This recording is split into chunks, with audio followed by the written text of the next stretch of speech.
Good morning, everyone, and welcome to Conversations for the Future during World Space Week. I'm glad to see some familiar faces here this morning. And if you're a first timer, just put your LinkedIn in the chat, and you'll be very likely to have some new friends by the end of the day. Our theme this month is Bringing Space Home. We'll spend the next 2 days in discussions about how work in the space ecosystem, excuse me, has resulted in countless benefits to life here on Earth. Today, we'll talk about technology transfer, entrepreneurship and commercialization of space technologies, planetary defense, medical advancements, weather and meteorology, and agriculture and marine science. We'll also have our special segment, What's Going On, with Laura Forczyk. Tomorrow, we'll shift gears a bit and discuss national security, technologies that come from how the military leverages space, satellite advancements, and the monitoring of natural resources.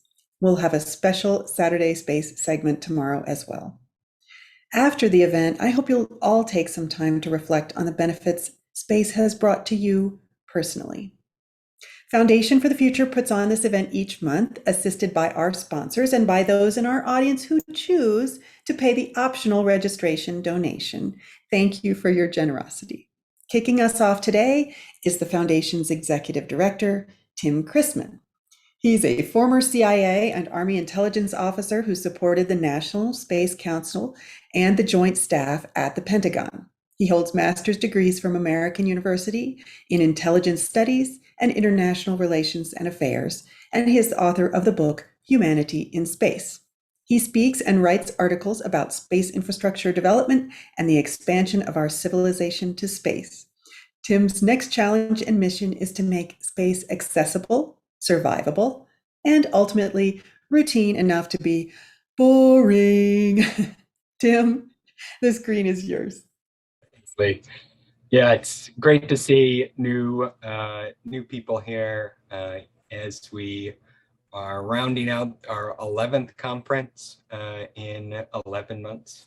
It's cool to see a lot of familiar faces, and that we're still bringing in new faces and therefore new ideas and new thoughts. I'm really excited about this month's topic because that gets to the heart of what we at the Foundation are trying to deliver in terms of messaging. Lee was just talking about my missions to make space boring, and I'm doing that and sort of adopted that as my buzzword because we treat space as this special magical place, and then we forget that it's just another place for people to go, and instead treat it with these kid gloves or almost these fantasy goggles. And so this month's event, where we're talking about bringing space home and how, whether it's NASA probes landing on asteroids or companies developing tech for space that has applications here on the ground, it actually changes our lives. And I was doing an interview on iHeartRadio yesterday and talking about how we don't need a lot of these new technologies to pay off for them to make a huge difference in our lives. We like to talk about GPS being one of the big space technologies that's fundamentally altered our society. And that's true.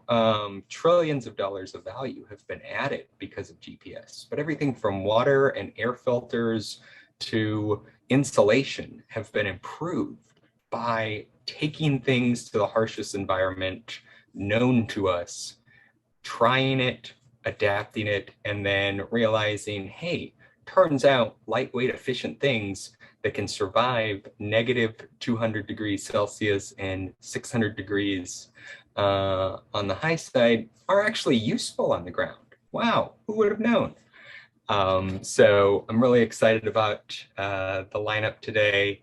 I saw John Olds is here. I am particularly interested to hear what he has to say. This morning I was writing down questions I had that I wanted to sort of hear the answer to, and if I didn't hear them, I was going to ask them. from some of the speakers today. And when I got to John towards the end, I'm like, I don't even know where to start. This guy's running 5 companies. He's got 100 technical papers. I don't have time to dig into these technical papers to actually sound semi-intelligent asking a question. So good thing is I've got all day to come up with a good question. Unfortunately, he's here, and so he knows that I've got nothing right now. But some of the other people today are, a mix of space and non-space people. Like we're going to hear from Meredith later, who's a TV personality who, once sang the national anthem in front of a professional baseball stadium, and is coming to talk about what it's like doing space reporting and space news. And, like, what is that like? Like, what is that? I want to know what it's like singing the national anthem in front of thousands of people. I can't sing in front of a single person. So singing in front of tens of thousands seems like a exhilarating experience and scary at the same time.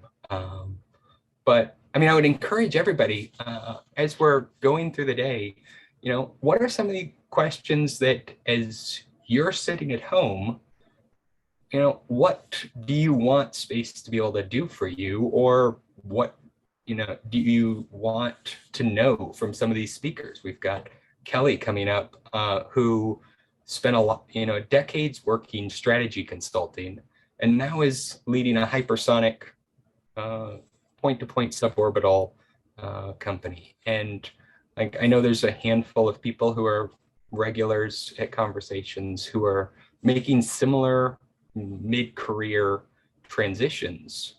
And so it's exciting to hear about that. But, people like that are examples of this can work. This, does work all the time. But yeah, I'm trying to remember, oh yeah, Mark, I really want to know, Lee, why does Las Vegas have a search and rescue diver? Like, it's cool. Like he's clearly a fun dude, but It's a little dry there, but there is a pretty big lake nearby. that's true. That's true. There, I accept that. But I'm going to ask that if he doesn't address it. So be back for that.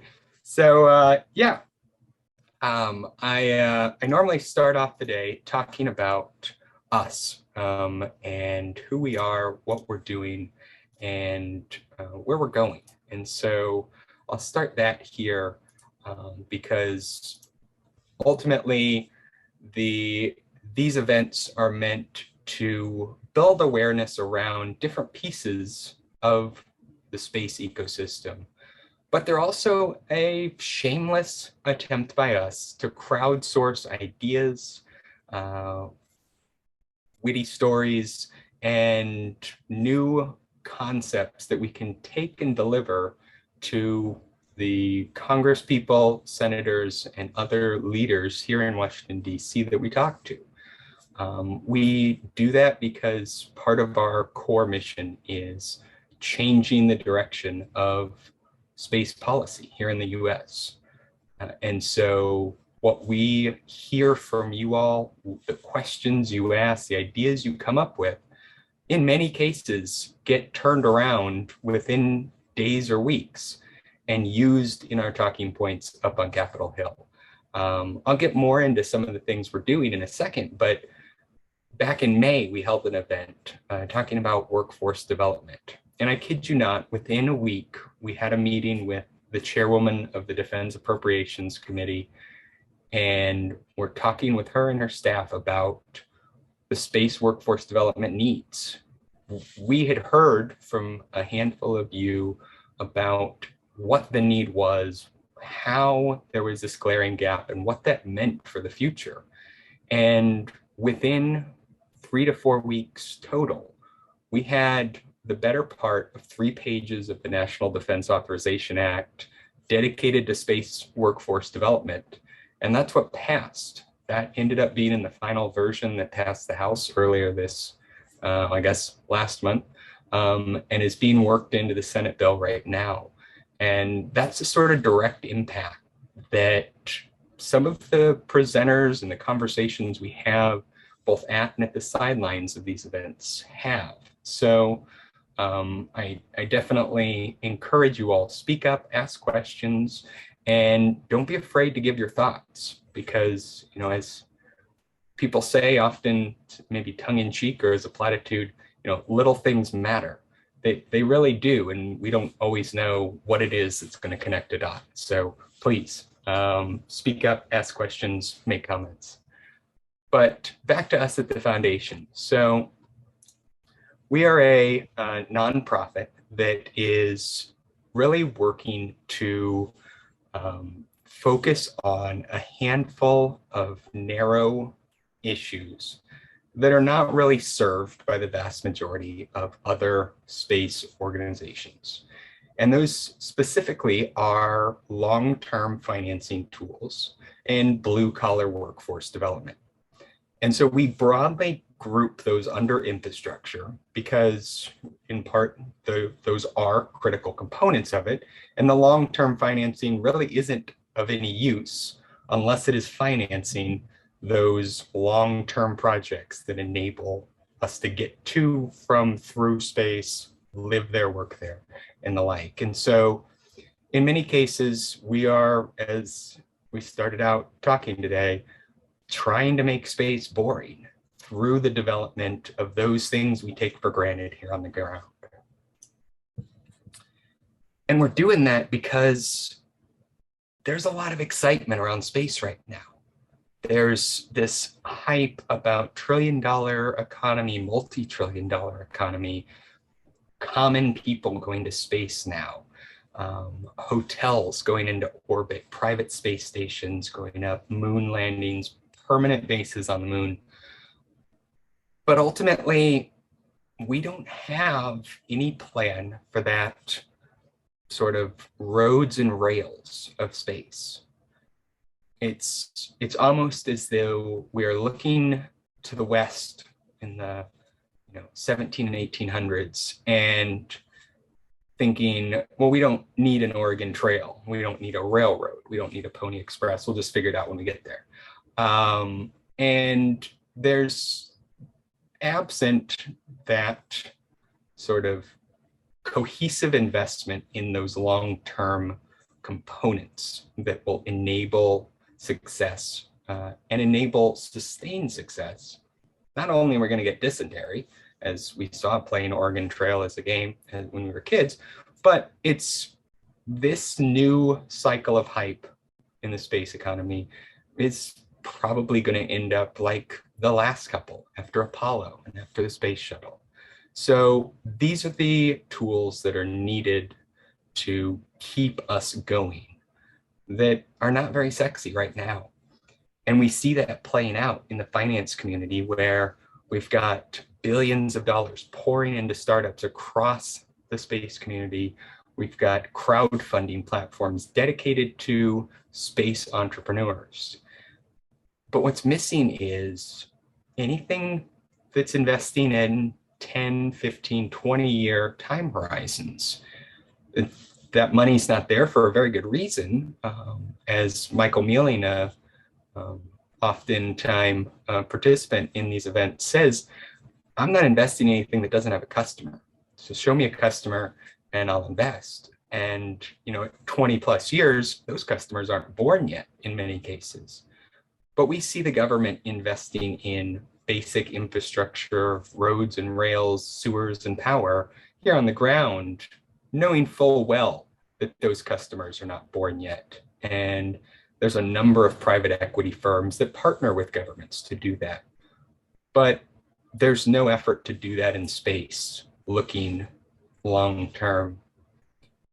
And the final piece up there, that workforce development, we know that rocket scientists and engineers may be the ones designing advanced propulsion concepts, new rockets and the like, but not a single one of them is welding them together or fitting those pipes and fuel lines together. That's the workers on whom we count to build everything. Every other sector in the economy has a pyramid of workforce. And I like to, reflect on the fact that our logo is an inverted pyramid. And that's because that is what the space economy's workforce in many cases looks like. At the bottom is meant to be those blue collar laborers who do the work. And as you go up the pyramid, it's meant to be a smaller and smaller pool of advanced workers, thought leaders, and the like. But in the space community, there's a good chance we have more PhDs than we do welders. And that's not sustainable. And it's not desired. There's bidding wars for welders and machinists and other laborers coming out of community colleges to work in space companies. And they just can't be trained fast enough. And so that's where we're coming in to try to solve that.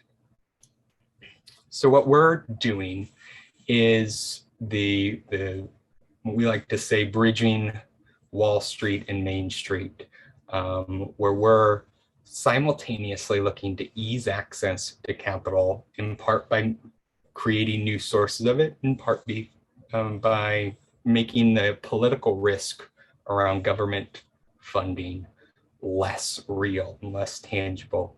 So smoothing out that access and adding to it. And then also creating a national network of blue collar and career and technical education schools that can do the reskilling and upskilling of professionals for these space jobs that we desperately need. And, as I like to say, any presentation needs to have some slide where I can catch my breath, you all can sort of get a break from reading. It has a wise sounding quote by somebody who's probably very smart. I don't know who said this, but it sounds good. It's in here and it's true. The rocket launches we saw this summer are not what is going to sustain us as an economy in the long run.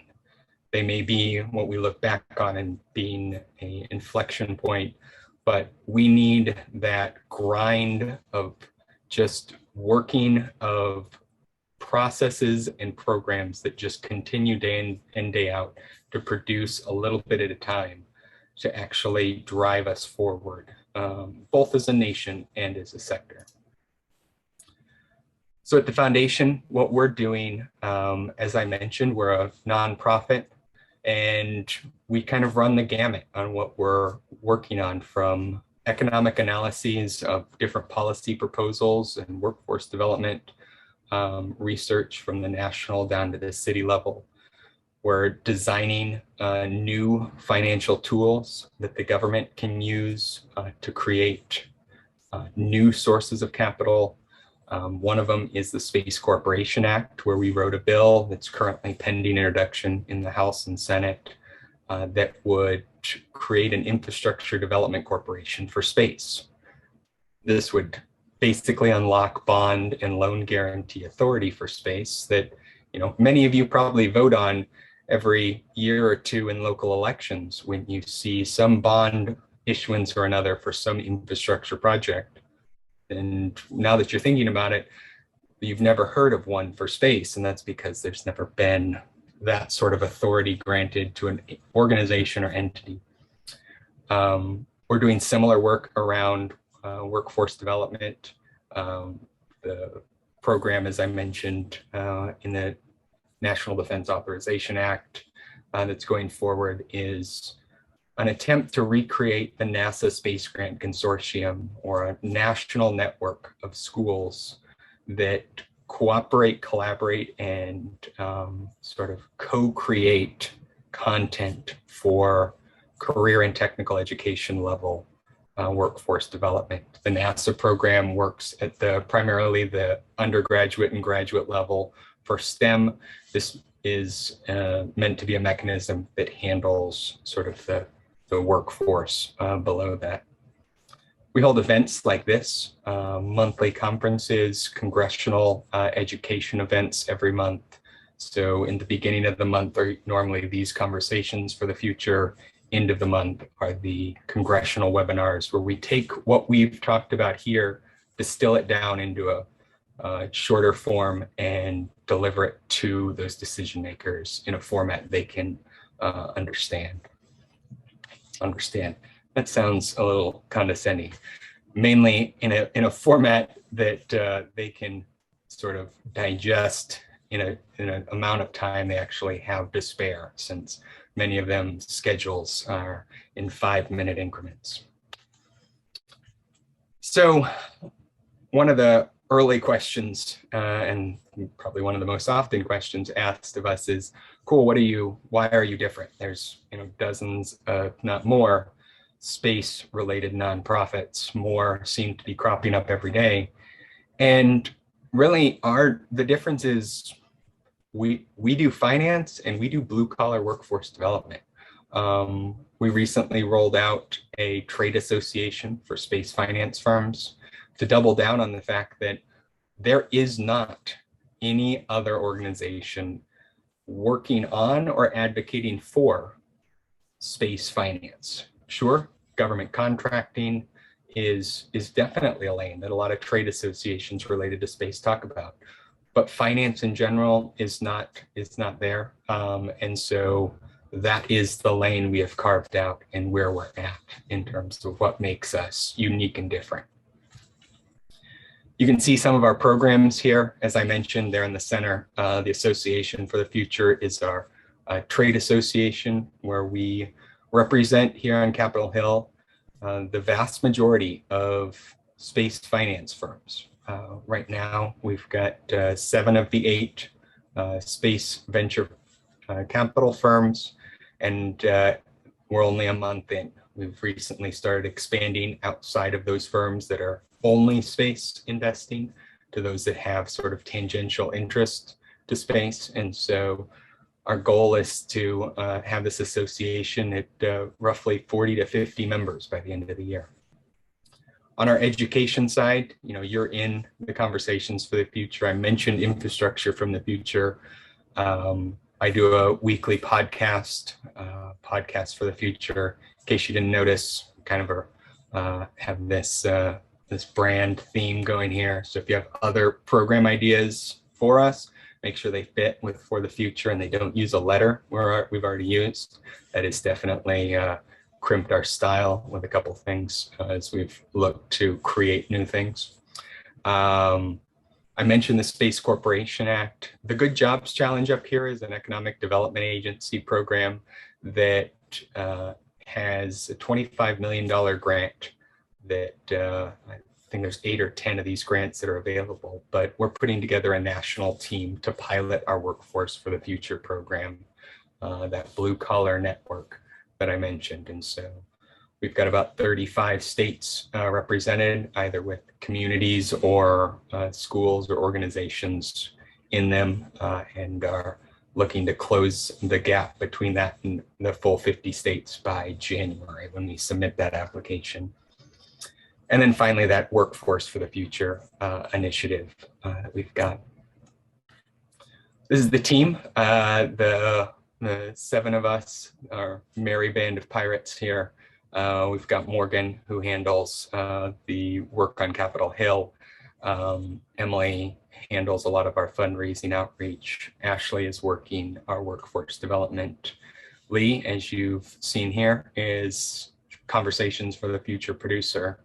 Leo is the reason what you see looks good and doesn't offend your eyes. If you saw some of the early editions, probably this time last year, that I made, you would wonder why you stumbled into a kindergarten from the Stone Age where there was a caveman scrawling things on stone. But Leo has been absolutely fantastic, making what you see amazing. And then April, who sort of keeps us all in line and moving forward.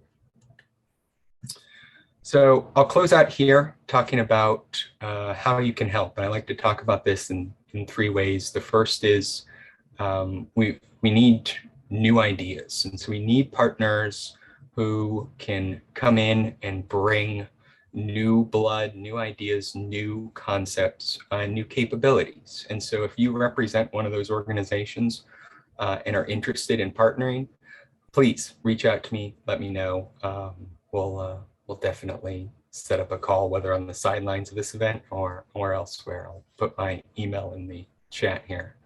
The second is we need constituent support. We need Pathfinder advocates, because turns out Congresspeople really do listen when their constituents reach out. Lee saw a few months back that when she reached out to her congressperson's office, they responded probably within a day, within a week. We had a meeting. And so if you're interested in doing something like that, let us know. We can set up a customized packet, get you the contact information of where it needs to go, and make it an easy process for you to actually reach out and do so effectively. And then finally, we are a nonprofit, and what we're doing here is supported by people like you. And so we need financial donations, whether it's, the optional donation to get into conversation for the future, all the way up through regular ongoing support on our Patreon site. So if you like what you're seeing, if you want to support us, please consider giving and giving on a recurring basis. All right, I'll leave it there. I may or may not have a minute or two for questions. I will see when Lee tells me. Yeah, Tim, things are just really coming into focus with the targeting and the messaging to clarify for everyone who's interested in the foundation what really we're doing and how it sets us apart from other organizations, all of which have value, and we're really unique in that way. So great job putting that together and refining all that and building everything out. It's fun to work on. Thanks, Lee. All right, so we are a minute early, but I know our next speaker is here, so let's jump right into it. Our next speaker is Kelly Keatis Ogborn. She drives organizational and product growth through leadership roles in disruptive technology commercialization of space and defense innovations. With extensive experience in R&D and cutting-edge technology applications for the U.S. government and private sector, she guides organizations that are transitioning from development ecosystems to market capitalization. Kelly, thank you for being here. Thank you, Lee. This has been wonderful. And Tim, that was a wonderful overview, because I've been skirting around what you guys have been doing on LinkedIn. You're very active. So now I feel like I fully understand what the foundation's all about. And thank you for having me. It's a pleasure to be with you all today. As Lee mentioned, my name is Kelly Keatis Ogborn, and I am a technology commercialization expert and space strategist. As she said, I help organizations and companies that are transitioning from development ecosystems to market capitalization. And I also work extensively within the future and emerging space economy, really looking at how do you distill economic drivers and technology trends that are driving the industry forward and really shaping its investment for potential and growth. Especially on this topic today, I am extremely excited to be speaking about it, because this is really the genesis of why I started my consulting company 7 years ago, really looking at lab to market strategies, tech commercialization. It's one that's near and dear to my heart. And I believe I have about 30 minutes with you guys today, so not a lot of time. And I always find that these conversations are much more interesting when they're a discussion and dialogue.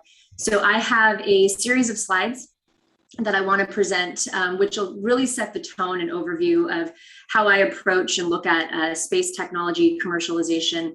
And then I would like to reserve some time at the end to hopefully have a discussion and answer any questions with all of you that you might have. So where I like to start is talking about this moment in space. And what I find really exciting about it is how fast it's growing and really how broad it's becoming. And benefiting from this vibrant industry really requires reimagining the space economy itself.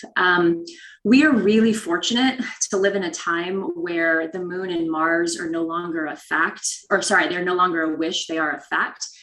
And while we still have a very long way to go to build out the ultimate vision for the future space economy and interplanetary exploration, where we are rooted now is building that future, and it's really benefiting from that future. And so when we think about space, you know, in and of itself, it's mysterious and it's awe-inspiring, and it can also be kind of intimidating. And people who are not really in the business of space often don't realize that they interact with it every single day. What I always like to say is that space may be the final frontier, but you really don't have to travel to the cosmos to benefit from its impact.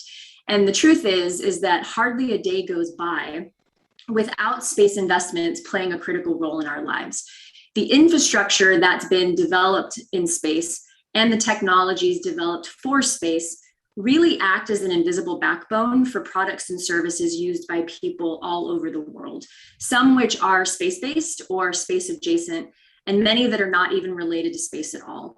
And so the goal of today's conversation is really to highlight two key markets that encompass space technology transfer and innovation, and then also talk about how advancements in space technology have ripple effects well beyond their intended use cases.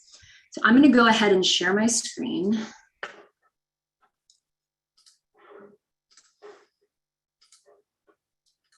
Hopefully you all can see that. So a good orientation point is to start by defining what the space economy is. So the space economy is everything that goes into space, everything that supports systems in space, and all terrestrial economic activities that are directly enabled by space. So as you can see, by definition and by design, the economic potential is extremely broad, but it's also very lucrative. And it is estimated that the global space market will exceed 1 trillion by 2040. And, you know, in some of our minds, we might be thinking that 2040 may seem like a long way off, but it's really only 18 years. And I'm sure that all of us can think back to the last 18 years and how fast they came. So it's impending, it's coming. What are we going to do about it? What's fun about distilling this market is really realizing that one of the main drivers for its economic prosperity is really the topic of this talk. It is utilizing space technologies for Earth applications. And as you will hear me later categorize it, I call it the space to Earth market. But before I really get into what those two markets are, I do want to spend a second talking about some main concepts that I use to lay the foundation and support for my thinking on this topic. So the first is that space is an ecosystem, it's not a sector. And, you know, space is the catalyst and it is the spark that furthers innovation across multiple sectors. And it really brings together disparate industries and skill sets that push the boundaries of what is possible to achieve our collective wish for space expansion and exploration. What that really means is that if you invest in the space ecosystem in any form, it's going to energize the whole. And since space is implicated in an incredibly diverse array of industries, when one part of the ecosystem develops, the whole network moves forward collectively together, and that ultimately ends up benefiting Earth.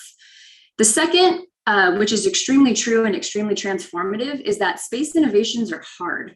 It is the very nature of the industry. You know, the industry attracts dreamers and frontiersmen and highly intelligent people who are compelled by the need to explore and the need to know. And that sheer fact alone will drive technological progression forward and establish new processes and innovations that can be exploited in a myriad of ways. As many of you know and have probably experienced in your jobs or in your life, that oftentimes the value in a technology doesn't necessarily lie in the specific product or even the technology itself, but it's rather in the knowledge and experience that's been gained that can be transferred for future use. And that is extremely a critical foundation for space technology transition. The third is that space has resources. The industry alone has money and it takes risks. And therefore, it is an extremely great industry to leverage knowledge gained and figure out tangential or new markets and industries that knowledge can be applied to.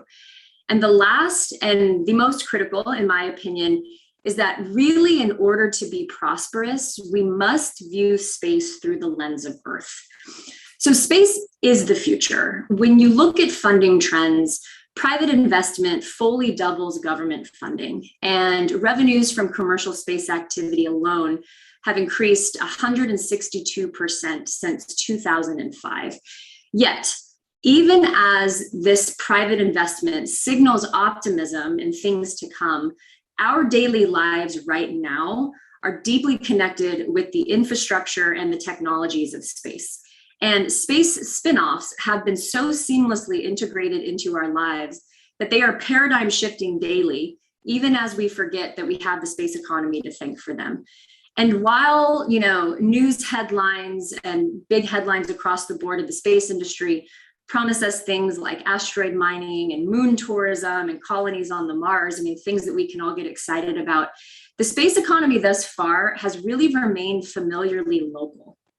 And that really brings me to the two primary market distinctions that I want to talk about within the space economy. And these are the space to Earth market and the space to space market. And the reason that I highlight both of these is that, everyone has interacted with these in different ways, and they're easy to wrap your head around and to quantify, but they also both play a critical role in developing space technologies for benefit on Earth. So let's talk a little bit about what each of these markets are. So the space to Earth market are goods and services that are produced in space for use on Earth.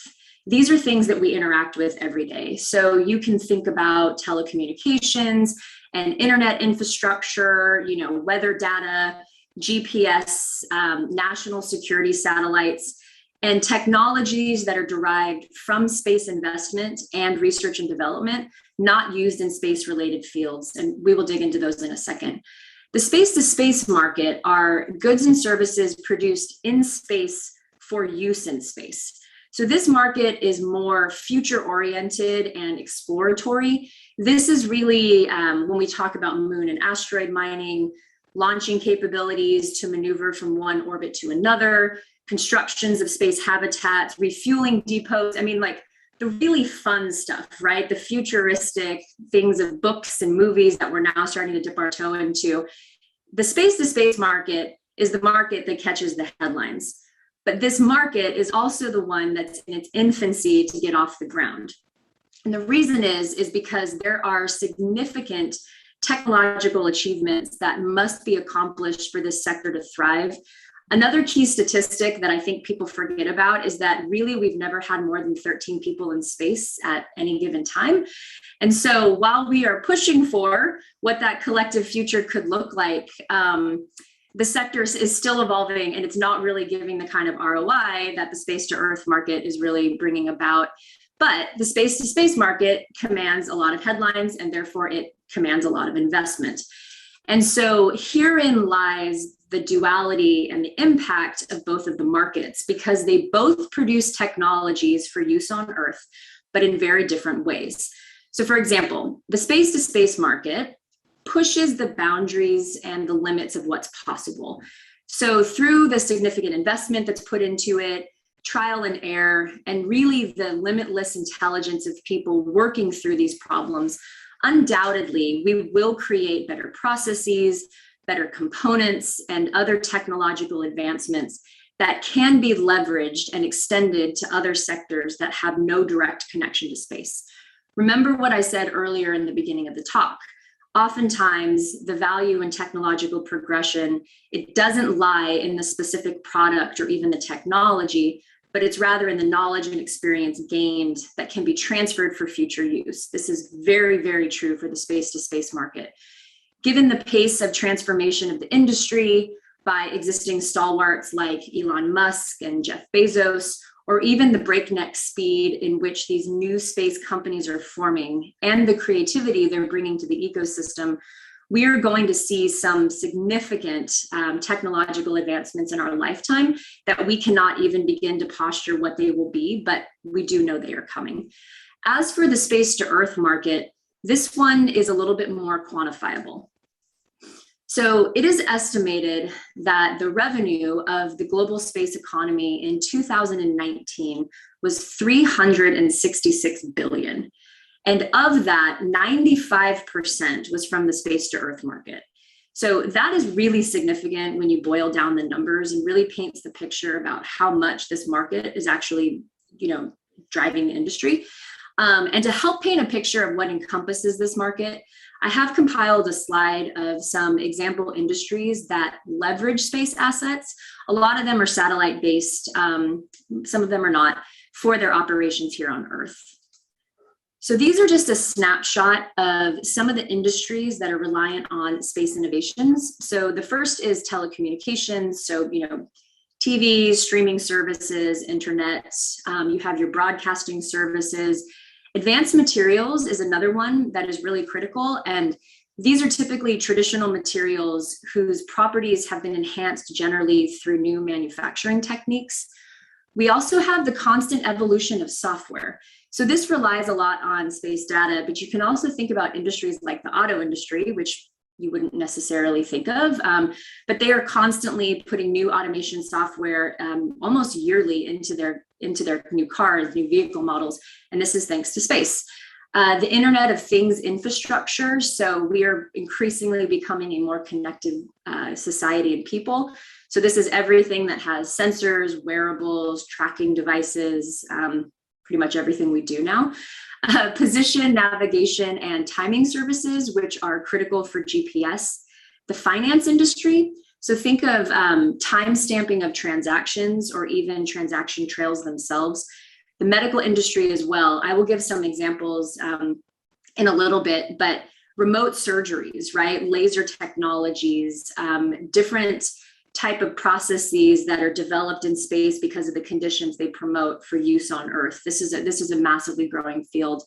And then also the constant evolution of renewable energy and energy storage. So in space, you have to have renewable energy, right? We don't have the luxury of being able to plug into our wall and just gain energy from a grid. And so the ability to transport it, store it, preserve it, and use it is going to be a critical key in unlocking a lot of what we want for that space-to-space market when we start to put people on the moon and Mars permanently, or even missions that are going to require powering of equipment. And additionally, what's not on here, but it's worth mentioning as a top level, is that space acquired data is really being used in new and creative ways every day, and it will be one of the hottest commodities in years to come. What's also driving the prosperity of this space to Earth market is the environment of space that is uniquely suited to manufacturing and research applications that are totally out of reach on Earth. So for example, as I mentioned, the medical industry, the weightlessness of space actually makes it possible to manufacture medical devices with the size and sophistication necessary to implant into the retina. Another example is that space offers the environment necessary to develop superalloys, which are durable and stable enough for application in nuclear power reactors and rocket engines. And a lot of this isn't hyperbole either. The conditions of space have already fostered advancements in FDA approval of osteoporosis treatment and the prevention of muscle and bone atrophy, which initially started with keeping astronauts healthy on long duration space flights and has now been able to transfer down to use on Earth. And one of these fun categories that I always like to talk about are the companies doing business in space just because they can. There is a company called Space Biology Unlimited, which is headquartered in Bordeaux, France. And what they do mainly for their company is they exploit conditions in microgravity to speed up the evolution of plants so that it can withstand increasingly harsh conditions. But the fun thing is that they also aged 12 bottles of Bordeaux wine for 14 months aboard the ISS because they found that cell behavior in space generates really great wine. So it was a dual use of their time up there. Another example is that if any of you have ever stayed at a DoubleTree hotel, you've most likely had their really delicious hospitality chocolate chip cookies. Well, they partnered with some astronauts aboard the ISS to bake their cookies in space. And so this made them one of the very first hospitality companies to participate in research aboard the ISS. Now you might think like, why are you baking cookies in space? They did it, one, for publicity, two, because they can, and three, I mean, there's definitely a market for it. I would buy a space-based cookie if given the option, just because it's cool, right? So the point here is that it's really driving creativity, it's driving ingenuity, and the access to space becoming more ubiquitous is really allowing people to think in new and creative ways. And the main point that I am really trying to drive is that innovative advancements really stem from innovative strategic visions. And space has absolutely no shortage of innovative strategic visions. Then we really are truly only limited by our creativity. And this is whether we want to use the use of technological infrastructure for services on Earth, or we want to utilize the conditions of space for manufacturing and research components, or we just want to do business in space because we can, or finding tangential uses for space-derived technologies. The applications of space are really limitless, and the boundaries of what's possible are endless. And so right now, when we look across the landscape, the world's most innovative minds are already currently reconceiving space in terms of what that off-Earth global economy could look like, geared toward the production of goods and services for the enhancement of life on Earth. So we used to live in a world where there was space to Earth, space to space. They are convening in new and interesting ways, and we're only going to benefit and feel the ripple effects. And so before I wrap up this discussion and open it up, I do want to leave you with some examples of products that you've undoubtedly used or heard about, but you might not have realized came from space investment. So the first is memory foam. This one you guys actually might have heard of, but this was actually first developed in 1966 by NASA to create customizable seats for astronauts to help alleviate some of the pressures of G-forces during takeoff and landing. And now memory foam, aids millions worldwide with a good night's sleep. The second, and this one was actually really surprising to me, was invisible braces. So I definitely had invisible braces when I was younger, had no idea there was space-based technology in my mouth. But these were jointly developed by Ceradyne and NASA's Advanced Ceramics Research Program, although originally, of course, it was not set up to be an orthodontic endeavor. What it originally was meant to do was they were trying to find a material that could be used in infrared radomes to track heat-seeking missiles. And for those of you who don't know what radomes are, they're structures that protect radar equipment and allow energy, they protect radar equipment, but they need to be transparent enough to let radar energy pass through it. And so the substance they decided on is called polycrystalline alumina, which the shorthand is TPA. And so they refined this process, they refined the material. And in 1986, Ceradyne was contacted by the Unitech Corporation, which is also 3M, and they were looking for suggestions on materials strong enough for dental applications that were also transparent. And so TPA was suggested. The two organizations began a collaboration, and hence the development of invisible braces. Another one that's really interesting is the Dust Buster. So this has always been a Black & Decker endeavor, but initially it was designed as a lunar rock drill. So Black & Decker was part of the Apollo space mission. And what they were looking to do was to develop a portable self-contained drill that could be used to extract core samples from the surface of the moon. And so in addition to that task, they also created a computer program that was to help them optimize and design the use of the technology and refine it, particularly to provide maximum motor power and minimal power consumption. And so through technological refinement and their development timeline, their research ultimately led them to develop a series of battery-powered handheld devices, one of which now is the famous cordless miniaturized vacuum, which I'm sure everyone has interacted with at some point or has had one in their house. The next is baby formula. And so while this one wasn't invented by NASA itself, most commercially available baby formulas contain nutritionally enriched ingredients that were devised by NASA. And so the invention itself is called Formulaid, And it actually came from exploring the potential of using algae as a recycling agent for long duration space travel. And then they realized that the preservation properties and the nutrition properties could transfer really well into foods. And where else do you need that more than the baby industry? The next, most people might be aware of this, but you might not be aware of some of the stats that I'm going to throw out. So 1 in 3 cell phones uses technologies that was invented for NASA spacecraft. And the concept of digital photography actually grew out of NASA's Jet Propulsion Lab. And they were, what they were doing is they were investigating ways to use mosaic photo sensors to digitize light signals that could be captured in still images.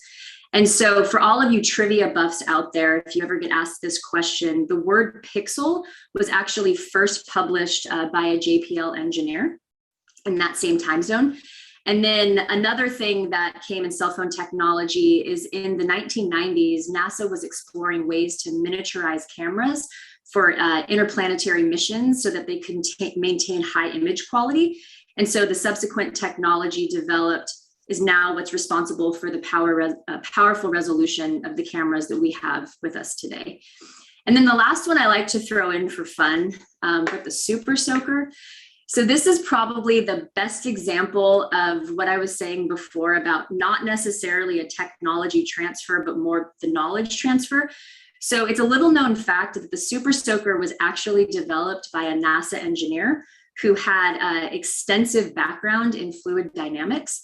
And so he was playing around one day in his yard trying to perfect a water gun tool in the summer for his kids, developed the Super Soaker, patented it, and every kid and adult in the 80s will have to thank him for it because we all had a lot of fun with that. And so on that note, I also want to thank you for your time, and I would love to turn it over for any questions or discussion. Thank you, Kelly. That was just great. Very on topic and really set the scene for the rest of the 2 days. So really appreciate that. My first question is Black & Decker still working on space technologies? That's not a company that I had heard in the ecosystem these days. I don't know. That's actually a really good question that I should figure out. I would imagine that, let's see, the Apollo mission ended in the 70s, so they probably found a much more lucrative deal outside of government contracts in the commercial world. And that's what you find with a lot of these companies is they figure out these tangential transfer points to start new business lines. But it's a really cool story that they should continue to propagate. That's great. Now, in your work with HS Draconis, is it Dracones or? Draconis. Draconis. Do you focus mostly on the space to Earth market or the space to space market? So the space to Earth market. A lot of what we initially do is we work on, it's a lot of lab to market strategies.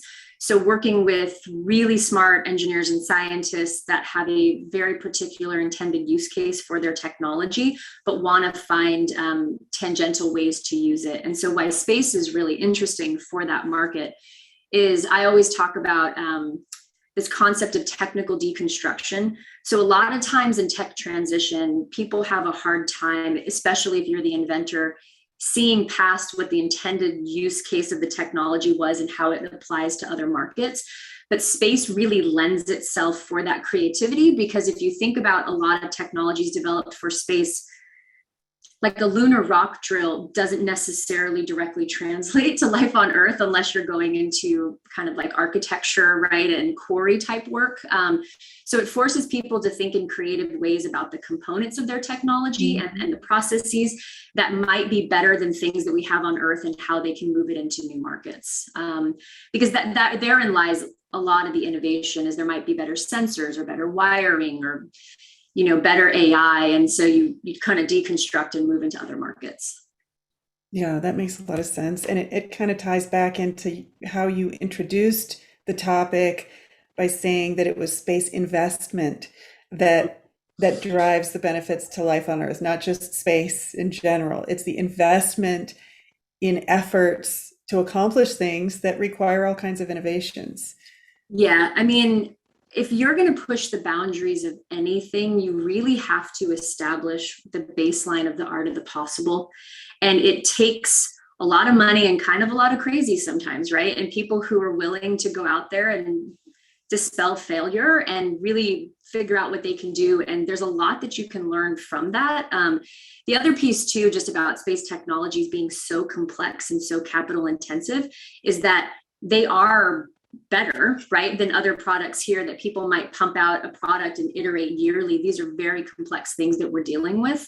And so I applaud companies that figure out how to use them, because there's a lot of use cases. And one thing that people may not know, but NASA's Tech Transfer Office in particular has a bunch of technologies that have been created through NASA funds that essentially are waiting to be commercialized.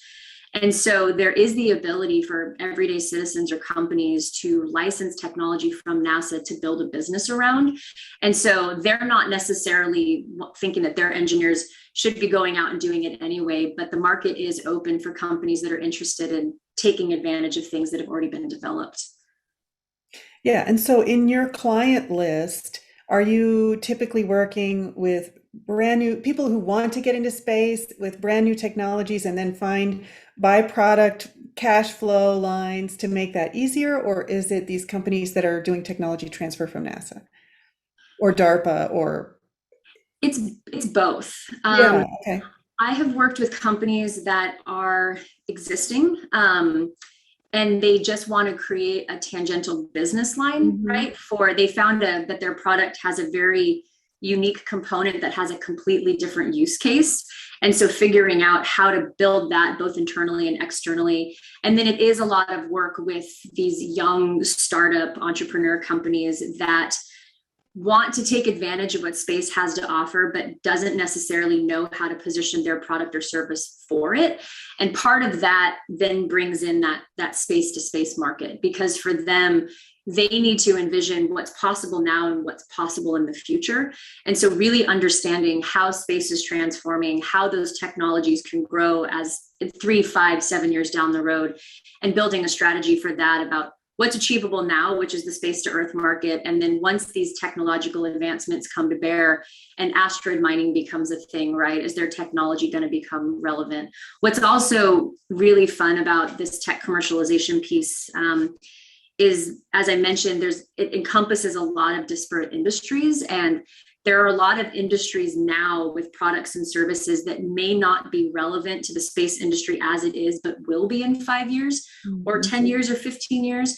So when space tourism becomes a reality, right, and going to space is as ubiquitous as getting on an airplane, everyday people are going to be going to space, and they might not fit the physical requirements that astronauts do. And so you're going to need advances in textiles and sewing skills, right, and advanced materials and any of those kind of components that those companies then will become a space to earth market. Yeah, that makes a lot of sense. One last question, since we're at the end of our time. You actually have a degree in sociology and studied why we go to war. Do. Is that right? Okay, so tell us, compare and contrast how you found this field and how it feels to use those concepts in the background as you're going through your day-to-day work. Yeah, that's a great point. So yes, I am a sociologist academically by training. My undergrad and my master's thesis was essentially about the psychology of war and why people go to war. But it was a lot of focusing on the human and cultural aspects of how you design then aid packages to be able to actually assist cultures. And I initially wanted to do that. And I was planning on pursuing that career while I was working at DARPA at the same time. And then I had this sort of epiphany aha moment where I realized, I loved working in innovation and R&D, just can't really turn your back on that once you dip your toe into it. But I realized that a lot of the same principles apply to radical innovation, especially when you're trying to distill it and get mass adoption, because it's really understanding how people interact with it and how people think about it. And so I was able to transfer, I understand people really well and the psychology of them. So when I put like a radical innovation in front of them that they might not inherently understand right now or understand the impact of it. It's just been a creative process about getting them to understand how it adopts into their daily life, how they can use it, and how it can evolve. So it's I always push in a lot of that humanistic element into anything I do business-wise. That's great. I'm sure that gives you terrific insight, and it's really helped us understand the space market and all the investment benefits here on Earth. So thank you so much for being here, Kelly. Thanks for having me. And now it's time for What's Going On with Laura Forczyk. What's Going On is sponsored again this month by the charming and generous Terry Trevino, whose generous support helps keep Conversations for the Future going. Thank you so much again, Terry, for your support. And now it's time for What's Going On? Ms. Forczyk is the owner of space consulting firm Astralytical, specializing in space science, industry, and policy, and offering space career coaching services. She is a NASA subject matter expert for planetary science missions and is also the primary author of Astralytical Explore, Flybys, and Orbits. Ms. Forczyk wrote the book Rise of the Space Age Millennials, now on Amazon, and she is frequently interviewed for news publications, regional newspapers, and public radio. Laura, I'm putting the link to your book in the chat while you tell us what's going on.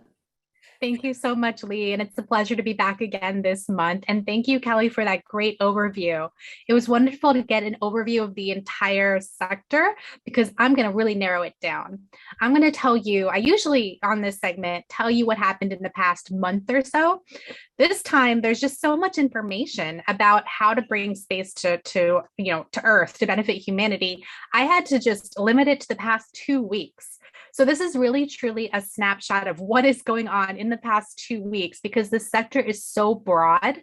In fact, my very first full-time job was working at Keatis, ISS National Lab, where my position was to really think about and help facilitate payloads on the International Space Station to benefit life on Earth. And I got a feel for just how broad, just how many applications space can bring to people on the ground, to our everyday lives. So yes, this is just going to be a snapshot. And I'm not going to finish all this because there's just so much going on just in the past 2 weeks. So starting with news from yesterday, there's a company called Maxar Technologies that won a $44 million contract option for unclassified high-resolution commercial imagery. And this is probably one of the first uses of space data to benefit Earth and arguably life on Earth. Hopefully benefits life on Earth. But the intelligence community using Earth observation for the uses of military and defense is probably one of the oldest known applications. And it might even go back further than the Gulf War, but the Gulf War is where I first heard of it really being used. And that's just a company, one of many companies that provides imagery to the US Defense Department. They just happened to win a contract yesterday, which is why I bring them up first thing. And just to give you an idea of what Maxar talks about when they talk about their Earth observation imagery, Maxar's Earth observation constellation offers the most comprehensive suite of commercial satellite imagery. Diversity in resolution, currency, spectral bands, and accuracy helps the industry conserve resources, expedite operations, ensure compliance, and save lives. So of course, this is applicable to many different industries, not just intelligence and defense, but also commercial imagery as well. And this could be an entire conference to talk about how Earth observation benefits different industries around the world, industries that we don't even think about typically, and they might not even realize that their data is coming from satellite constellations. But it is very broad, and this is just one specific application. It's not even an application; it's one specific customer of the U.S. Department of Defense.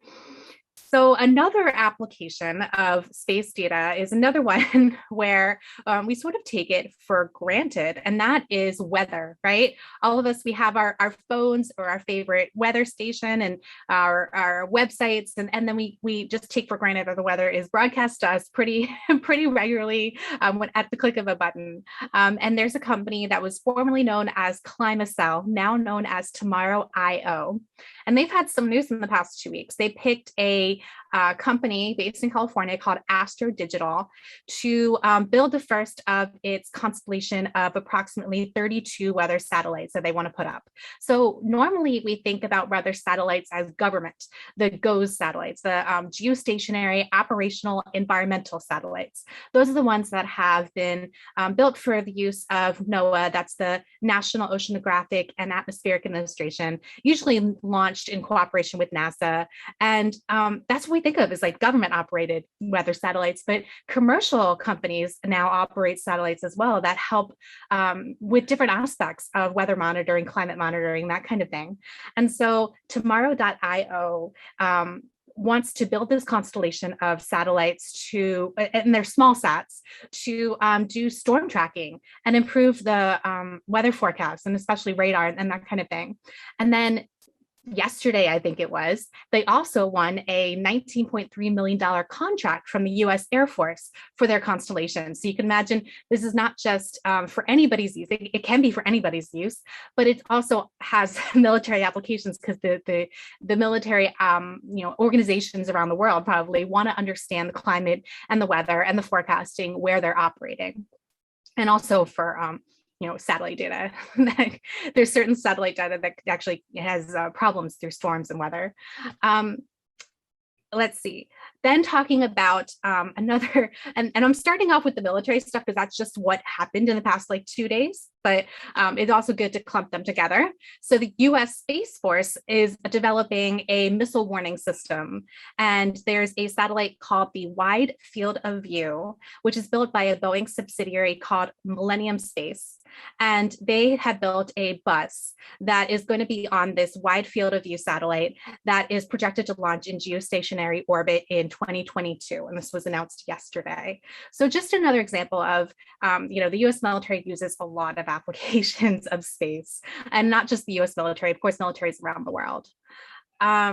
Moving on to, I forgot, I have to backtrack because I forgot to mention during the weather segment here that NASA awarded Ball Aerospace and L3 Harris Technologies an award to study instruments for its geostationary and extended observations, that's GeoXO satellites. And that is specifically studies of geostationary sounders.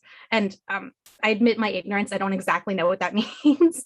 Maybe someone can tell me in the question and answer section. But they want to help NASA and NOAA to understand the hyperspectral infrared imagery that comes from this constellation of satellites, the geostationary and extended observations, GeoXO satellites.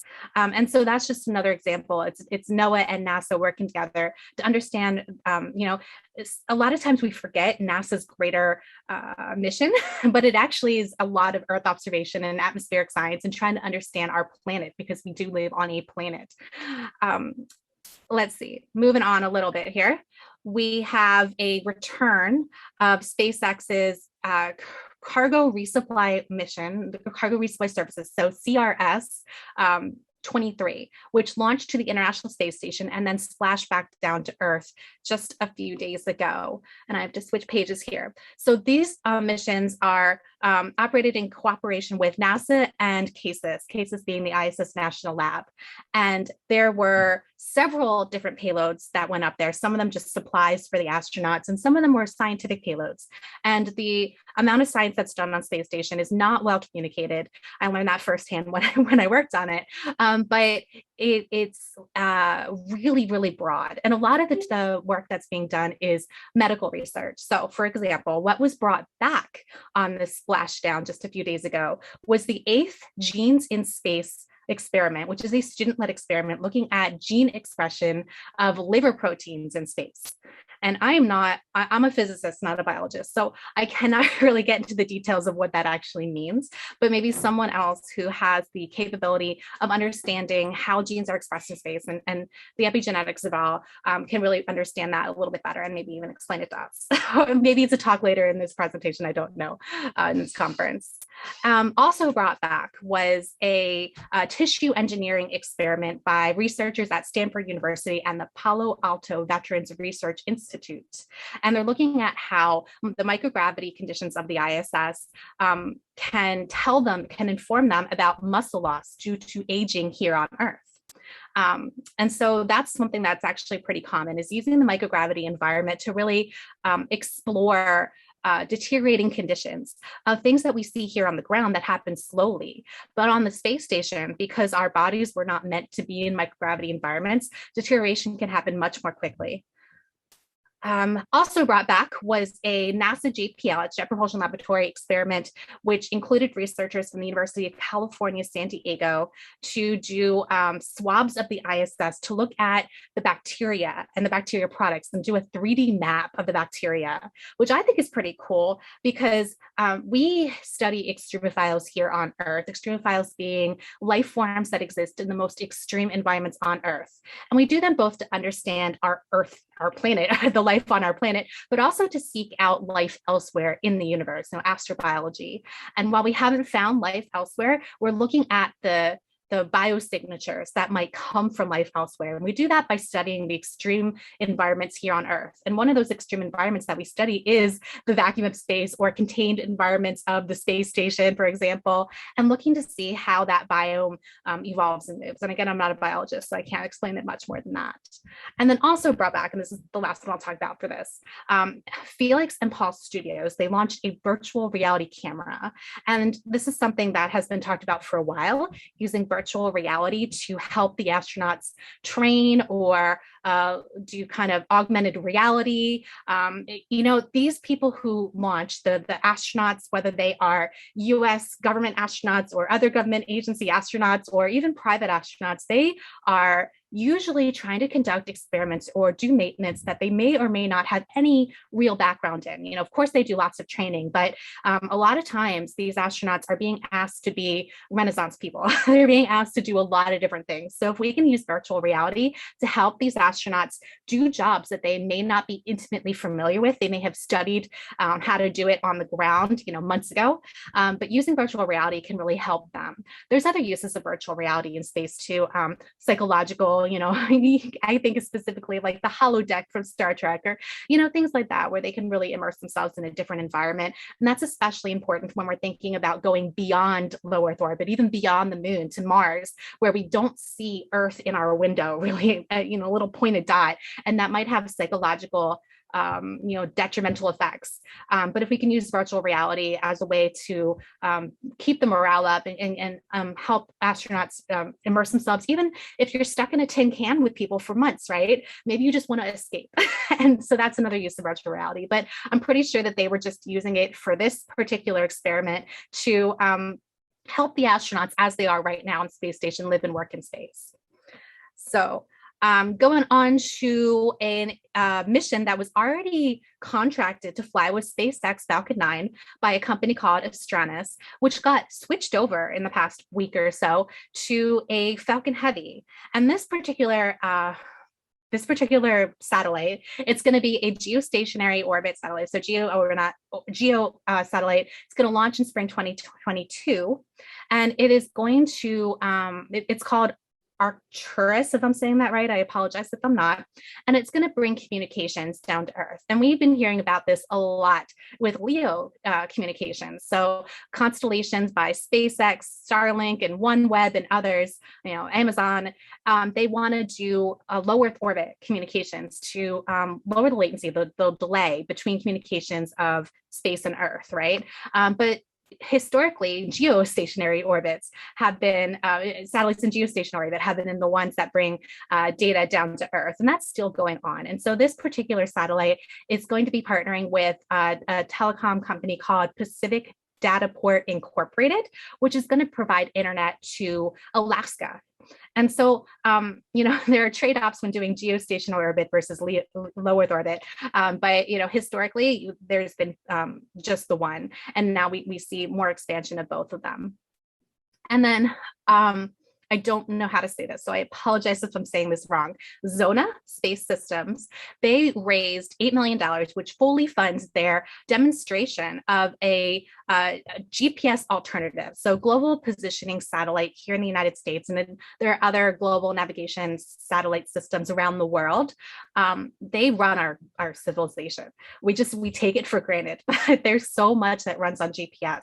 Obviously directions. That's probably the one we're most obviously familiar with. You get in your car and you want to know where to go, and you put it into your phone and contacts the GPS. It doesn't contact, but it receives signals from GPS satellites. But also anything that requires precise navigation and timing. So tracking, financial transactions, all kinds of things run on GPS. But GPS has been attacked by adversaries. And in fact, that's why there are different systems around the world, because different countries want to build their own satellite systems so that they're not vulnerable to attacks by adversaries. So now commercial companies are getting in this. So there's one particular company, I think it's pronounced Zona Space Systems, where they want to provide an alternative to GPS. And this isn't replacing GPS, of course. This is just a backup system or a way to provide data to other customers. And I think it's probably going to be one of the next big things, just because there's no shortage of need of data, and there's no shortage of applications that we use GPS for. And so I think we're seeing more of that popping up. And then I would be remiss if I didn't talk about human spaceflight, simply because even though it's sort of the luxury, you can argue that why does human spaceflight benefit life on Earth? But in a way, it inspires us, right? And so just in the early hours of the morning, this morning, our time here, Eastern time, there was a Russian mission on a Soyuz that just launched, carrying a cosmonaut, an actress, and a film director, and they're going to be filming the first full production movie in space. There have been little mini movies filmed in space before, but this one, I don't know how to pronounce the Russian, but the English translation is The Challenge. And you can imagine people watching The Challenge once it's filmed, and they see, she's pretty beautiful, this actress that goes up there, and then they might actually be able to connect themselves with that actress and be able to be more curious about the space environment, and maybe even see themselves working in space someday, the people who watch this, whether it's a Russian audience or a broader global audience. And I know that a broader global audience has been probably watching Netflix recently, which has just wrapped up its countdown documentary of the Inspiration 4 mission, which just launched about 3 weeks ago and splashed down after 3 days, launched by SpaceX, the first fully commercial, all private mission to the to orbit, to free floating orbit, not to the International Space Station. And so that it's a fantastic documentary, and it's a fantastic story. And so that has the potential to also inspire countless people who may or may not already be involved in space. And then we've got missions coming up, like Blue Origin has just announced that it's going to launch William Shatner. So, people who are of a certain generation, especially who grew up watching the original Star Trek, maybe already inspired to pursue space or be interested in space. But it might also open up the opportunity for people to say, oh, there's other people launching on that mission too. There's 3 other people launching with William Shatner, and who are these people? And maybe I can do that one day.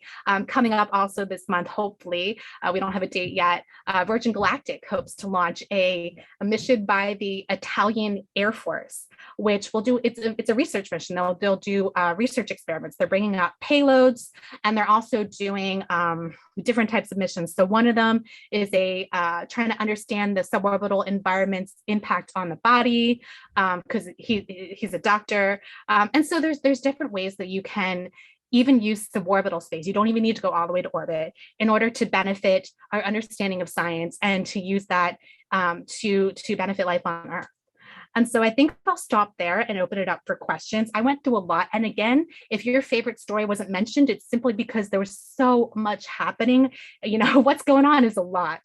And so I'm hoping that you don't ask me too many things about biology that I can't answer, but I will open it up for questions now. Great. Well, there is a question in the chat. You rattled off so many companies, so much action.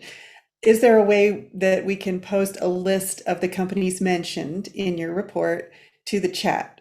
Yeah. So after this talk, I can go ahead and like do a little summary of the ones I just mentioned. And again, they're not the only ones operating in this space. There just happen to be the ones that are doing things in the past 2 weeks that got reported on.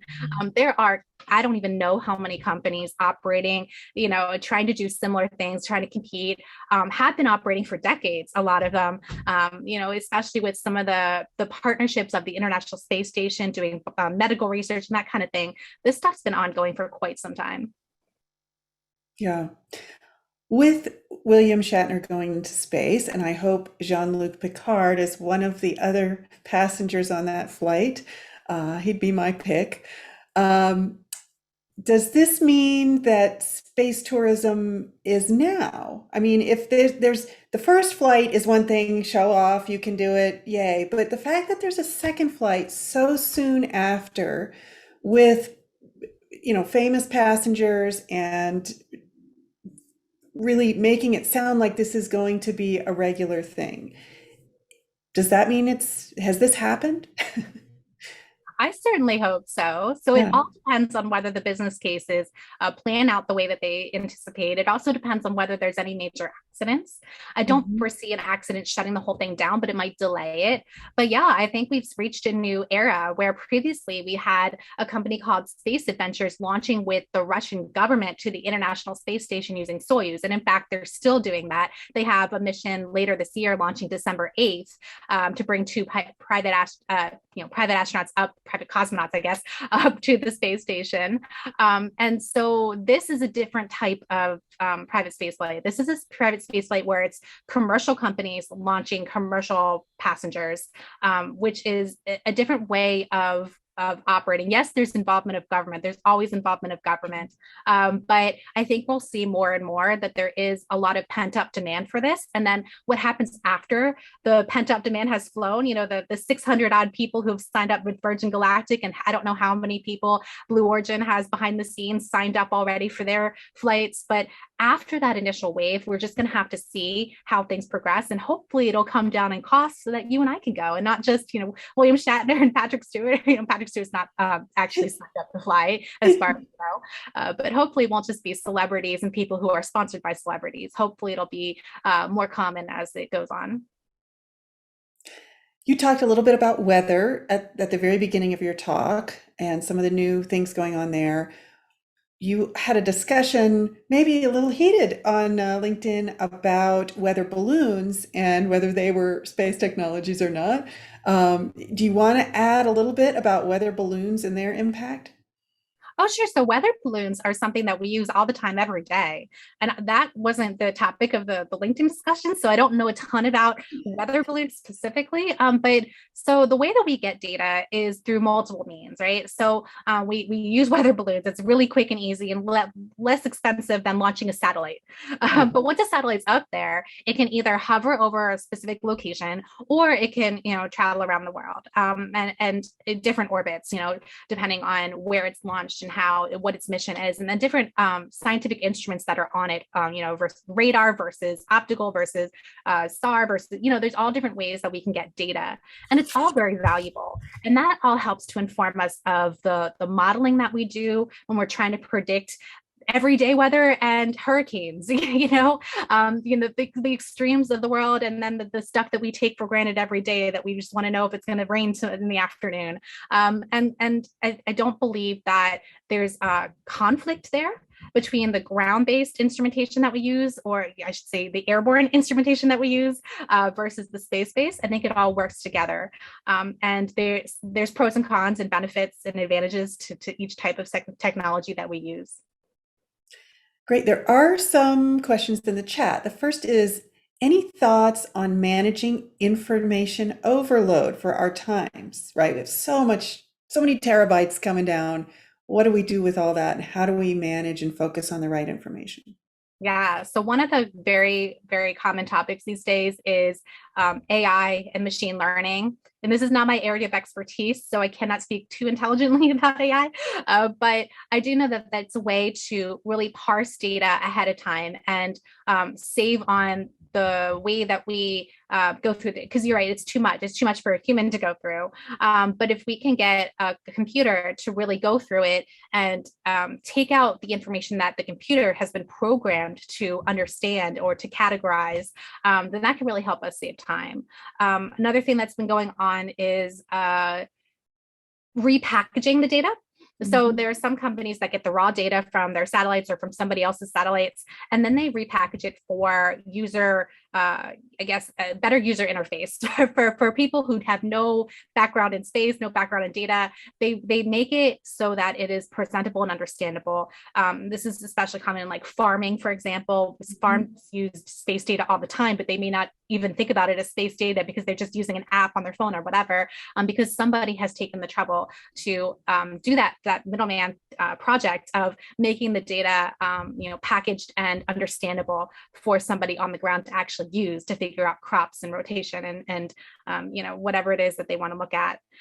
And so I think that those are the kinds of things to look at, is the downstream applications and where it could be better managed to provide useful information to people who don't have degrees in computer science or don't understand satellite data. And I think there's been a lot that's been going on the past decade or two of doing that, but I think there's a lot more to go. Yeah, that value chain, there are going to be other people taking chunks of that value chain. So the fact that launches are getting cheaper is definitely going to have to be the case. Both ways, right? It's launching more satellites to get more data, but it's also using the data that already exists from the existing satellites and using it in ways either better than what was initially anticipated or differently than what was initially anticipated for different segments of the population. Another question, any legislative updates? There's worry that we are losing support based on the enormous debt taken on during the pandemic. I hear from the Moon Society, government financial support may be waning. What are you seeing there? Yeah, so I didn't talk about this, but there was actually a hearing 2 weeks ago. I forget now, a House hearing to talk about commercial space stations. And I believe that was the most recent congressional talk, in the past month or so, other than private conversations.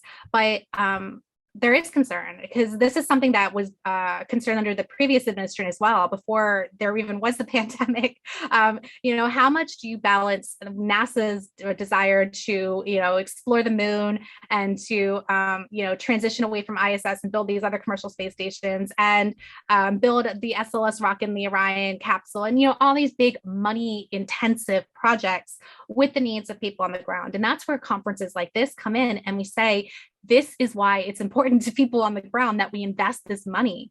And so a lot of the projects that I talked about, and I could talk endlessly about the projects that have flown on the International Space Station and the space stations before ISS, a lot of this is work that has been done that benefits life on Earth that is not well presented and not well discussed. And I think that the more that we talk about, things like this, about how it benefits life on Earth, the more we can convince policymakers to fund future projects, not only to fund existing operations, but also to fund, think far ahead, think about commercial space stations and platforms, think about the research that can be done in cislunar and lunar space, thinking about, all the forward ways that we can benefit humanity by using the space environment. I think that the military has done a better job actually of thinking ahead in a lot of ways because they have more of an incentive to say, this is why we have these adversaries and this is why we need to invest in this lunar technology because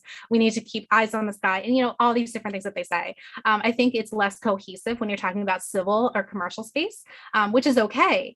It's just harder to tell that story. And so while I don't know if it's a concern about the national debt as much as it's concerned about priorities and where do we prioritize, all the different things that Congress and the government are trying to prioritize when we have something that seems so luxurious, that is space. And we need to convince people that it's not luxurious. It actually is necessary. It's critical to our modern society. And that's where you all can also come in and talk to your elected representatives and tell them why space is important to you personally and to society at large. Thank you again, Laura, for being here for What's Going On. It's always a lot of fun. Thank you so much. And thank you again to Terry Trevino for sponsoring What's Going On. If you're enjoying this event and would like to help cover the cost of programming, simply add a sponsorship to your registration for our next event, or make a donation at www.f4f.space, and that's the number 4. Next up, we have a panel on planetary defense. It sounds like science fiction, but real people, smart ones, are working on this problem as we speak, and 2 of those smart people are here with us today, Deepak Srinivasan and Nancy Chabot. Deepak Srinivasan has more than 2 decades of experience with spacecraft systems. At the Johns Hopkins Applied Physics Laboratory, he is the Civil Space Mission Area External Engagements Lead and the Communications Systems Engineer for the Europa Clipper mission. Deepak has served on missions all over our solar system, including the Sun, Mercury, Earth, Mars, Jupiter, Pluto, and recently Arrokoth. Today, he'll be talking about how APL is getting ready to launch NASA's Double Asteroid Redirection Test, or DART, this November. This is Humankind's first planetary defense mission. Dr. Nancy Chabot is the planetary chief scientist at the Johns Hopkins University Applied Physics Laboratory and is the coordination lead for the DART mission.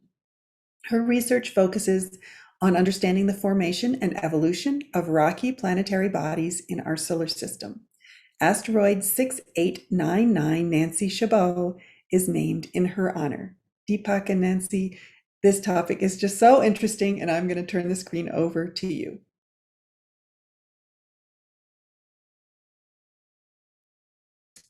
Rookie mistake, I was muted. Gosh, after 18 months, you'd think that I thought I was going to have to tell you that, but you got yeah, I know. All right, so I am attempting We can to share see my your slide screen. already. All right, do you see like the big screen slide here? Yep. Fantastic. So Lee, thank you very much for hosting this event. And again, thanks to everybody else for calling in. And it's, as Laura was saying at the end of her Q&A, you know, it's these kinds of conversations that keep space and all the applications of space in the conversations, national conversations that we need to have with, you know, with your representatives, with everybody, to make sure they all understand why space is important. And if you think about it, you know, she was, Laura, I caught the very tail end of it. And, you know, she was talking about how there's just so much, and I think there were some comments in the chat about there's just so much action going on in space. And it's kind of astounding when you think about that, right? Because we're still in the middle of a pandemic. I still walk around with one of these things, which I'm sure all of you guys are as well. And, you know, especially in those early days of the pandemic, everything was shutting down. But what I always would say is that, you know, when Kepler, you know, the guy that came up with the laws of planetary motion, you know, when he came up with all that math that talks about how the planets move, there's no term in there for infectious diseases. Right, the planets are going to be moving. Earth is orbiting. Mars is moving. These asteroids are all over the place. They're moving. They don't care about political issues that we have out here on Earth or any sort of you know, infectious disease. We got to keep moving forward. And the whole entire space industry, you know, us, all of you guys, all of our colleagues, I think have been a tremendous beacon of hope for everybody and a symbol of, you know, what we can accomplish under the most dire circumstances. You know, you think we had an international fleet of spacecraft we launched to Mars. That doesn't happen every day. We launched humans commercially launched humans from the United States not too long ago. And, you know, as Laura was saying, there's a whole bunch of other activities going on, and we have several notable upcoming launches that have all been worked through this pandemic, and DART's being one of them. But before we talk about planetary defense, I just wanted to kind of orient ourselves, kind of, you know, abstract it out a little bit. What you see here is our local interstellar cloud. That bright light in the middle, that's our sun. Alpha Centauri is our next closest neighbor, roughly 4 light years away. We're moving through this interstellar cloud all the time. Just in a few thousand years from now, which sounds like a long time, but not really, we're going to be outside of this cloud in a very different space environment. Zooming in a little bit, this is us. You know, this is what we look like. Hang on a second, you know, this is us. This is the heliosphere. The sun is right in the middle. Earth is roughly 1 astronomical unit away. The outer edge of that heliosphere, that's roughly 150 astronomical units. That is as far as the sun's influence on local space goes. And that's about, to give you an idea, if you remember the iconic Voyager spacecraft, they're right at that interface right now. So they're going to be giving us really incredible data of what things look like outside of the heliosphere. Now, zooming in even further, we get to Earth. Now, all the accomplishments we've talked about already and we're going to be accomplishing, they're all taking place right here. Now, at APL, this is where Nancy and I both work, we carry out a whole bunch of different space exploration missions. We recently, actually just not recently, just about 3 years ago, we launched the Parker Solar Probe. That's having repeated flybys through our sun's corona. So we're flying through the sun's atmosphere. And we're doing that so we can get a unique vantage point of how the sun works. The sun is responsible for pretty much everything that happens here on Earth, and we don't know how the sun works. So we're trying to understand that through the Parker Solar Probe at a very unique vantage point. We're also working on the Europa Clipper, which, as Lee was saying, that's the mission I'm personally working on a lot. The Europa Clipper and the Dragonfly missions. Those are things that we're working on right now, and they'll be launching in the upcoming years to visit some of the ocean worlds in our solar system. These ocean worlds are moons of our gas giants. And one of the most compelling things about them is that they are probably the most likely place for life to exist outside of Earth. So they're going to help us answer a lot of the key questions that have been, driving humanity since we started walking upright, really. So that's something really exciting to look forward to. We're also flying the New Horizons mission. If you remember the picture I showed a second ago of the heliosphere, New Horizons is skedaddling along outside, working its way out of our solar system. It flew by Pluto back in 2015, and recently flew by Arrokoth. That's a Kuiper Belt object, and that's roughly 4 billion miles away. So we're exploring everywhere, and it's really exciting to talk about this exploration, all these explorations. But we'll save those talks for another event. Today we want to talk about how APL and all of us around the world are actually looking at some of the dangers that space poses. So here you're seeing a physics-based simulation of the region around our planet. You can't see these structures with your naked eye, but they're there. The planet's magnetic field, our planet's magnetic field, those green lines are protecting us from the solar wind. The solar wind, this is the radiation directly from the sun, could be detrimental to our way of life. Both our health as well as all of the assets that we have. All those green dots that you see there, those are all of our space assets that are currently in orbit around Earth that we're reliant on, whether it's GPS, communication satellites, HDTV for some of us, but it's a lot of the infrastructure that we need for us to live our way of life. And if we weren't protected by our magnetosphere, these assets would be disrupted or even destroyed, and also some of the infrastructure that we have on the ground. So understanding how space weather affects us will help us mitigate these things, these types of effects in the future. Now, to look at a more tangible threat that's out there, asteroids. So what you're seeing here is a visualization. These are all actually asteroids that we've tracked and cataloged. To orient you guys, the sun is right in the middle, and you see some concentric circles working their way out. Those are the orbits of Mercury, Venus, and Earth. Earth is the white line that you see. Mars, notably, is red. Then right outside of the Martian orbit, you see this cloud. That's the asteroid belt. So that's what just a whole bunch of asteroids there that you're seeing a high concentration. But you can see that not all of these asteroids are out there safely in the belt. There's many that are internal, and some of them actually orbit from the belt in towards Earth and back out. These are what we call near Earth objects. And depending on where they, when they come within Earth's orbit and where Earth is at the time, they can pose a threat to us. So what can we do about this? We're going to talk about that today. And this is what when people talk about planetary defense, this is what they mean. So how often, hang on, I'm trying to go to the next slide. It's not letting me. I'll force it that way. So how often does this happen? You hear about near misses all the time, but here's a recent example of what actually happened in Chelyabinsk over Russia back in 2013. So here, you're going to see an incoming meteor over the town of Chelyabinsk, which actually is a populated town. More than 1 million people live there. Fortunately, it blew up in the air, so it was an air burst, but it released a shock wave that was 20 to 30 times the energy of a World War II era atomic bomb. You can see from some of this dash cam footage what people saw.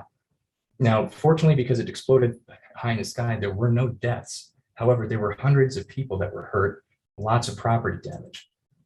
There's actually more footage. This is the benefit of living now as opposed to back when the dinosaurs were around. We actually have footage of these things.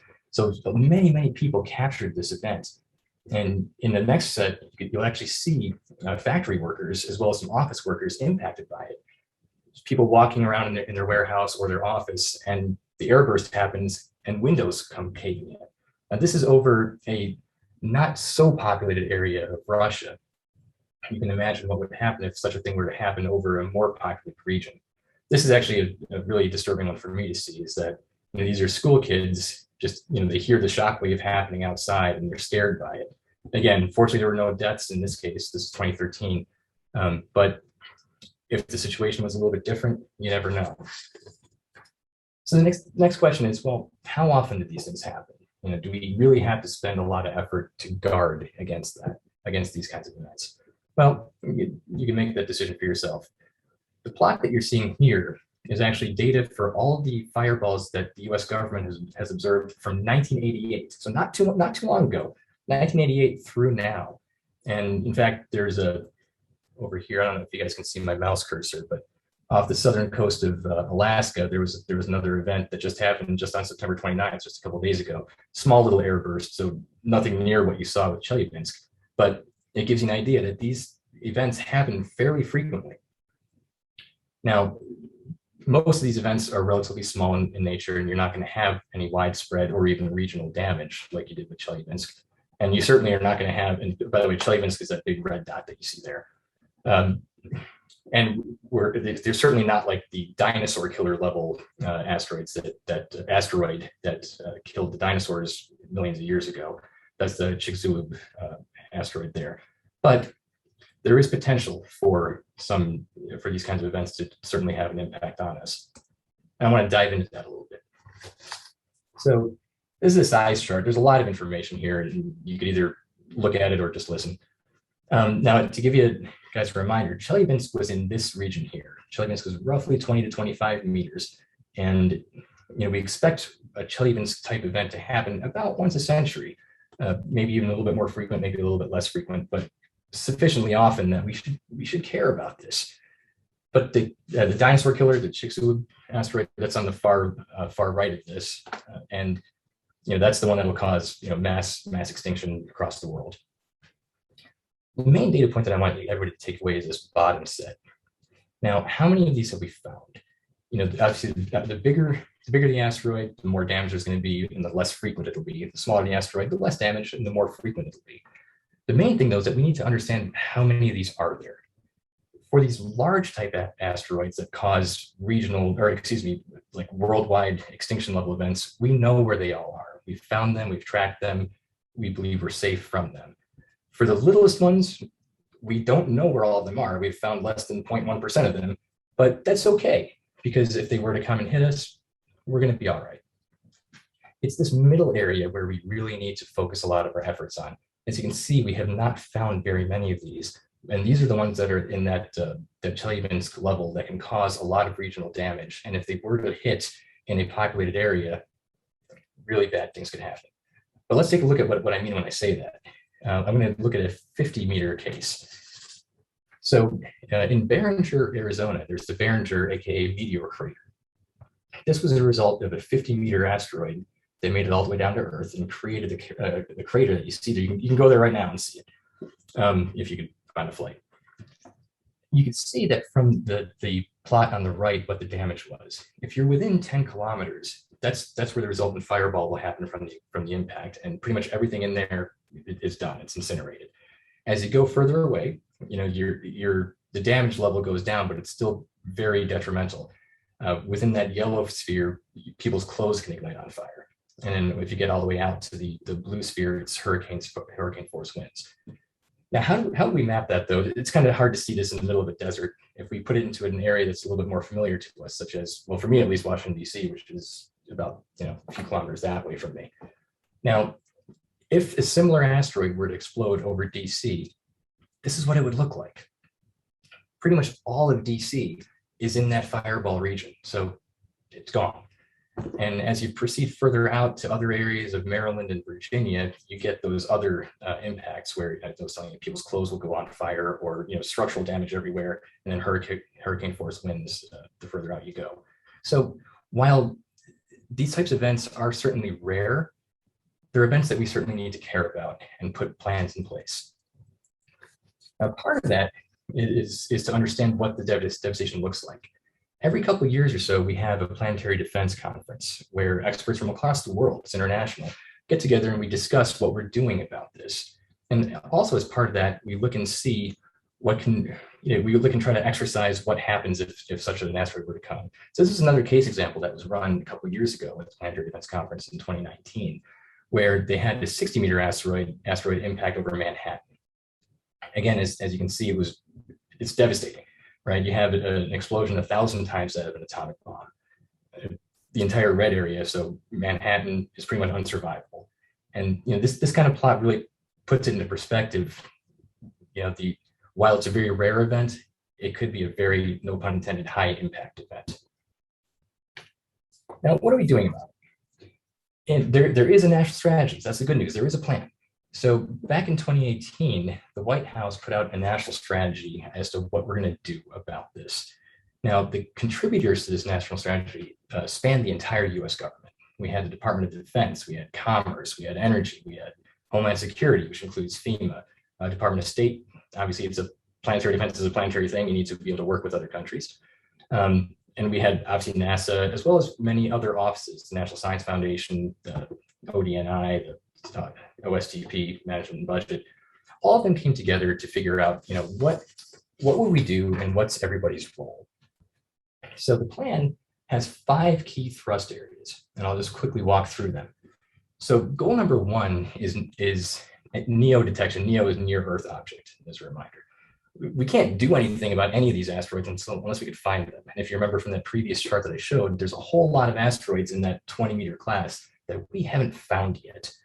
So NASA's leading the way in trying to come up with the right infrastructure to go out there and find all of these asteroids. Now, the NEO Surveyor mission, that's one of NASA's upcoming missions, that's a key player in making that happen. NEO Surveyor is going to be worked on this decade and hopefully launched by the end of this decade, and it will indeed go out there and find a large majority of the asteroids of that class.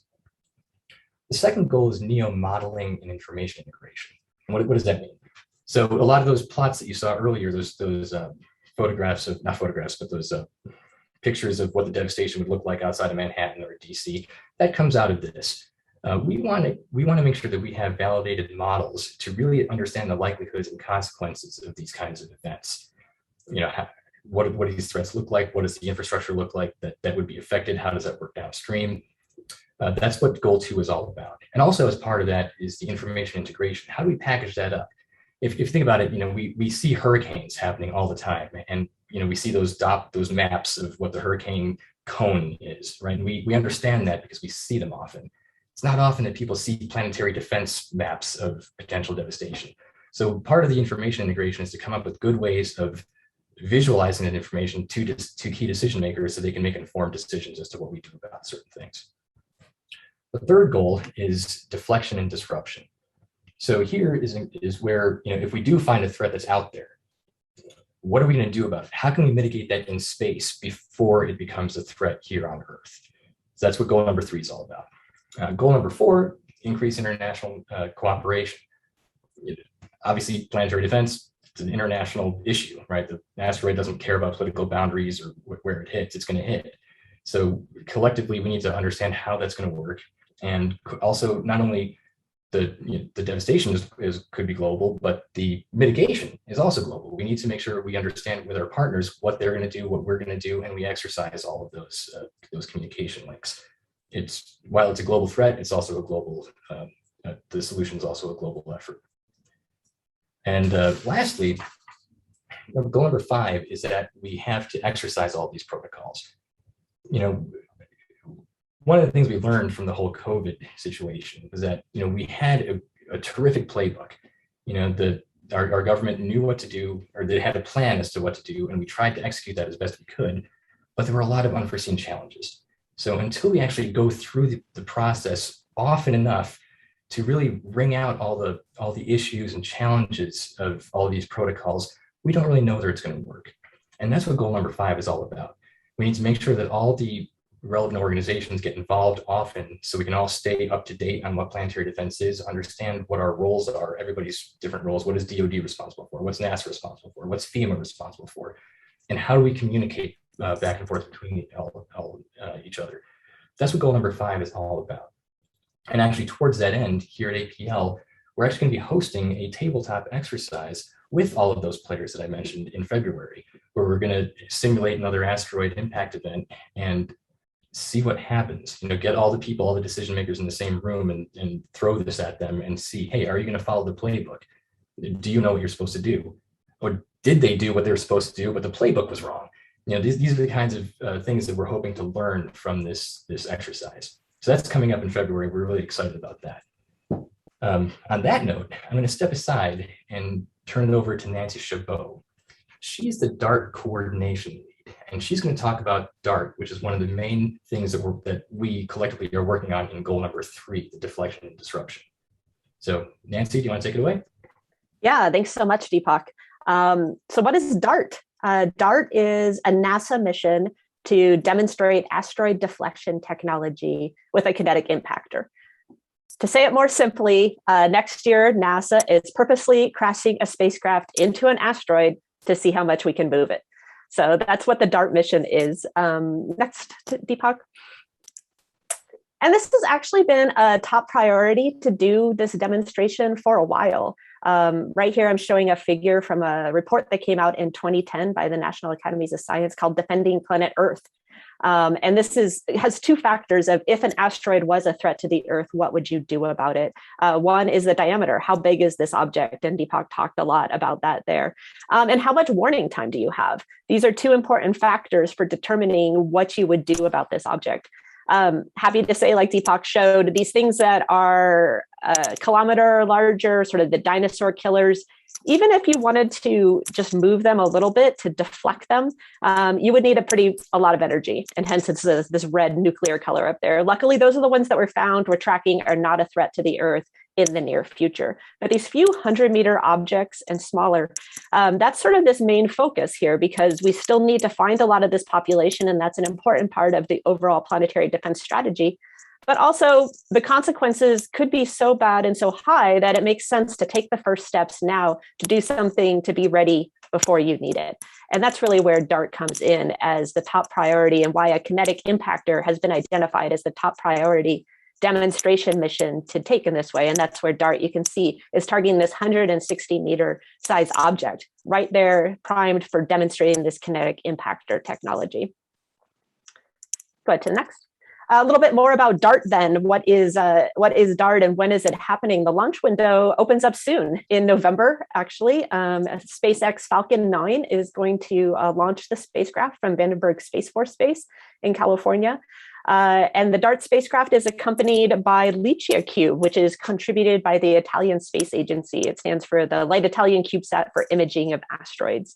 And these 2 spacecraft will fly together and head towards an asteroid system that has 2 asteroids, a double asteroid system, hence the name of the mission, the Double Asteroid Redirection Test. The larger asteroid is called Didymos. It's 780 meters, but DART's target is Dimorphos, the smallest one, 160 meters. And Dimorphos goes around Didymos every 11 hours and 55 minutes, just like clockwork. And so DART will come speeding in at 6.6 kilometers per second, impact Dimorphos, and in sort of the late September, October of next year timeframe. The specific date depends on the specific day that we launch. So once we launch, we'll know what that day is and be able to share that more. I should also say straight up, and taking a step back, that double asteroid redirection test, that T is equally important. This is a test. These asteroids are not a threat to the Earth. And so this is the right way to do this sort of demonstration. We're just going to nudge this asteroid, the smaller asteroid, change its deflection, its path around the larger asteroid through these asteroids that are not a threat to the Earth. And so there's really a safe and effective way in order to do this test. I'll also say, planetary defense, the warning time, what you really want to do is deflection and not disruption. This is also a key behind the planetary defense methods. You want to do this decades in advance, if at all possible. So finding all of the asteroids is key importance, and then being able to do this, because if a disruption, you have maybe more problems. It's a very unpredictable deflection, giving something a small nudge, letting that small nudge add up to a big change in position and time. That's the overall strategy. So, next slide, please. DART has a number of partners. It is a NASA mission that APL is managing, operating, and developing. But as with any NASA mission of this scale and size and scope, all of the partners are very important for contributing to this mission and making it a success. And so just wanted to show their logos briefly here. Next. Sorry, I'm trying. For some reason, sometimes it sticks. No worries. So more details about what will DART do. And this is really sort of defining the purpose of this technology demonstration mission. And the first is to impact Dimorphos. Dimorphos actually at 160 meters is a very small object. It's going to be the smallest object ever visited by spacecraft. And so this is in itself a challenge in order to do this. And we're targeting this to happen next September, October 2022. Like I'll show on in a coming slide. This is really the right ideal time to do this test. And I'll show that in the next one. Then we're going to change this binary. Can you go back, Deepak? Thanks. So then we're going to change the binary orbital period about it. And we're going to use telescopes here on the Earth in order to measure how much we've deflected that asteroid. And that's also another thing that makes this a key way to do this first test, is because we're going to use telescopes, assets that already exist here on the ground in order to see how much we deflected the asteroid. So this is cost effective. It lets the spacecraft be highly focused on deflecting the asteroids and then using the telescopes to see how much you've done. And finally, we're at the point where we really do need to be doing this on a real asteroid of the relevant size, because we know from other missions that have visited asteroids that they are complicated things.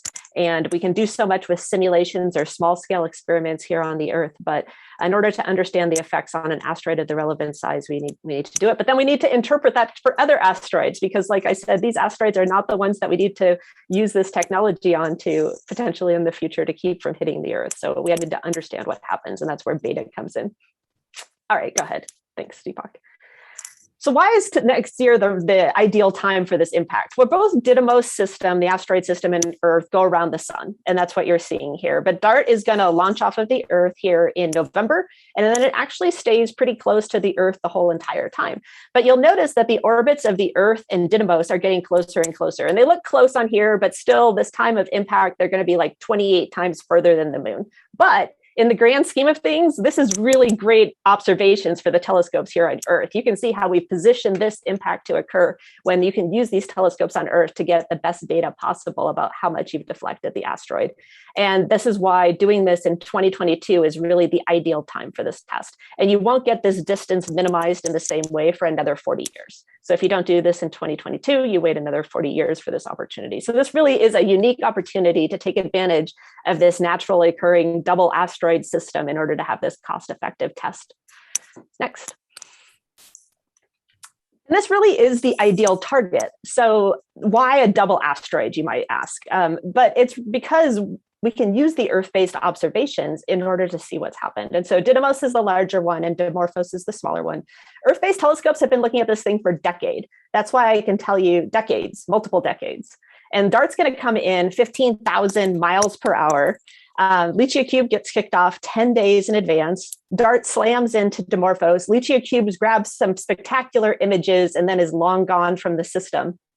But what we've done is slightly nudge the way that Dimorphos is going around Didymos. And so then here, that's why the telescopes, again, knew that from the observations before, hey, this used to take 11 hours and 55 minutes. We think it's going to change it by about 10 minutes. So maybe more like 11 hours and 45 minutes. But the models are all over the place. It might be 5 minutes. It might be 20 minutes. That's why we need to do this real test in order to see how much it is. So it's not going to be, it's exaggerated here, actually, this blue line. It's only going to be about a 1% change.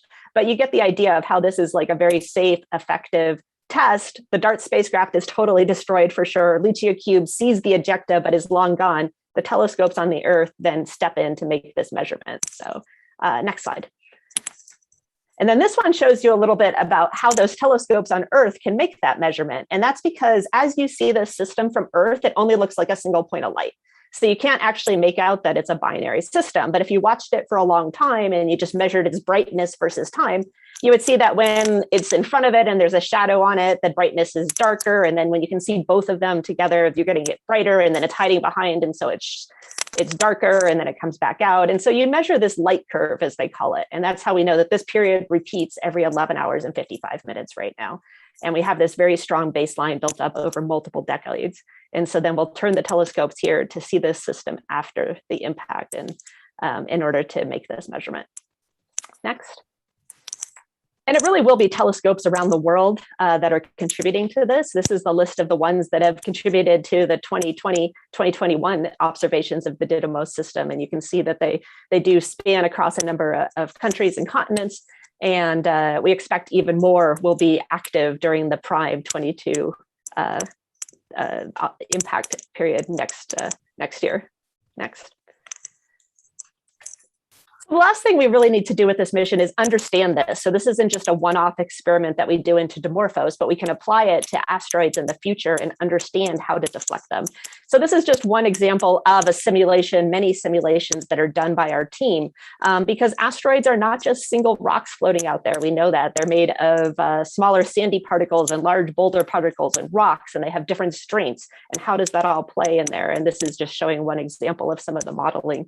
And so we have a whole range of models, but the Dimorphos impact will use that to actually understand which of these are most applicable to asteroids. Next. And one of the main things is this beta. So beta is the momentum enhancement factor. And this is one of the main reasons that we really think a kinetic impactor has a lot of promise, because we think that you'll be able to deflect this asteroid even more than just the energy that you bring in. So go to the first step. So if you had like a beta of 1, you would just crash your spacecraft in and it would like hit the asteroid, and then that would move the asteroid the corresponding amount, with a conservation of momentum. But if you go to the next one, what we really think is going to happen is there's going to be some ejecta. And the ejecta is going to essentially go out in the other direction, giving the asteroid an extra push. So you get even more than just what you bring into the system. So how much ejecta, go to the last one, please, Deepak, is one of the big questions, because this model is all over the place. And when we have done things with asteroids recently, like OSIRIS-REx getting its sample and Hayabusa 2 getting its sample, we've learned a lot that these strengths are maybe not what we expected. How much ejecta is there going to be is going to be very related to how much of the push it is. And that's why doing this on this 160-meter object is very important. Next. Planetary defense is obviously a global issue, and so international cooperation for an international issue is important. DART is a NASA mission that's set to impact in 2022, and I'm happy to say that the European Space Agency has a follow-on mission called Hera, which will actually not just fly by, but rendezvous with this system in 2026. And so this is very exciting because they'll be able to see the crater made by DART, which will be very important for constraining the models. They'll actually be able to get the mass of Dimorphos, which we won't be able to get just by flying by and impacting into it. And that's very important. You want to know how much mass you deflected. And they'll be able to characterize the system in a lot more detail. And both of these teams are working very closely together. And so the combined results of these two missions will be greater than what each one would accomplish on their own. Next.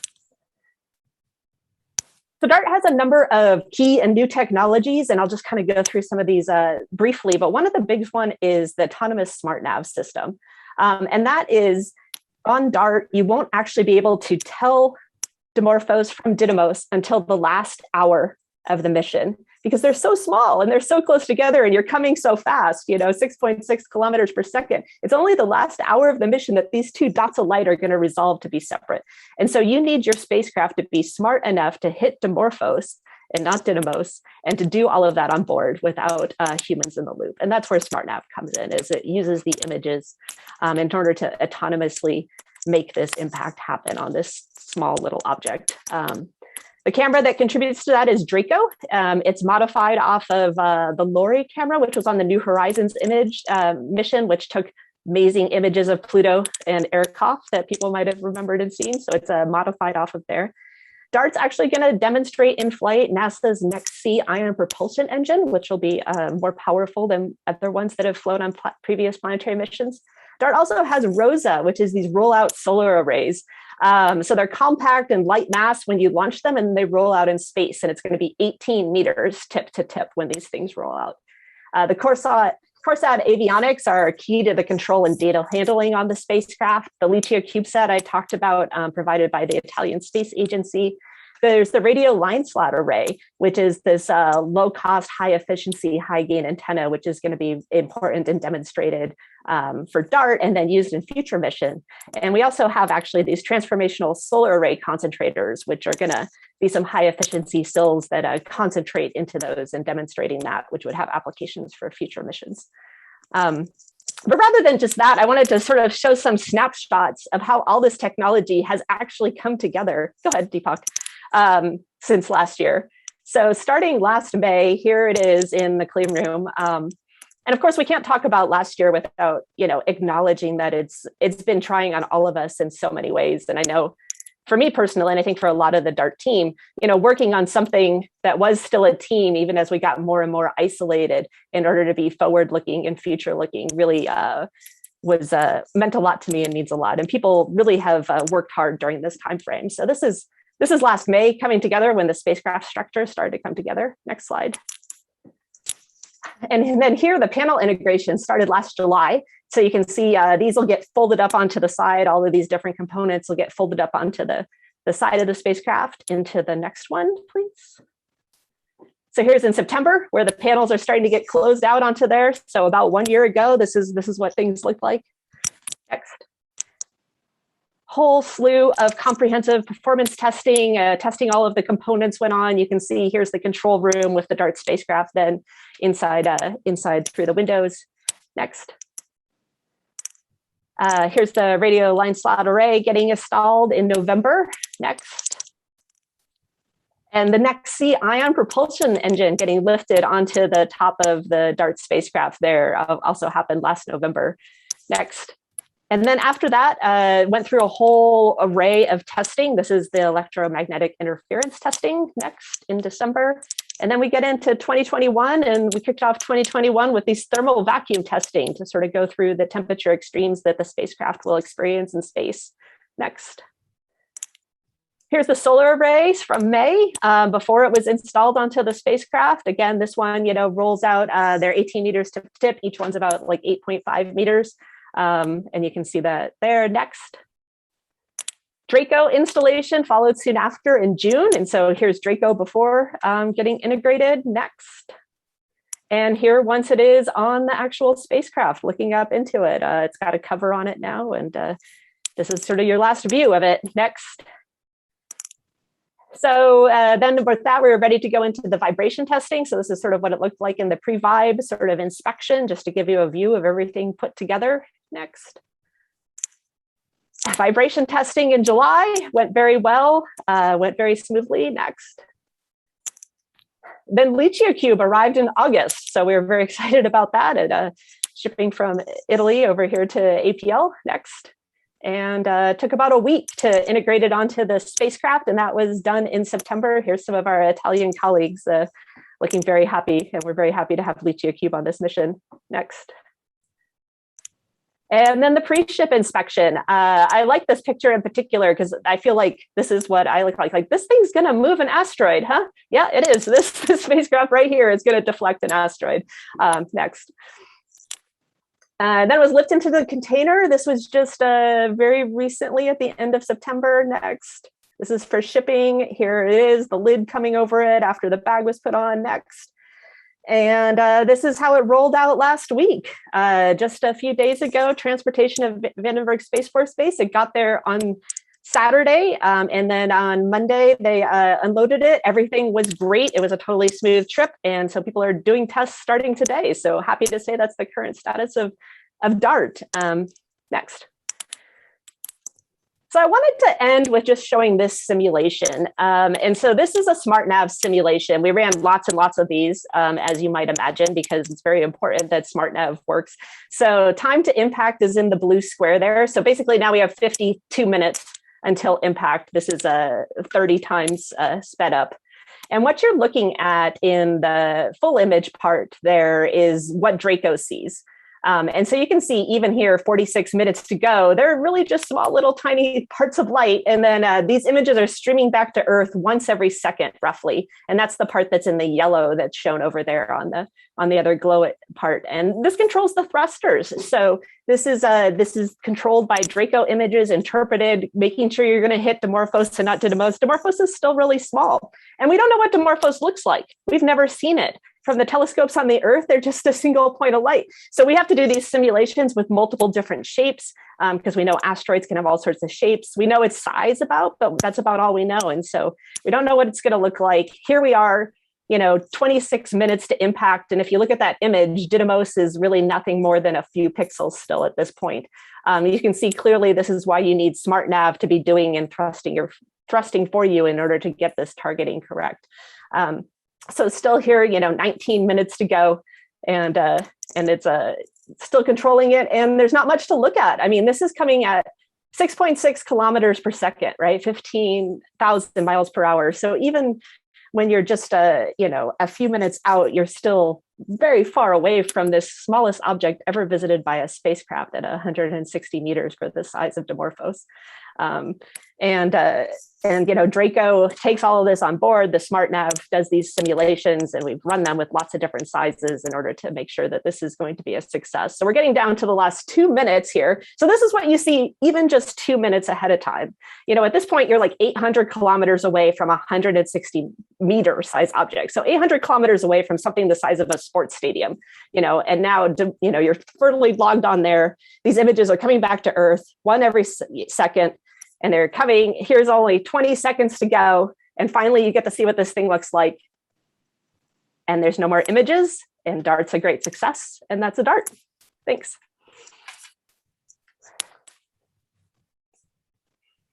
Amazing presentation. Thank you so much. There's lots of comments and questions in the chat, and I have a lot for myself as well.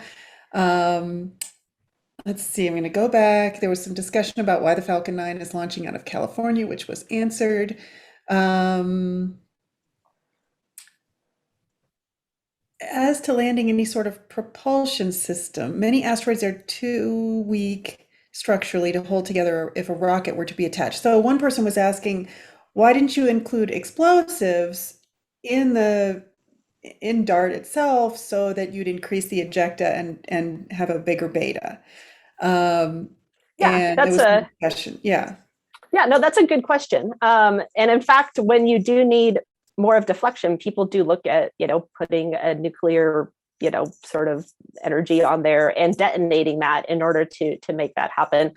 For the first test, and like was shown in that study, you want to keep this as simple and reliable and mature technology as possible, right? I mean, so crashing a spacecraft into there is pretty much one of the simplest things that you can do. And we have that technology already. And if you did this, 10 or 20 or 30 years in advance, this should be enough. And so, you really don't want to overcomplicate the system if you don't need to, and this is going to be effective to deflect an asteroid. And so that's sort of what that 2010 National Academies of Study sort of concluded as well. Like, this is the most mature technology. It makes sense, to do this, to demonstrate this. But there will be steps that follow. So to address the one about putting a rocket on, for example, there are other things that are considered more slow push versus fast push.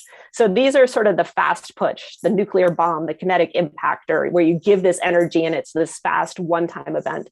But there are planetary defense techniques like the gravity tractor, the ion engine probe sort of views, and you would run these continuously and you would have much more control over them. But again, it depends on the size of the asteroid. There's a lot of unknowns about there. That's why DART is taking this first test. And so I wouldn't say that lots of options are still on the table. And it's just good that we're doing this first test towards deflecting it all. And what comes next will depend a lot on what DART finds out. I'll also add is that, as Nancy was saying, we wanted DART to be simple. And if you remember that one animation that Nancy showed about the Didymos system and Earth kind of coming together at that one spot, we wanted to make sure we launched this on time, right?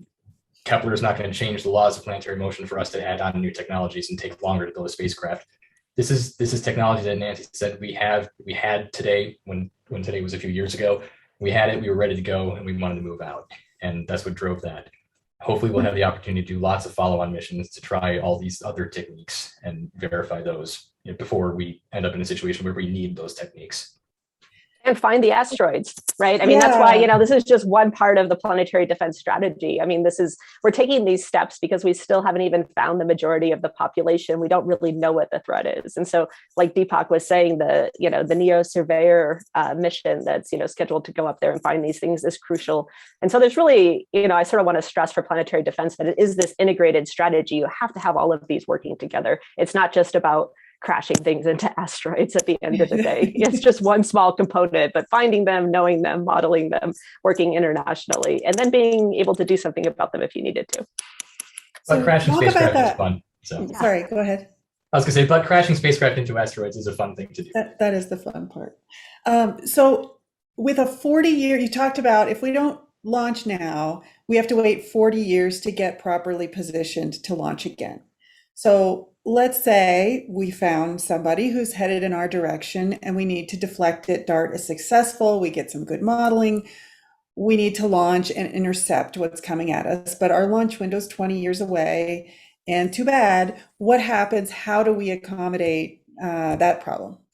Yeah, that's a good point. I mean, so the thing with the 40 years is really just for DART using this double asteroid system as its test. It doesn't apply to actually deflecting it from the Earth. It just applies to the unique way that we're able to do this test in a very focused, cost-effective manner that utilizes this double asteroid system. And it's not just a double asteroid system, it's an eclipsing one, right? One where the smaller moon sometimes hides behind or comes in front of the larger one as seen from Earth, right? And so that's sort of a unique thing. But the other asteroids, asteroids that are on paths to be Earth crossers that you would worry about, come around on periods that are sort of like Earth and Mars, so 1 to 2 to slightly longer, 2.5 years sort of things. And so you would have regular launch opportunities in order to get to anything that was a threat to the Earth, and you wouldn't be waiting decades in order to do that.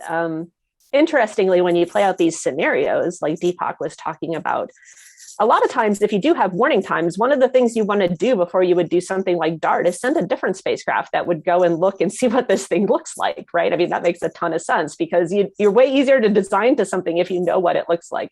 And so a lot of times, if a threat was established, and this is actually in the national protocols for emergency respondents as well, you would launch a spacecraft to go and characterize this object. It wouldn't be to impact it. It would be either a fast flyby because that's all you had time for, or rendezvous would be even better. But that would depend on your launch windows. And so a rendezvous is not always possible, but you could probably get a flyby within, any sort of reasonable sort of time frame, figure out what this thing looks like, and then take your next actions. But again, that's why it's you wouldn't want to be in the position where you're just launching DART at the last minute, because again, this is deflection, not disruption. You want that warning time. Warning time is so key, important here. Yeah. I don't know, Deepak, did you want to add to that? No, I think you covered everything. And I just wanted to make sure that people understood that that 20-year thing about coming back around, what was driving that is that we wanted Earth to be very, very close to the Didymos system at the time of impact, so we could use Earth-based assets. We have Lichia Cube that's going to be taking photographs, and it's going to be spectacular. But we also wanted to be able to see the impact as best we could from the best vantage point we could from Earth, which is, that's what drove that 20-year window that Nancy was 40 years. Yeah. 24 years. My apologies. Yeah. You addressed a little bit about the problem of predicting the next thing after using the DART data, and that you need the follow-up mission. And geologic processes on Earth, if you're looking to drive a 1% change, it's not going to be measurable, right? So what variables go into the models? How many variables do you have? Because you don't know the mass of the body, you're going to move it, you think about 1%. You've got different angles of incidence of the spacecraft. Hopefully that will be very well known after the fact. And then the electrical components could react to impact differently. What do those models look like? How ugly are they? They're pretty ugly. I mean, so we've got, Lawrence Livermore National Lab working on it, and, some other people. I mean, you're right. I mean, there are as many parameters as you can reasonably have inside those models. So some of the important ones, obviously, is the mass of the object, right? I'll take a step back. So we'll be able to measure how much we deflected it very accurately with the Earth-based telescopes. I mean, they can measure things to 7.3 seconds, and we think we're going to measure it move like 10 minutes, right? So this measurement is going to be very achievable from there. So I think we'll make that measurement very precisely, but we don't know the mass of the object of the moon that we're moving, and so that will remain until Hera comes along. But the models include that you're not going to just have a sphere, you're not going to have a flat surface, that you're going to have boulders, like you saw in even just that one that I showed. I mean, they put in different size frequency distributions for those boulders, different shapes. That's, like you said, going to impact the incidence angle of your spacecraft, right, that you come in at. And then that's going to have an effect with the momentum. The ejecta can get shielded actually in some of the models. So if there's like a big boulder in the way, it actually doesn't go in that direction because it like hits the boulder and it goes more often the other direction. And that can cause a difference. The strength of those boulders is actually very important too, as is the porosity. How tightly packed together are those materials at the end of the day? We do include the DART spacecraft shape actually in some of them with the solar panels even. And that model took a really long time to run because the solar panels, it turns out, do not have a lot of mass and actually do not change the model very much, but they might make some interesting structures that Hera will see, just sort of like I won't say like an angel snowman in the snow, but you might be able to detect those depending on the angle that they hit. But most of it still is in the main body of the spacecraft, which is kind of seems to be modeled more or less as a, 2-meter cube.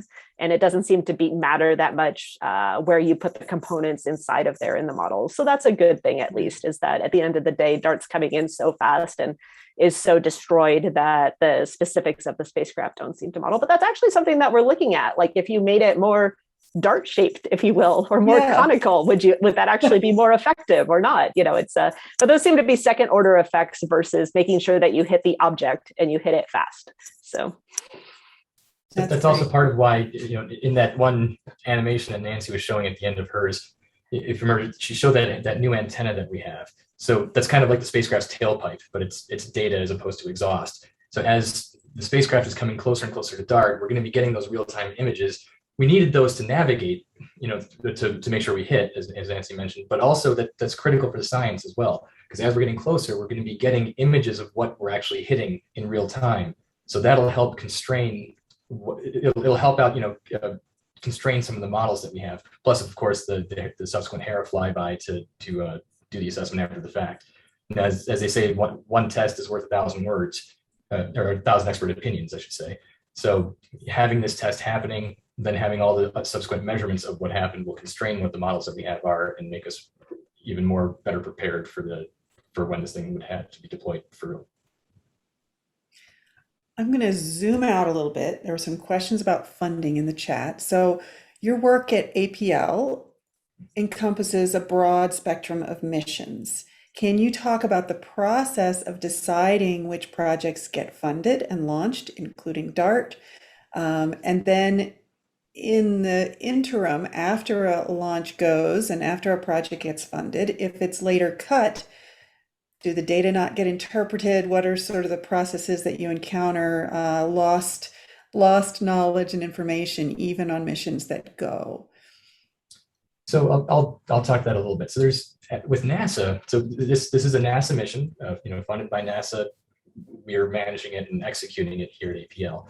Now there's two types of missions that NASA has. There's missions that are directly funded, and there's missions that where NASA puts out what's called an announcement of opportunity, or otherwise known as an AO, where they'll solicit people to propose. And there's different missions have different cost caps. The Dragonfly mission that I mentioned before, as well as New Horizons, fall into this competed category, where through the National Academies, which the National Academies is an organization that Nancy referred to earlier. They're actually a group of scientists, community scientists, that get together once every decade for each discipline, and they come up with what are the primary science goals of the following decade. So it's really nice that we actually have a community-driven roadmap that defines what it is we need to do scientifically wise. And actually, we're in the middle of doing a decadal survey for planetary science right now. And for the first time, planetary defense is a key component of that. So we're excited about that. But as part of that part of the output of that will be coming up with what are the key targets that we need to go to. What are the places that we want to explore? So then NASA will put out a call for people to propose to that. How would you guys implement a mission to Titan? How would you implement a mission to visit Pluto? How would you implement a mission to execute this function? And people such as APL, as well as other organizations, will propose. NASA will evaluate them based on the scientific merit, the risk, the cost, and then get funded. So that's one way. Another way that missions happen are like DART or Europa Clipper or Parker Solar Probe, where it's a directly funded mission, where NASA will fund studies early on to a certain organization that has specific capabilities, and then that mission, that those funds eventually turn into a mission where NASA says, all right, JPL, we need you to go to Mars and collect a sample and return it. So that's another example of a non-competed mission, because JPL has specific expertise and they're very good at what they do, and it just makes sense to just go directly there for that mission. DART, as an example, with at APL, we have several sponsors, not just NASA. We do a lot of work with the DoD as well. We work on missile guidance systems. And as you can see, that has direct application to what DART's doing. So in DART's case, APL, along with having a large, probably the largest group of small body scientists under one roof, as well as our missile tracking capability, we had that special capability to execute DART. And that's why this was a directly funded mission from NASA. So hopefully that answers the question as to how these missions are originated. There's either, depending on the nature, it's either competed or it's directed, but they all follow the scientific requirements set forth by the community-driven decadal survey. So you don't have rogue scientists going around trying to make money grabs for things that the community doesn't believe are worthwhile. And the question about what do you do if a mission or a portion of a mission is descoped, that's part of the game we play, right? If sometimes the spacecraft might even fail too. That's effectively the same result to the scientists that are hoping to get the data. If a mission goes up and fails, the data is lost. If something cost overrun happens and NASA cancels it, that data is lost. If the data is really worth it to the community, they'll make another go at it, for the next time around trying to secure funding. If that data was worth the funding before, it should still be worth the same amount of funding later on. So, you take the punch and you move forward. It's reassuring that there's some oversight there. Thank you. Yeah. I have 3 more questions. We've had space debris experts on this show talking about the difficulty of tracking and modeling space debris, that current models show everything basically as a cannonball, no shape, no size, no mass. And it's just not very well advanced in figuring out how to do that. Has there been cooperation, as we learned from how to track the items in, was it NEO? Are you collaborating with some of these space debris experts and modelers to try to determine the best ways for both, or because of the orbital pathways, do they need to be done in different ways? Well, there certainly is a lot of collaboration. You remember that plan involved a lot of different groups of people, including Absolutely. the Department of Defense as well as NASA. It's called space situational awareness or domain awareness, where we need to know what's out there, whether it's objects that are far, far away from Earth that will eventually intersect with Earth's orbit, or stuff that's much closer, such as some of the space debris. So a lot of the same assets are being brought to bear to catalog these things. Now, where these items are managed and cataloged, that'll be in a different place. There's a certain group of folks, I can't remember where, that keep track of all the space debris that we're aware of, and as new space debris is found, they keep track of it. The simulation that I showed before that showed all the asteroids around Earth, that's worked by a group of folks at JPL, the Cineos group, that catalog all the near Earth objects. So the management of them are in different places, but a lot of the same assets are used to find them. Great. And a little bit of a left turn. That's my right, left turn. Can you talk about the economics of using the results of DART to design a weapon? Would it be cheaper to deflect an asteroid using this technology to hit a particular place on Earth than it would be to develop Earth-based weapons to do the same job? Do you want to take a swing at that, Nancy, or should I come up with that? I mean, I'll let you, but I'll just say that one of the main things is the warning time, right? So this is sort of like, you want to send this spacecraft out and do this decades in advance, give it a small nudge, which adds up to a big change in position and time, right? So you're not really waiting for things to come to Earth and then like shooting them down, right? That would not help. So that's like really not what we want to do here. We want to, use this long warning time and then go out and just give them a little nudge, and then they will change, and the Earth and the asteroid won't be in the same place, decades from now. And so with that sort of approach, and DART is, a robotic mission. And if you were doing this for real, you probably would send multiple ones, but it's still, the price tag is pretty low compared to a lot of DoD operations. I'll let Deepak pick it up from there. Yeah. I was not clear in the question. Okay. I mean, would it be cheaper for an aggressor to use this technology to deflect an asteroid to hit an opponent's land on Earth than it would be to use Earth-based weapons? Now, that would be a very expensive way, Very expensive. and a very risky way of trying to attack somebody, right? I think it's much easier to launch a missile at a target than to launch a missile at something out in space to deflect it to hit that target, right? So I would, it's going to sound bad. And it would be so long in advance. If our adversaries want to use that technique, great, because it's more likely I'll survive it. Yeah. And they've got to do it 10 years in advance. So they got to do have it 10 years time in to plan. advance. Yeah. Right. They might change their minds too. My last question was, sorry, go ahead, Deepak. I was going to say, if there is like about a minute left, we actually have one last final parting video, if there's a minute left, but we can otherwise keep going with questions. Yeah, I think Tim is next, and we are always allowed to eat a little bit of Tim's time. So why don't you go ahead and show the video, and then I have one brief final question. All right. Turn your volume up. So this is what's happening with DART. Launches. Separates from the launch vehicle. These are those rollout solar arrays that Nancy mentioned. This is what it looks like.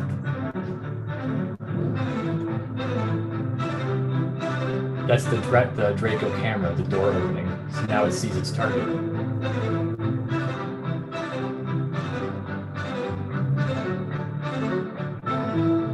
DART is approaching. That's the ion propulsion system. Lichicube, the Italians, get ejected. They deploy their solar panels and watch us. DART's camera locks onto the target, starts thrusting.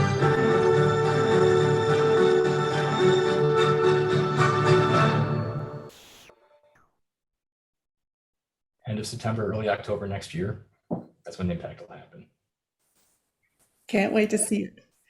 My last question is, who plays each of you in the next movie about an asteroid impact? Yes. Oh gosh. That's a first. I've never. I will have to table that and come back with a better answer sometime in the future as well. So, when I was a kid, people used to say that I looked like Ralph Macchio, if anybody is old enough to remember the Karate Kid, but I had a lot more hair back then. And, so maybe Ralph Macchio for me. Okay. With the new Cobra Kai series, I'm a big fan, so I'll stick with him.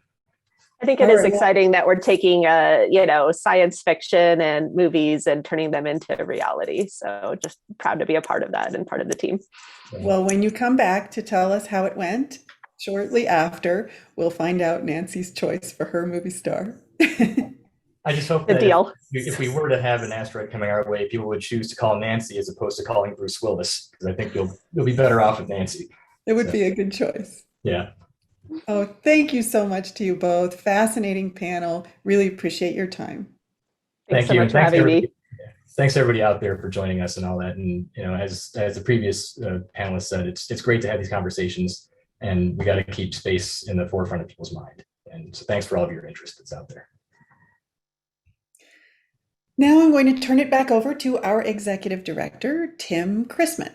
Tim, what have you thought of our talks this morning? And a fascinating sort of journey going from hearing from Kelly talking, almost the business and strategy side of space all the way through Armageddon and the realization that real life superheroes are not bald mining people that go to asteroids. They look a lot more like Nancy and Deepak. So that's sad because it's going to be a less exciting movie. We'll have to throw some drama in there, but it's really cool to be able to hear about missions like DART that are really being done, that we're really looking at, and it's especially nice to hear that all of the dinosaur killer asteroids, we know where they're at. So that's a win. Sub extinction level asteroids we're not sure about, but extinction's worse. So I feel like that's a win. All right. Well, I'll turn it over to you, and we'll see you again in a half hour. Sounds good, Lee. So yeah, I as we just heard, a lot of these missions, these projects that are being done for and in space are these long-term projects. And it's one of the questions asked, how do you choose which ones? Sometimes Congress does, sometimes there's other mechanisms, but these are 5, sometimes 10, sometimes longer year planning efforts, and they're certainly longer than that in terms of the conceptualization. Some missions, have stretched back 15 or 20 years. The James Webb Telescope has been going for quite a while. SLS, the same. And those have been examples of long-term commitments on the part of government to fund these projects that are deemed critical, in many cases for scientific purposes. Until recently, there's not been a lot of thought around the idea that there could and or should be economic investments in space.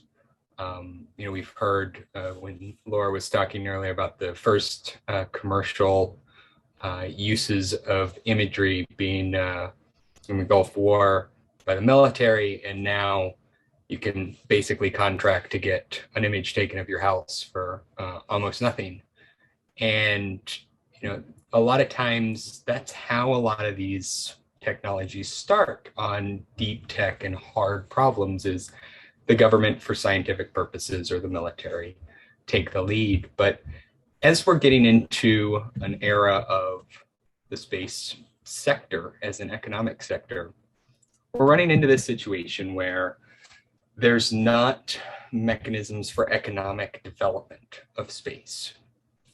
NASA has stood up a office to help advance commercialization, to help do and pay a lot more attention to how, in many cases, commercial companies that are not the traditional contract companies may be able to provide services faster and cheaper.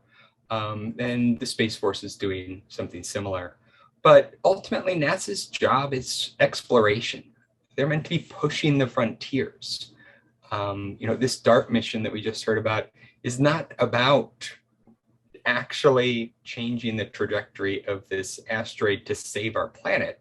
That would be more of a, almost military operation. This is to find out what it would take, the sort of curious questions of, can we do it? And that's what NASA's good at, really good at. They make landing on another planet look boring because it's just routine for them. So they really should not be the economic development agency for space. We don't have one yet, and that's needed. And we've talked about Space Force a little bit, doing that national security mission. And being a former military officer, I can tell you, the military will do what it's told. It will build, it will create, it will try to restructure and whatever it's asked to do. But it's not its core mission. And there needs to be an entity that, just like following behind the Explorer, can fulfill the mission of helping enable what we need from the military and scientifically. And then on the private sector, which is generating all of these new innovations, who's creating the backbone for them to create new tomorrows? You know, Jeff Bezos famously said that he didn't build Amazon by himself. He needed the post office. And as we look up to space, there's not that equivalent infrastructure in place yet, which is, if not already, going to be a problem here very soon. And so I briefly mentioned this morning, but I wanted to go further into our proposal that's in front of Congress right now that would create an infrastructure development corporation for space. Now, I believe Terry asked earlier about sort of an interest in Congress, or a weariness on the part of Congress to appropriate more money, and in the face of massive amounts of debt that have been occurred and new investments being made right now. And I would say the answer by and large is that the current climate in Washington is, how can we get more jobs in the least toxic manner possible? And I use the toxic reference in the political sense, where Republicans may view raising taxes as toxic, and so that creating jobs through raising taxes would not be acceptable. And on the Democrat side, the inverse, cutting taxes to create jobs, may not be acceptable. And so that is where what we've designed comes in, because it would be a freestanding organization with a federal charter, unlike most corporations which have a state level one. This one would have the authority to work with the Treasury Department to issue bonds and loan guarantees that were backed by the full faith and credit of the US government. But instead of needing to go through, as DC is going through now, a debt ceiling fight or government appropriations cycles every year, this corporation would be fully independent and have that mandate to invest in long-term projects that benefit America as a whole and enable NASA and Space Force's mission, while creating a sustainable path for the private sector to commercialize space. We like to stay on brand, and if Foundation for the Future wants to make space boring, then that filters into a lot of our messaging about the Space Corporation Act. And that does seem to be something that resonates on Capitol Hill, because there is an entrenched resistance to new and flashy things. And so when we're talking about space in terms of infrastructure investments and hard buildings and projects, that is something that resonates with them, even if nobody really wants to admit that they are in fact boring. So what the Space Corporation would do is offer the country that opportunity to create space jobs without that political toxicity on either side.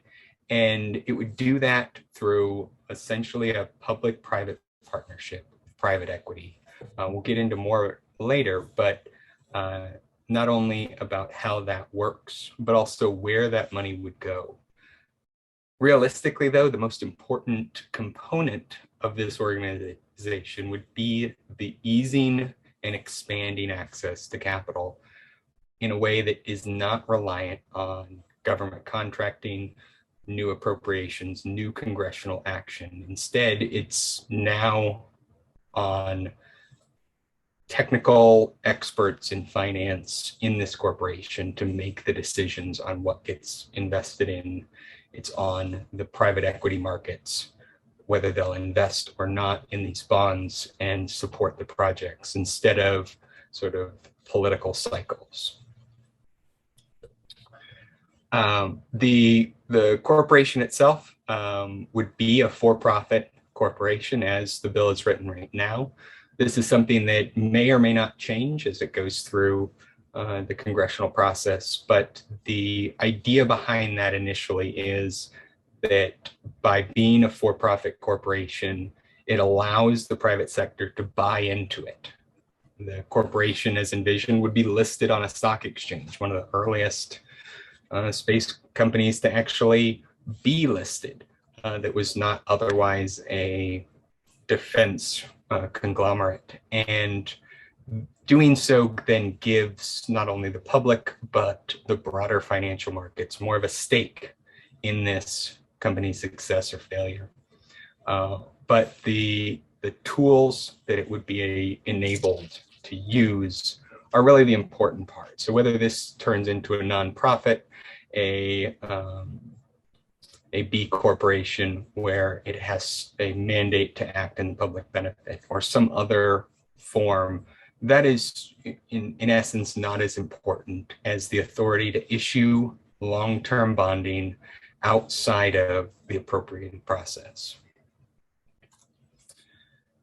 We've done some modeling on just what that portfolio could look like. So this corporation, as written, would look very similar to the roughly 15 or 20 other private federal corporations that exist already. We don't necessarily hear about them every day, but they're underpinning a lot of what happens in big parts of the economy. Fannie Mae and Freddie Mac are examples in the housing sector. The Tennessee Valley Authority in power generation for much of the Midwest there. These are organizations that were created with fairly narrow mandates to promote or prop up key sections of the economy or key economic sectors, and all of which have the authority to issue bonds, provide different degrees of guarantees, or conduct research and projects. And so when we did our modeling, it was based off 100 plus years of experience looking at how these have played in the past. And so when we're looking at the capitalization of this, for instance, the sale of shares of the half of the corporation that would be a public corporation rather than government owned, we looked at what it cost to buy into, say, this commercial satellite corporation in the 1960s, or Tennessee Valley Authority earlier in the 30s and 40s. And same with the bond issuance numbers. Right now, the majority of private federal corporations have in excess of $75 or $100 billion in outstanding bonds for their portfolio. And so when we modeled it at 20 billion, we viewed that as a fairly conservative look at the sort of appetite that would be there for bonds issued for specific space projects. And so in all likelihood, what could be done is far greater than what we're actually modeling. And you can look here at the how this portfolio would be broken out. I am a relative newcomer to the finance world, and so when I started being educated on how fractional reserve banking works, how some of these loan guarantee programs are able to leverage the broader financial markets, it quickly became clear that a relatively small amount of upfront cash can be leveraged multiple times over in cooperation with large hedge funds and large investment banks to dramatically change the scale of investments. And so the vast majority of the money that would be raised in that capitalization issue would be put into these loan guarantee programs, where a small amount of money is held as reserve for a much larger portfolio of loans that are actually issued by private lenders, private funds, and are merely backstopped by the Space Corporation, which is then again backstopped by the US Treasury. And so in effect, whether it is, a loan guarantee to Voyager Space Holdings or Virgin Galactic, that bond then becomes a de facto US Treasury-backed bond, lowering the cost dramatically of capital for those companies. There would also be some revolving funds that would be targeted at smaller businesses and those projects that the government had more interest and more of a stake in terms of accomplishing and getting done, rather than those that were purely private driven, which would fall more heavily on the loan guarantee programs. We then turned to look at what the economic impact would be nationwide of this proposal. Much of the space sector throughout its existence has not actually been able to quantify how, for one, even how big it is. The Bureau of Economic Statistics didn't start keeping them until relatively recently. Space Foundation does keep a state of the space economy statistics, and for the vast majority of the time that has been done, that's been the only record of how large the space sector is. And so when we started looking at how much of an impact the Space Corporation would have nationwide, we had to rely on those, the Space Foundation's tools, the Commerce Department's new statistics, and the recently released NASA state-by-state level economic analysis of how much economic activity NASA generates at a state level. And that's where we're able to come up with these numbers here of over the first 10 years of the Space Corporation's life. You would see a roughly $150 billion increase in US GDP, well north of 2.5 million new jobs. And you need to keep in mind, although we just saw on the last slide, the full portfolio is 260 billion. The first 10 years are not the full deployment of that. In fact, most projects are meant to be well more than 10 years in length. And so this economic activity represents a dramatic increase, even over and above what has been invested in those companies, whether from the government or the private sector. When we sat down to write this bill, one of the early questions that came up was, how do you define infrastructure? It's very similar to a Supreme Court decision on pornography in the 1960s, where the answer was, I'll know it when I see it. That does seem to be how DC defines infrastructure. And so rather than rely on that and the historical precedent of when you give a new organization a broad mandate, they will use it all up, we chose to narrowly define 3 categories of infrastructure, and within each of those categories, specific project types and samples. So that way, once this law is passed, there's a very clear set of guidelines for this new organization about what its right and left limits are, where it should not be focusing on, and where it needs to spend more of its time. And they really break down into the 3 categories of access, sustainment, and support, and we'll get into those. With access really being that to, from, and through space.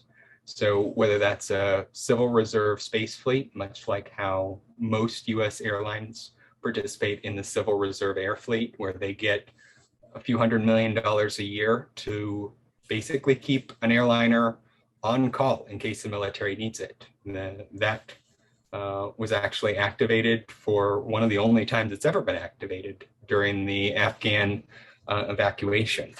But otherwise, that has provided a source of stable money for the US airline industry and a source of security to the US military, knowing it doesn't need to have a bunch of extra aircraft on hand. But as you can see with the breakdown here, the access and getting to and from and through space does represent a little over a third of where we see that the investments of the Space Corporation would be made. Because ultimately, at least over the next 10 to 15 years, getting to space will remain something that needs more work. The next is sustainment, and this is the sort of subdivision or mall analog, where no business that sets up in a strip mall or other sort of office building really needs to know or care how that complex was made or developed. They just want to show up, plug in, put up their sign, and start working. And that is what we envision this category being, whether it's low Earth orbit stations, manufacturing hubs at Lagrange points, or strategic reserves of minerals, water, fuel at different points. These are the components of what would otherwise be looked at as business parks or cul-de-sacs here on the ground. And then the support investments. I like to say a little tongue-in-cheek that these are sort of the catch-all. I'm a former Army officer, and so I need to have a third category for everything, and it always gets to be the catch-all. But this is really the category that this whole conference is about. Those things that directly benefit us on the ground and serve to make our lives better.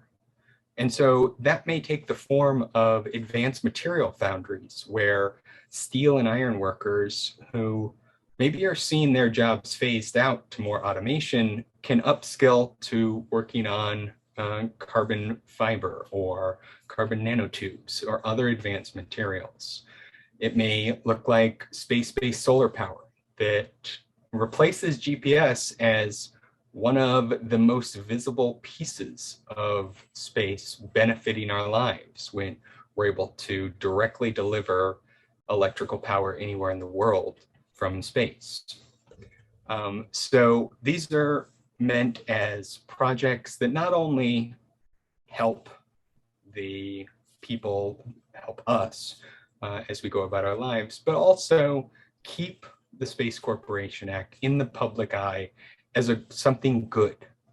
Because the unfortunate reality is anything that government does needs to continue to sell itself as something deserving of continuing to exist. And so this is meant to be a very public face of the government's role in commercial space, where the government keeps a light hand, but is able to have far outsized benefits to what would otherwise be able to be done.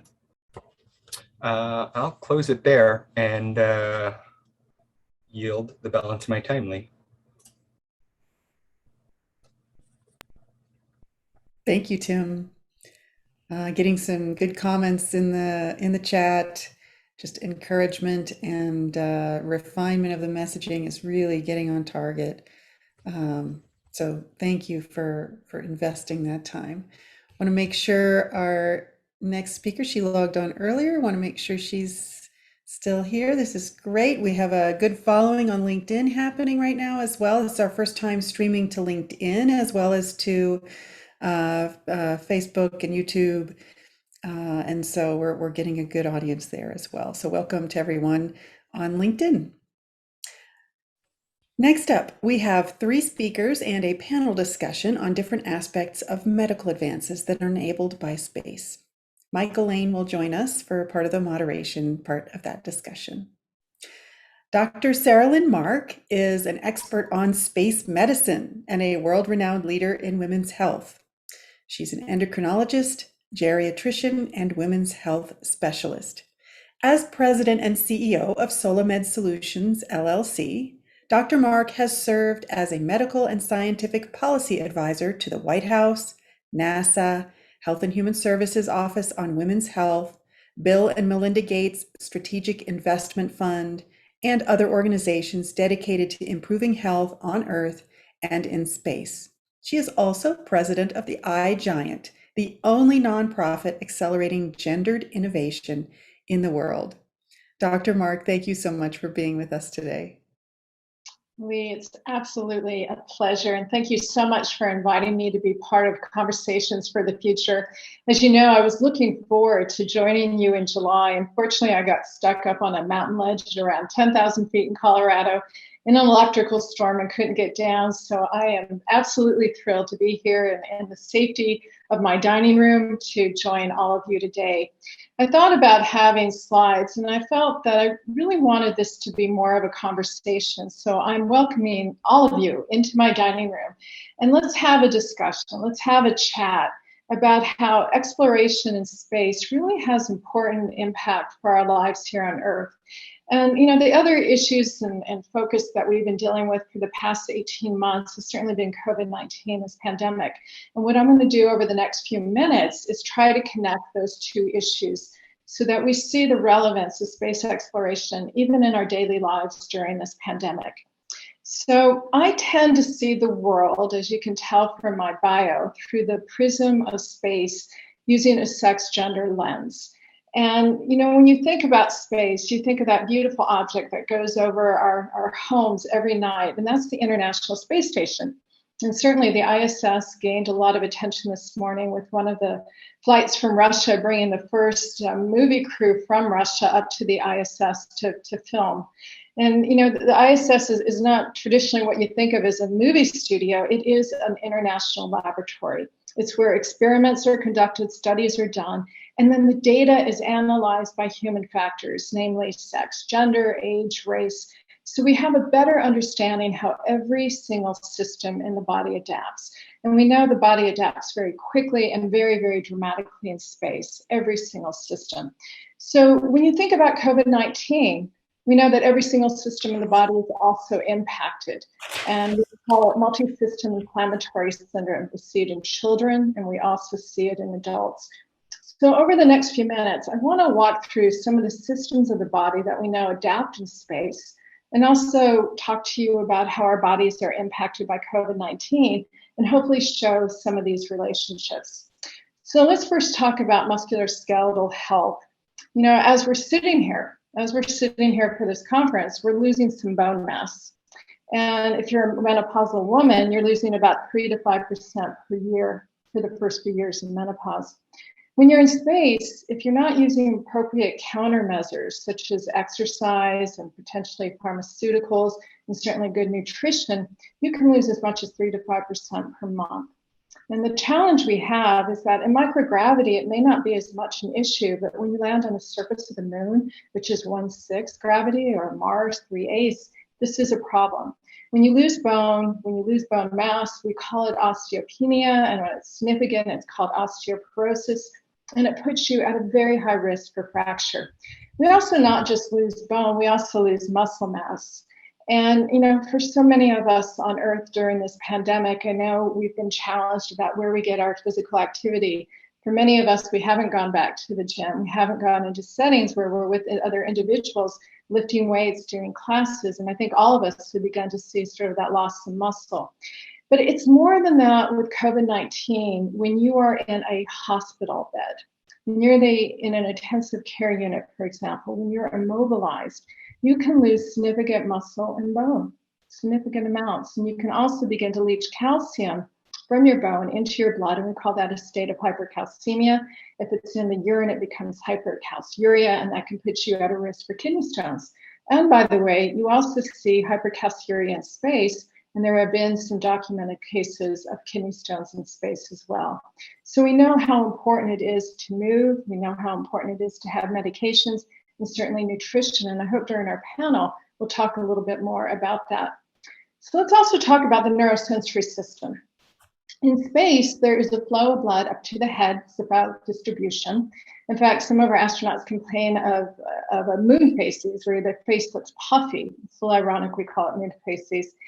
And with that kind of congestion, there may be a loss of taste and smell, similar to what some of us have had when we've had the other coronavirus, which has just caused a cold.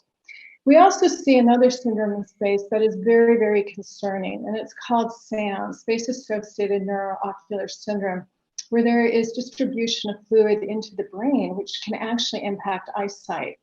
Interestingly, we know that we've seen that men are more symptomatic compared to women in space.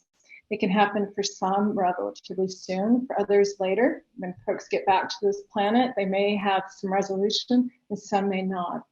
So what are some of the sensory changes with COVID-19? Well, interestingly, there can also be a loss of taste and smell, sort of the hallmark, if you recall, when we were talking about COVID-19. Again, it's not because of the distribution of fluid. It may be due to inflammation of blood vessels, which are supplying the nerves. We also see that every single sensory system in the body can be impacted. The ears, the auditory canal. Interestingly, we have seen fluid in ears, in the middle ear, and we have also seen tinnitus, which is ringing in the ear, and even hearing loss. Now, in space, astronauts may experience space sickness the first few days of space exploration. And that basically is a disconnect between what the eyes and ears are sensing. And for COVID-19, we've had patients who've had vertigo, who've experienced dizziness, again, because of some of the changes that they're seeing in their ears and their auditory system. The eyes are also impacted as well. So this is a disease that just does not only impact smell and taste, but it can be every sensory system in the body. Another important area, of course, is the immune system. Now, as the body adapts to space, there may be immune system changes, and the immune system may be weakened. That's why we've been a bit concerned about relapse, recurrence of infection or cancers. Interestingly, we have seen that women tend to have very robust immune responses, and they tend to be resistant to infection. When they do get infected, they mount those robust responses. And interestingly, pregnant women on Earth may not have that same resistance to infection. That's why there's been so much focus to ensure that pregnant women get vaccinated against COVID-19. What we have seen is the immune system change in regard to morbidity and mortality. Interestingly, for COVID-19, men are twice as likely to die from this disease, and women are more likely to develop long COVID, or what we call long hauler syndrome, post-acute COVID syndrome.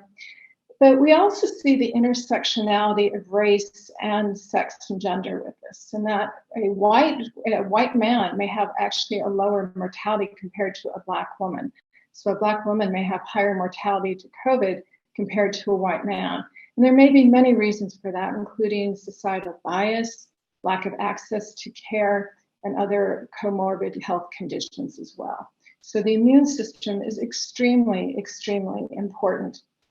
So let's talk for just a moment about behavioral health. It's very important to have diverse crews. I had the opportunity to testify in front of the National Space Council back in August of 2019, and I was asked about the interest and the need for diverse crews by the Vice President. We know, as is on the case here on Earth, that it may take a bit of effort to foster communication, but we see diversity of crews lend to greater work performance, more career and crew satisfaction, and basically overall an improved experience. And we see that in space as well as on Earth. Now, when we talk about behavioral health in space, there has been a great deal of focus about isolation. And our astronauts are kept very, very busy. There are days, nights, if you can call it that, if you're going around the Earth every 90 minutes. It's very, very well scheduled. So work is scheduled, rest and relaxation is scheduled, eating times are scheduled. And it really, I think, helps our mental health to have that kind of schedule. We also see sleep disturbances in space. Again, several reasons for it. One, you can be in a loud environment, but also your circadian rhythms are disrupted. Again, going around the planet every 90 minutes. And we know that our circadian rhythms are really organized around the light and dark cycles. Now, what about for Earth and dealing with this pandemic? We've seen something called COVID sleep. Early on, I think so many of us were having nightmares. I know as a physician, I was having nightmares about fevers and going off all the time. And it was just, sleep was just so distressed. It was also hard because we have a blurring of our work pleasure cycles as well. We're working, many of us, from home. So there isn't that boundary, that delineation between work and what is enjoyment. And the day continues into the night. We also are living with our devices 24/7, and the blue light may also be impacting our melatonin levels and our circadian rhythms. We've also been living in a world of isolation for many, and certainly social distancing has become a moniker that we're quite familiar with. And the behavioral impact of that can certainly be significant. We certainly see it with our children over the past year and a half when they had to be homeschooled and didn't have the social context. So what do? We do things that are very similar to what is done in space. We ensure that there's connectivity with our loved ones and with our friends and family members through our devices, through audio and video chats, and trying to maintain communication.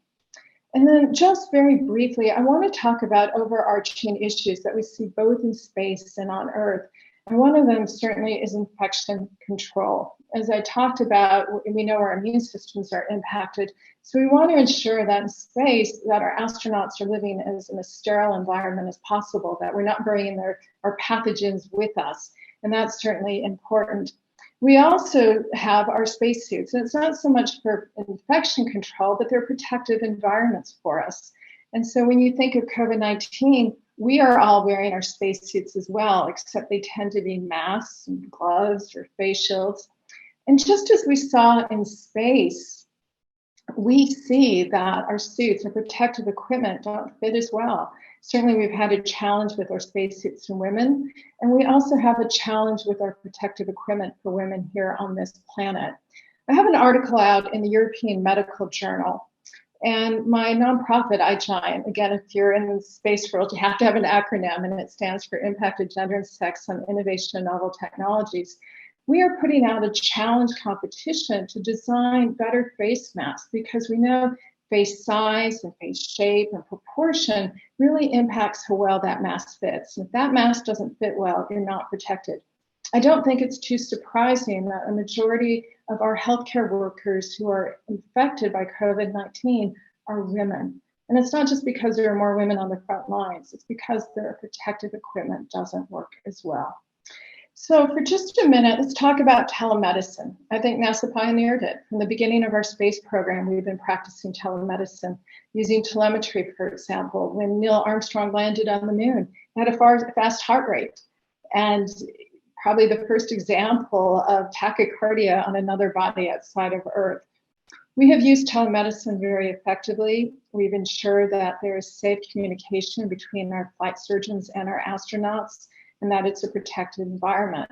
And just as we saw on Earth, probably every one of you has experienced a telemedicine visit. You want to ensure your visits are safe and protected, and that you have some type of rapport with your clinician before you begin discussing your health issues. So we have learned a great deal from the space program how to do that.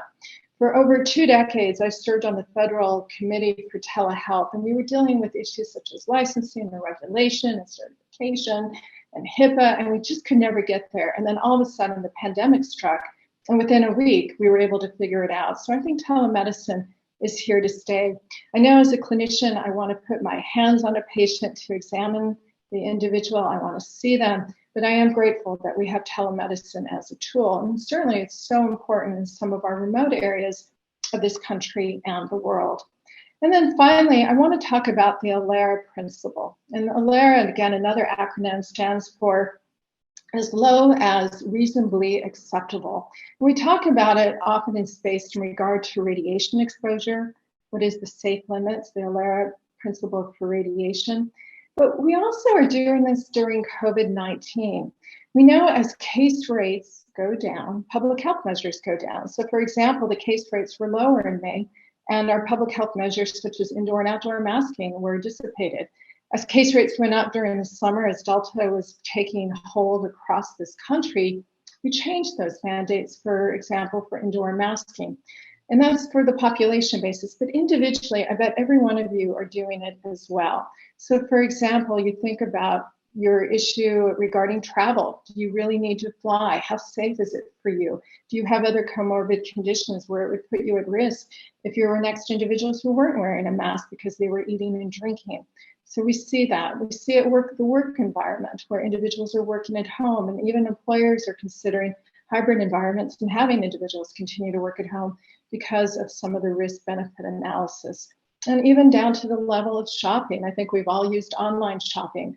And how is the risk of shopping going to impair our daily life if we do get infected with COVID? So we're using the Laura principle every single day in our lives as we navigate COVID-19. So I hope what I've been able to do over the last few minutes is share with you how important it is to understand space medicine, space exploration, and its impact on our daily lives on Earth, especially during this pandemic.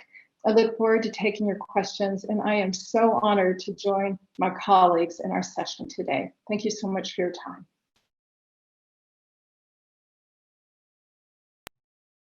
Thank you for that expansive overview of all the different health systems in the body and how they've been impacted, and tying in the theme of the year, of the decade with COVID-19. I really appreciate that, and I look forward to hearing from Mark on those topics as well. So it's going to be a great discussion.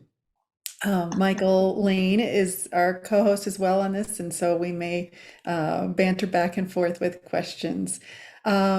I really enjoyed the introduction to some of the issues with gender, and then the relationship with race, and that race can sometimes be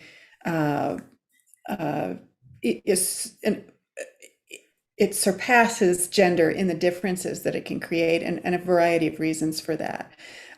So with the number of minorities who have been to space and continue to be selected for space flight, how are your research topics working in terms of getting statistical significance and trying to solve some of these problems when you have so few data points?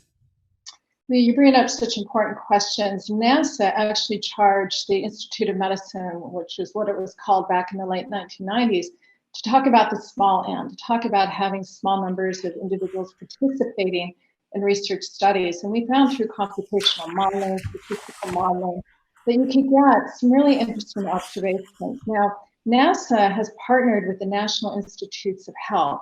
And in 1993, the NIH Revitalization Act was passed, which mandated that research needed to be conducted and had valid analysis for sex and gender as well as race. So it did not have to be statistically significant. It had to be valid analysis to basically be able to see trends. NASA has partnered with the NIH and has adopted many of these policies so that we can get a better understanding. Additionally, NASA has ground-based experiments, which we'll probably talk about a bit in our panel, which helps to give us more insights to how the body adapts. We have different type of analogs and models for us to understand microgravity on Earth, and we'll discuss this, I'm sure, in our panel. But for example, bed rest studies, where individuals are put pretty much in Trendelenburg, and that's basically like going to the dentist where your head is down and staying in that position for days and weeks and maybe even months.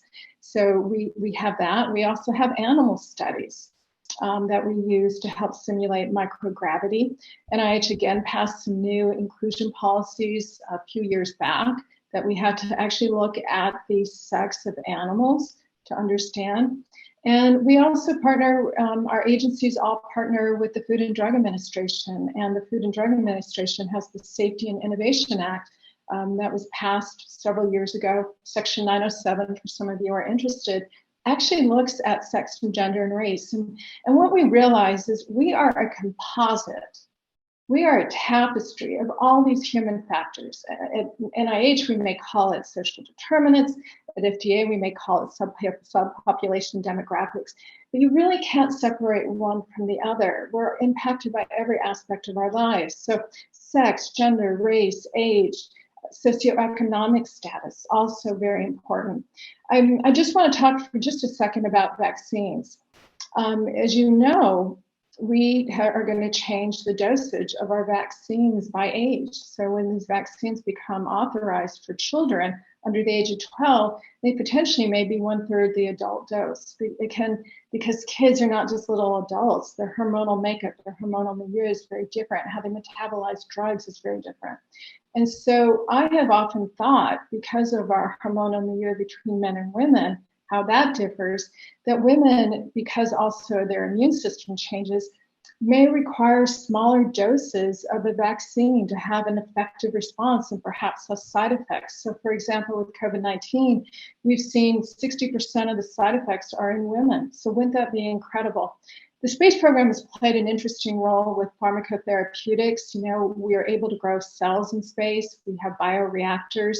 Without gravity, we're able to get beautiful three-dimensional modeling. So I think some of these issues we'll be able to understand. So you can see it's complex, but I see the complexity is what brings the beauty, and we just need to understand it. I often say it's not who's better, faster, or smarter, just different. And as we move towards precision innovation, which we're doing certainly in the space program, we can do it here on Earth. That triggered a comment here. One benefit, not better, faster, or anything like that, but it sounds like women should be sent to space more often, more than men. Finally an edge, it says. Well, you know, we've often joked we could have, now as we're moving into the commercial space world, we could have the battle of the sexes in space and see who arrives at Mars and does better. But I don't want us to set up a competition. I think we can help each other. And I think it's in the beauty of that diversity that we will succeed. I have a twin brother. And, you know, again, from the beginning of my time, I have seen the world through his lens. And I think he's seen it through my lens. And I think as we appreciate what everybody goes through, we can bring what is really special about Earth to other heavenly bodies. Talk a little bit about disabilities, morbidities. We haven't included anyone who's even mildly compromised in any of these space-related experiments. Do we have models that predict what certain conditions will do in space, and where even maybe something that's a disadvantage on Earth may be an advantage in spaceflight? That's a great question. Well, actually, Haley, who was one of the passengers, astronauts for SpaceX, has a prosthetic leg. She has a disability and went into space and did quite well. I think what we realize is that, you know, some of the challenges that we have on Earth because of gravity really gets dissipated in space. So, you know, being able to float through your vehicle may be an advantage. I think because we were going into such a harsh, extreme environment, the agency had selected able-bodied individuals. You know, we often say they are superstars. And again, because of what, you know, it's a hostile environment. I think as we go into the commercial space world and we're democratizing space, I think individuals across the spectrum will go. We're going to have Captain Kirk going in about a week. He's around 90 years of age. And I'm sure he has other comorbidities that are just associated with aging. And so we will be able to learn. I think that's what's so exciting, is that if we're going to really go and explore and we're going to colonize, we need to have the diversity of the human being, the human spirit. And what is a disability on Earth may not be a disability in space. We also have to keep in mind, you know, the body adapts and changes. And we have to have an understanding of that, so that individuals who may have disabilities on Earth, how will that impact how the body adapts in space? And I think that will be important. And I think there are also research studies that are being conducted by our academic centers across the US, as well as partners that NASA, for example, has partnered with in other nations that are looking at some of these issues. Have the commercial companies who will be engaging in space tourism are beginning to send more and more people. Are they signing agreements and pacts to provide data on their space travelers? Well, I can't speak for the commercial space sector. What I believe for the last SpaceX mission is that they're partnering with Trish. I believe you had Dr. Donovan with you in July, and Trish is the Translational Research Institute on Space Health. So data was gathered. It wasn't necessarily a space mission, but some data was gathered. And again, what you're going to learn in 3 days is going to be very different than if you have the one-year mission, for example, which you're able to do on the International Space Station. NASA has conducted 2 very important decadal reviews, and they were chartered by the National Academies of Science. And those reviews assess the impact of sex and gender on how the body adapts in space. The last review was conducted in 2012, 2013. The results were published in 2014. And, it's important to have these type of studies and analysis so that you get a framework for what you're experiencing and where you need to go. And hopefully NASA and our commercial space partners will continue to do that, because I think the data is extremely valuable, not only for space exploration, but just as I mentioned, for our lives here on Earth. Can you've given us an overview of defining the problems? Can you give a couple of examples of treatments, technologies that have resulted from the study of these various issues that we've encountered or accelerated in space? Well, so for example, I talked about musculoskeletal changes. It's extremely important. 80% of individuals who are impacted by osteoporosis on Earth are women.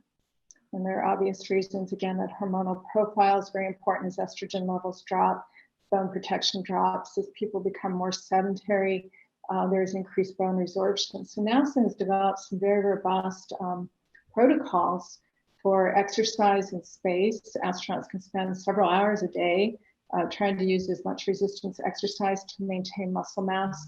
There are also studies looking at how can you take pharmaceuticals to protect the bone, as well as looking at nutraceuticals. Certain foods that we eat can also have protection. So that is one important example. Another area that is being investigated is radiation exposure. I mean, every day we're being exposed to radiation, solar radiation when we go outside. Fortunately, we have an atmosphere that does protect us in most parts of our world.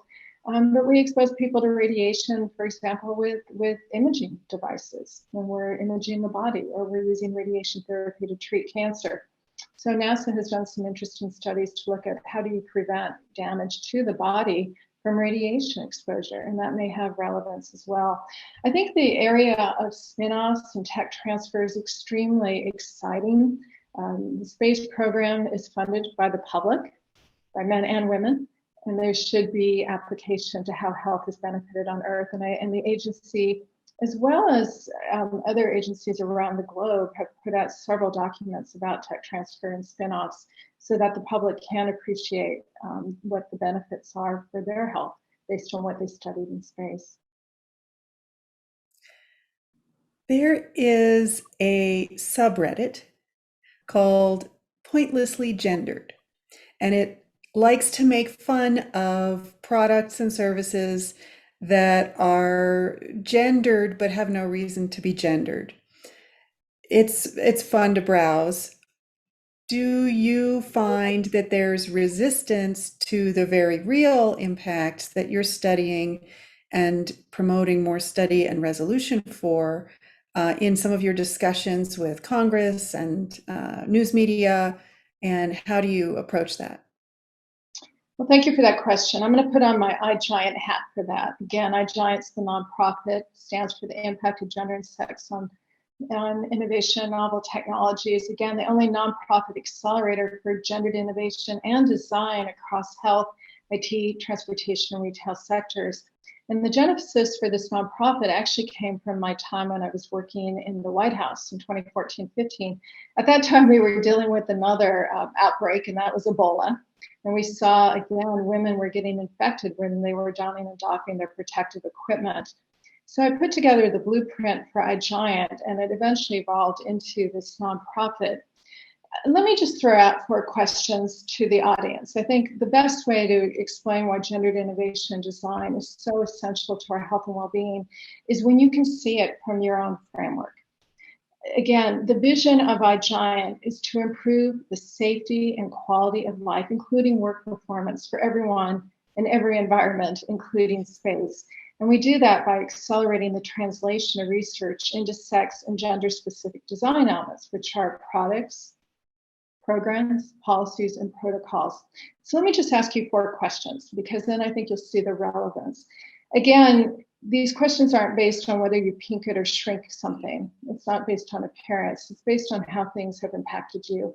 So have any of you ever taken a drug and had a side effect or had a device implanted and had a side effect. I often explain when I was given a medication to sleep so I could fly across the sea to give a talk, actually on these topics of the World Health Organization. I was over medicated and I don't recall ever giving the talk. And eventually changed the amount of the dosage for women. It was too high for us. Have you ever developed repetitive stress injury from using your devices? I know I have. I have developed carpal tunnel now. I'm tied to my phone and my computer 24/7. And it's because our tactile sensation in women is actually greater. So we think we're pushing down on the device, but the device is not registering. So we're doing it harder and harder. And we don't even know that, but our bodies are sensing it. We're developing repetitive stress injury. Have you ever had anybody or been in a car accident who suffered severe neck injuries?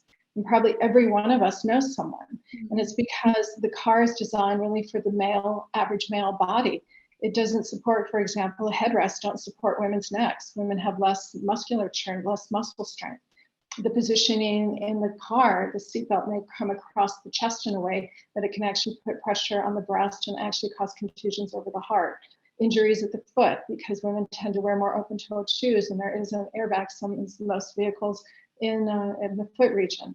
So that's another example. And then what about, have you ever worn something that just didn't fit you? I talk about protective equipment, so important. But let me give you another example. At the start of my presentation, our conversation, I talked about climbing in the Colorado mountains. Well, several years ago, I was climbing in the Smokies, and the sole of my boot floated off during a rainstorm. So I had to get off the mountain and find a new boot. And I was told that this was absolutely designed for a woman's foot, but it looked like all the same boots that the other members of my climbing team were wearing, and they were all men. I wore it. It was a bit uncomfortable. I figured that's okay for a week of breaking it in. But then when I went to transfer to wearing my regular school shoes or work shoes, I actually tore the ligaments in my midfoot because I had been hyperextending my foot for an entire week. The shoe was not designed for my gait, not designed for the way I walk, was not designed for the arch of my foot. So I just give you these examples because if all of you could think about it in your life, you too will see the world through the prism of space using a sex gender lens. And once you do that, you can never go back. You'll see it in every single aspect. It's fascinating. Some of those resonated with me, especially the seatbelt and having worn flame retardant clothing on oil and gas sites. I had them before they made them for women and then after, and there was a big difference in fit and safety. Thank you so much, Sarah, for your expertise and for sharing it with us today. Oh, it's a pleasure. Thank you so much. It's a joy to be with all of you. And we'll see you again at the panel in about an hour. Excellent. Look forward to it. All right, our next speaker is Dr. Mark O. Griofa. He's both a physician and a biomedical engineer. He's a fellow of the Academy of Wilderness Medicine, a fellow of the Faculty of Sports Exercise Medicine from the Royal Irish College of Physicians and Surgeons, and the principal investigator for Project Casper, which flew on board the International Space Station. He spent 4 years at Kennedy Space Center as a physician and engineer working on the Space Shuttle program. He is a NOAA-trained diving medical officer, aquanaut, diver, and senior researcher and engineer for the NASA NEEMO mission on board the Aquarius undersea habitat, while also being the faculty dive medicine lead faculty for World Extreme Medicine. This one sounds fascinating, Mark, and you have the screen. Can everybody hear me? Yes. Okay, fantastic. Okay, let me see what's the best way to do this.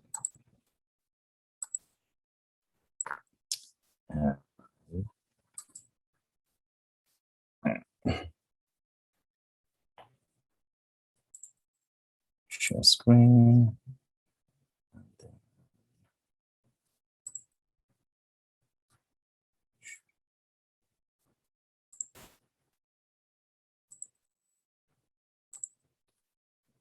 Okay, outstanding. Now it's full screen. Looks great. Okay, fantastic. Okay, afternoon, morning, everybody, wherever you are in the year.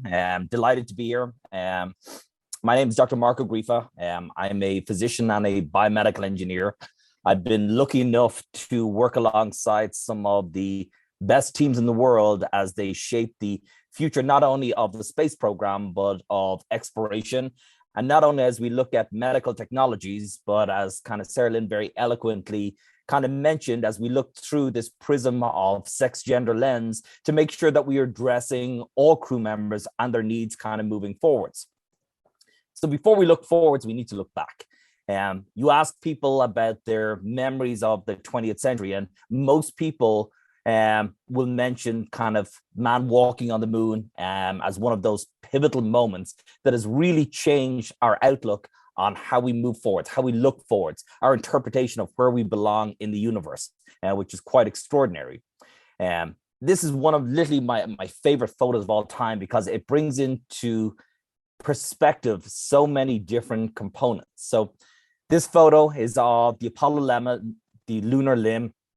You have Neil Armstrong and Buzz Aldrin coming back up from the surface of the moon to dock with the command module.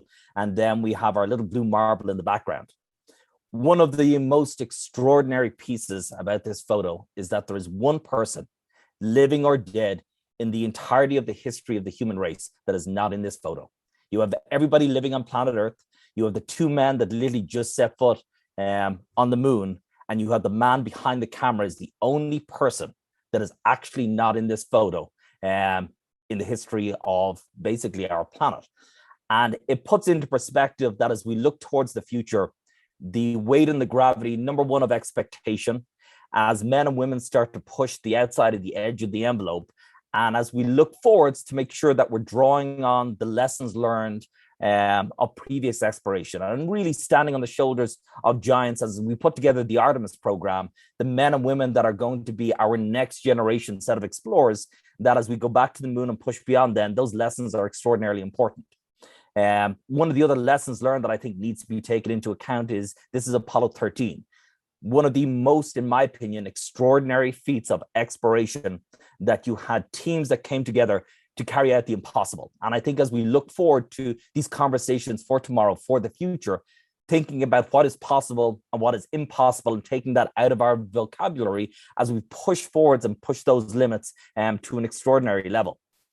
Obviously, we have the International Space Station, this incredible international laboratory that's orbiting above us, which literally is coming up on, like, we've 20 years worth of a human presence in orbit for people that have never come back down, which, like, in and of itself is an extraordinary feat. To use the lessons learned of this, not only from exploration, but the lessons learned from medicine, the lessons learned of what do we do next? How do we make sure that we cope? And then how do we make sure that we take those lessons learned from, be it problems with radiation, problems with musculoskeletal issues that we've seen during long duration spaceflight, as we go and put astronauts now into orbit for years at a time, both men and women. How do we make sure that we understand those components and really apply them looking forwards? Obviously, now we have a new era of commercial spaceflight. We have crews now that are flying from American soil up to the space station. We have the Inspiration 4 crew that went and spent 3 days in orbit of pushing the boundaries, really breaking down those obstacles of what men and women are capable, but also making sure that as we look forwards, as we look at these differences in kind of sex and gender as well, to make sure that we're addressing the needs of all crew members, to making sure that we're not artificially creating a weak link, and to make sure that we're addressing those components. And there are finite and kind of small differences as we kind of shape the trajectory from a medical standpoint, the development of new technology as we push forwards. So what does that look like? How do we make sure that we're putting these steps in place as we look forward towards moon and literally on to Mars, to make sure that there's a big difference between a 6-month stint on the International Space Station, a possible 4 to 6 to 8 week stint on the moon, versus a 3-year round trip to the red planet? There's various components that go into that, to making sure that mind is taken care of, the body is taken care of, to basically something as simple as circadian rhythm, chronobiology. One of the things that we looked at several years ago is we sent a crew up to the Arctic Circle where there was 24-hour sunlight. And one of the questions that we asked was, would a crew be able to go and adapt to a Martian sol? So most people think of, well, it's 24 hours in a day, like a Martian sol is 24.65 hours.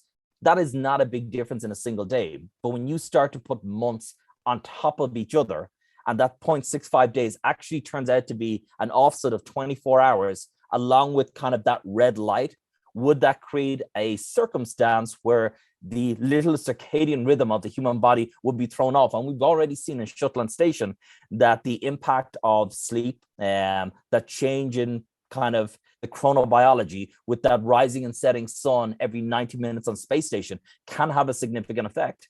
And then we found that on Space Shuttle that the three major contributors to sleep disruption and disturbance was changes in noise, vibration, temperature. And then in the post-accident investigation report that we saw from the Progress crash that occurred aboard Mir, in the post-accident investigation report, sleep deprivation was identified as one of the core contributors.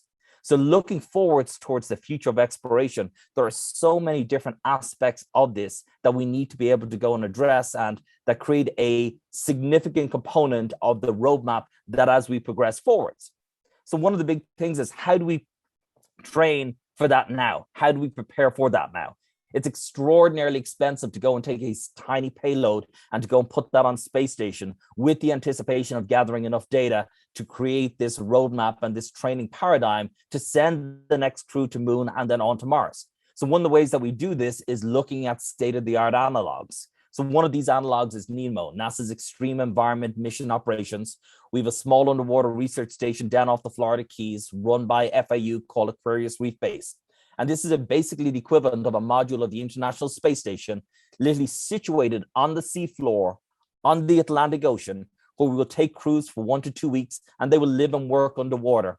So you can see here, this photo here was from one of the missions that we have these aquanauts and astronauts in these Kirby Morgan stainless steel diving helmets. And for certain missions, we will take in these mini subs and effectively replicate one person, one man, one crewed spacecraft that would effectively operate on the surface of another planet. And this is one of our highest fidelity analogs, but we're going to go through just some of the lessons learned from some of these missions, how we're looking forwards to the future, and how these analogs actually shape the training and the development that we need to actually progress towards the next generation of spaceflight and exploration, whatever that looks like. So this module itself can hold up to 6 aquanauts. You have a small sleeping quarters with 6 bunks stacked on top of each other, with a portal that's actually facing out into the ocean. You have a small galley where these crews can kind of live, work, and eat. Then you have a science lock where effectively you can set up an EVA station. So one of the things that we do and that we look at is we recreate what's in mission control for an intravehicular crew member to actually oversee extravehicular or spacewalk activities. And then we have a wet porch. So the way that it works is you have the air pressure inside Aquarius actually keeps the water outside. So there's this moon pool that the aquanauts can actually step in and step out of. And really, truly is the only component that even comes close to anything like you would have seen in the abyss. So actually creating a true mission environment for these aquanauts to train. So some of the components that we do is giving aquanauts and astronauts the opportunity to get operational experience. We use it as part of the commander upgrade program for astronauts getting ready to command the International Space Station. But we also have the ability to provide them with piloting experience of these one-person submersibles on the seafloor and really giving them that type of fidelity of that operational experience as we draw on those lessons learned. So there's generally 2 types of analogs that we use. Some are used for the environment, like the extreme environment, and some are more mission oriented, where we get to test new tools, techniques, technologies for the next generation of spaceflight. Medical technology and new medical testing components, both on the human body and then kind of different types of technologies, are 2 areas that have really borne an awful lot of fruit as we prepare to send them onto station. Some examples would be the new ultrasounds that they've used, were all tested on NEMO. But other components would be like, we'll get into a little bit of some of the genetic research that's been done in this type of environment as well. So this is my crew. This was the NEMO 21 crew. One of the reasons that I really like this photo at the moment is because one of the astronauts in this photo is Megan Benkin, or Megan MacArthur, who's currently on station right now. So this is used as a test bed to get astronauts ready, to get them additional leadership experience, but also making sure that getting that throughput as we look forward towards those future missions to give astronauts this type of experience in this mission environment. Some of the training that goes into play for this is getting astronauts ready, putting them into these commercial diving helmets, and really getting this high fidelity component of using technologies, some of which aren't being used in any way of commercial form. So this looking at underwater navigation, looking at what type of tools would we need on the surface of Mars, possibly on an asteroid, of trying to make sure that we're meeting the terrestrial needs and using that as a test bed to really create an environment where these crew members are bringing the best technology with them, but true to its kind of original roots of making sure that that technology developed has terrestrial application here on Earth as well. One of the questions that often comes up is, well, what about the medical risks? So this is literally at the limit of tolerance for what we will put astronauts through. And one of the biggest reasons is that when we put crew members down into this environment, that after 24 hours, the body becomes saturated with nitrogen, which means all of the body's tissues absorb as much nitrogen as possible in this particular environment. Now, it doesn't sound like a whole lot. The living depth is at 46 feet. However, to come back up to the surface, these aquanauts must go through a 24-hour decompression, breathing pure O2, which means that effectively, if anything happens on the seafloor, if somebody has an accident, if there's an injury, we can send people down, we can send equipment down, but the crew must deal with that on the seafloor. To come back up to the surface, they must go through a 15-hour decompression. Now, one of the reasons that this is important is that that 15-hour decompression actually mimics the timeline for crews doing an emergency descent from the International Space Station in case of some kind of incident, if there was a leak or something else like that. And the Mir space station years ago, the crew came within about a minute of having to do an evacuation of the entire station, and literally were just able to stop that. So the human body is a fantastic machine, and the human brain is an amazing computer in that it knows and it understands risk. And you cannot artificially create risk. It's just one of those things. We can go and lock people into a bunker. We can put them out into the desert. But if something extraordinary happened, you can always walk outside and be like, I'm done. On the seafloor, in space, on the surface of Moon, looking towards Mars, you can't just walk out the front door. Creating this type of environment for crews, for men and women, of being able to understand, number one, risk, but number two, being able to deal with it. And one of the reasons that this particular habitat and this particular analog mission is so powerful is that the biohormonal, the biochemical profile that we've seen almost directly mimics what we saw on the short duration, high intensity space shuttle missions. So the biochemical profiles are extraordinarily similar, and it comes down to that level of risk, that level of intensity of putting these crews into this high stress environment with a high task and workload, while understanding that they are working in an extreme environment. Some of the other components that we do, and kind of looking forward to, one of my favorite aspects of this is that we use the coral reef as an analog for exogeology. So we'll send these crews out, some of whom are not geologists, they're not coral reef specialists, and we task them on a Martian time delay to actually go and take coral samples with a science crew on the shore that's mimicking mission control with the time delay that you would see on the surface of another planet. And like, do you take the 40 samples that are in front of you, or do you take the 5 samples that geologists really want to see? So how do you take these expert crews that are effectively experts in becoming experts, and then teach and train them to go and implement not only the protocols, but the new use of tools, techniques, technologies, be it on the seafloor, on the surface of another planet, to go and implement real world. So you can do everything that you want in the lab, but the operational considerations of how you actually physically go and take that sample on the surface of another planet or on the seafloor and get it back home safely with the entire crew alive. It could be as simple as, what kind of wheels do you put on the buggy to make it across that type of terrain? What happens if it gets bogged down? What happens if the battery dies? Like, these small real world considerations are things that you would practice in these analogs to make sure that you're not missing something. Like, what does the future look like as we move forwards in these types of realms? So this is called a newt suit. This is basically an underwater Ironman suit. It is a 1 atmosphere suit that is rated to 2,500 meters. So looking forwards, really, as we consider the exploration aspect, we know more about the surface of the moon than we do about the depths of our own oceans. So taking our lessons learned from these amazing men and women that are pushing the exploration components, we're also looking at how do we go and make sure that we're addressing the needs of our own planet, the needs of the oceans. We're looking at different components of climate change, how it's affecting the oceans. And we know so little about what's just underneath the surface that we're looking at the implementation of tools like this to go and forge ahead and try and kind of answer some of those questions as well. So what about the science? What about some of the health technologies that we're testing on some of these missions? How are they applicable towards the conversation of the future, these future exploration missions? And how are we putting together some of these mitigation strategies to make sure that we're addressing some of these components?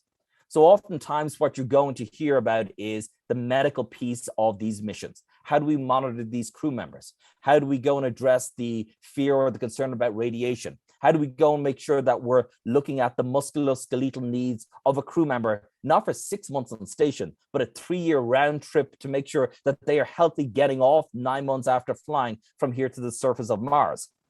So looking at telemedicine, new telemedicine technologies, being able to monitor just the fluid status and creating that link is something that we spent a significant amount of time on. Of how do you link a crew member back to the flight surgeon and give their physician all the information that they need to make sure that that crew member is as healthy as possible? Some of the other components and the futuristic technologies that we're looking at is kind of, most people are familiar with Star Trek, the tricorder. We actually have the first generation of the tricorder, a small credit card sized device based off radio frequency impedance interrogation. And effectively putting this on the chest outside the clothing of the crew member, we're able to detect this single tone radio frequency into the chest, and it couples with a dipole molecule. So what we're actually doing is mapping the passage of hemoglobin, and you can see there on the screen the synchronicity of the signal with an EKG, and then the mapping of the hemoglobin from the left ventricle into the aorta. What we're truly looking at is the next generation of medical technology being developed in these analogs for future exploration. But from a terrestrial point of view, this has massive implications just for medical monitoring here on Earth. And being able to go and look at the kind of small fiducial points, picking up these new pieces of information, trying to create a technology piece that will map with AI to create a true predictive index for new disease markers, especially in cardiology, is something that I look at specifically, but also trying to bend it in such a way that the application, the benefits that we get from true exploration development really do have true terrestrial value here on Earth as well. One of the most exciting components that we've looked at over the last couple of years is we did the first generation of DNA sequencing using the MinION sequencer on board Nemo. So what we did was we trial run the sequence that would be used, and that was then used by Kate Rubins on the International Space Station. And so this component and this particular experiment had about an 8-hour procedure that had to be followed almost down to a T. And one of the kind of biggest lessons learned, not only from an exploration perspective, but working alongside these extraordinary crews, is that my commanders, both Megan and Reed Wiseman, told me, you live and die by the procedure. So I was the very first person to actually go and conduct this particular experiment. I was pretty excited about being involved with this particular set of science. And about halfway through, I got a call from the PI at Mission Control. And the message came through is, did you turn on the device? I was like, sure I did. The computer's on, the device is on. They're like, no, did you actually put the on switch? And I'm like, funny enough, now after 4 hours of this procedure, I didn't actually go. And so I went and looked and I was like, I'll be damned, the device is off. So I feel really bad. And then I get the message to basically say the procedure was wrong. The PI had actually gone and forgotten to build in to the procedure. And I'd followed the procedure to the letter, literally, that there was no turn on the on switch. And I didn't deviate like for a second from it. And it was one of those eye-opening lessons learned. So we actually had to go and we adapted and fixed the procedure before it went to space station and before Kate actually used it to make sure that she actually turned the device on. So it's one of those small kind of lessons learned. And it sounds silly to kind of a lot of folks listening, but when you have to be this exact and you're putting technology into an extreme environment that isn't necessarily yours, it was just one of those core lessons learned for me of kind of moving forwards. Some of the other stuff that we've looked at is looking at vestibular function testing, some of these other medical components, and working with researchers in different universities to go and take, again, terrestrial research, but as they go and take this technology, shrinking it down, making it adaptable for this extreme environment, are some of these components that really do have significant knock-on effects. Some of the other areas that we've looked at is actually doing telemedicine and telesurgery. So this is actually a telesurgery suite conducting a mock operating procedure being controlled by Duke University surgeons almost 500 miles away. So trying to go and set up a comms link underwater that had high enough speed and fidelity to be able to go and conduct this really gives you an indication of what could be accomplished once we start sending men and women kind of off planet once again. And these are some of the components that NASA's XMC, the Exploration Medical Department, are looking at, but it really gives you a real world feel for the needs, the demands, and the expectations of how we're actually going to accomplish some of these very significant medical problems looking forwards. Some of the other stuff that we've done is we've trial run various applications of the HoloLens, of the Oculus, of trying to go and see, can we use a VR component, not only for exploration, not only for stowing of equipment, but could we guide a non-medical practitioner to do some kind of a surgical or medical procedure in orbit or on the surface of another planet using these VR components and really taking lessons learned of what they've accomplished in gaming, and can we go and apply them to this exploration facet, which is quite extraordinary in some ways. One of the other areas that we're looking at is radiation, the concern around radiation for both men and women. Moving forwards as we go beyond Earth orbit is of significant concern. And so for Mark and Scott Kelly, for the Twins mission, we went and looked at the length of their telomeres during that mission. And there was some extraordinary work done by the University of Colorado. And the expectation was that these telomeres, these caps on the ends of DNA, that every time a cell divides, that cap gets a little bit shorter. So a cell can divide about 100 times before that cap becomes a nub end. And then the cell goes into apoptosis, or the cell basically dies. Now, this leads to aging. It leads to diseases of aging. But there are certain genetic conditions like Duchenne's muscular dystrophy and other conditions where there are telomeres in the body that are genetically shorter. So it's thought that if there was one of these components, that if we send a crew beyond low Earth orbit, that these telomeres and other components of the body could be affected by radiation, and that long-term exposure to radiation could lead to cancer. So this is one of the things with the two twins, of looking at both who have flown, both who are test pilots, both who are astronauts, but one is in orbit for a year, one stays in the ground. Would the telomeres be of different length? And we actually found out that the crew member in orbit, telomeres actually got slightly longer temporarily during and after his mission, and then over about 3 months post-mission actually came back to the regular size. Confounded absolutely everybody. So what we've been looking at as part of these analog missions for these crews living underwater in a high pressure environment with high oxygen levels, with increased levels of nitrogen, looking at these crew members to see some who have been underwater before, some of whom are divers that have literally thousands of hours underwater. Is there a change in telomere length? Is there a genetic component? And how do we go and look at re-elongating these telomeres and possibly putting together a genetic health mitigation strategy to combat the effects of radiation before the crews ever leave, and then while they're in transit to Mars or possibly beyond that? So these are some of the core genetic questions that we're really looking at that really have a knock-on effect. Can we go and look at these genetic conditions? Can we take crew members that have been in orbit, astronauts, take these extraordinary individuals, have been exposed to this unique environment, and then look at those lessons learned from a medical standpoint and apply them to basically uncurable diseases here on Earth? So those are some of the very exciting aspects of looking forwards into the future, where healthcare really does benefit from the extraordinary amounts of time, effort, and research that's put into the space program. Some of the other aspects of kind of mitigation of work overload. And this is the intravehicular console where we actually monitor the aquanauts that are on the sea floor. So these aquanauts will go and spend 6 to 8 hours on the sea floor, actually traversing and kind of working on the coral reef. And so this is how they're tracked. This is how they're monitored. This is how they basically liaise and communicate with the habitat. And then this crew member here is then also talking back to the mini mission control that has been established on the shore. This here gives you an idea of the crew members working on the sea floor, testing some of the technologies. They're connected by a 1,000-foot umbilical back to the habitat itself with voice and then visual comms as well. On the seafloor, we also have the ability, we went during the mission, we planted the world's deepest coral nursery. And again, the coral reefs have suffered extraordinary damage around the world due to human interference, climate change, and so on. So what we're actually testing is new genetic pieces of coral at different depths to see which will survive in that strata, in that piece of the ocean, and then go and retransplant those pieces of coral back onto the sea floor while these astronauts are training to get ready to go to station, looking at the next generation of spaceflight, replanting coral reef in the sea floor. It's one of my favorite aspects of some of these components, because as we look forwards with the next generation of exploration, what does the next generation for our planet look like? What are we leaving behind for whoever kind of is going to inherit this little blue marble as we move forwards?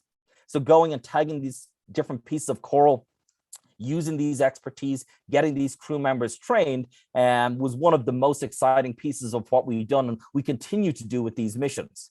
So that's just another one. So that's actually Megan MacArthur, Megan Benken, actually planting the coral nursery in preparation for her flight. Another area that we worked on is optical comms. So it's extraordinarily difficult to communicate underwater, and especially using light and then sometimes sound unless you're actually tethered. So this is actually a student experiment using LEDs to actually communicate underwater and then lengthening out that distance and to actually go and see what type of next generation comms could be put in place. So we talked a little bit about kind of the asteroid mission and then the next generation of what that would look like with kind of spacecraft. So you can see here with the astronauts and the aquanauts actually being hoisted on a boom on the end of these spacecraft, which would then hover over the sea floor. We actually had a mock-up of a lunar or an extravehicular lander on the seafloor testing new booms. How would you actually go and put somebody down on the surface of another one of these bodies, like an asteroid that would be continuously moving to make sure that it's done safely? Well, the only way to do it is to build it. So this was actually built on the seafloor with different modifications. And then we actually had an underwater climbing wall as well to actually go and test some of the drilling components. So it really gives you a real world feel for how some of these components are actually tested as we move forwards and look towards kind of the next generation of how we're actually going to apply these. You can see here just a mock-up. This is actually the bunks where we actually went and slept. And it will give you a feel of just the tight quarters of what this looks like, not only in space station, but as we put crews back into a small crewed module, the amount of space that these crews are going to have, not only for a couple of days, but possibly months at a time, is actually going to be quite cramped. And the expectation of being able to handle all of the medical needs, all of the science needs, technology needs, while looking after these crew members as well, is going to be significant. So as we move forwards, what are some of the other projects that are being looked at? What is being explored? One of them is the sea orbiter. So as we go and take lessons learned from not only space exploration, not only the oceans, what does our planet look like to make sure that we are creating a future for ourselves and creating a launching pad for future crews to go and explore the cosmos? One of those vehicles is the sea orbiter. The sea orbiter is kind of in its preliminary stages of construction. It's a maritime vessel with a oversea and then subaqueous component that will effectively have a Nemo-like module underwater. And this will actually float with the oceans on the currents itself. It'll be able to survive almost any sea state, including hurricanes.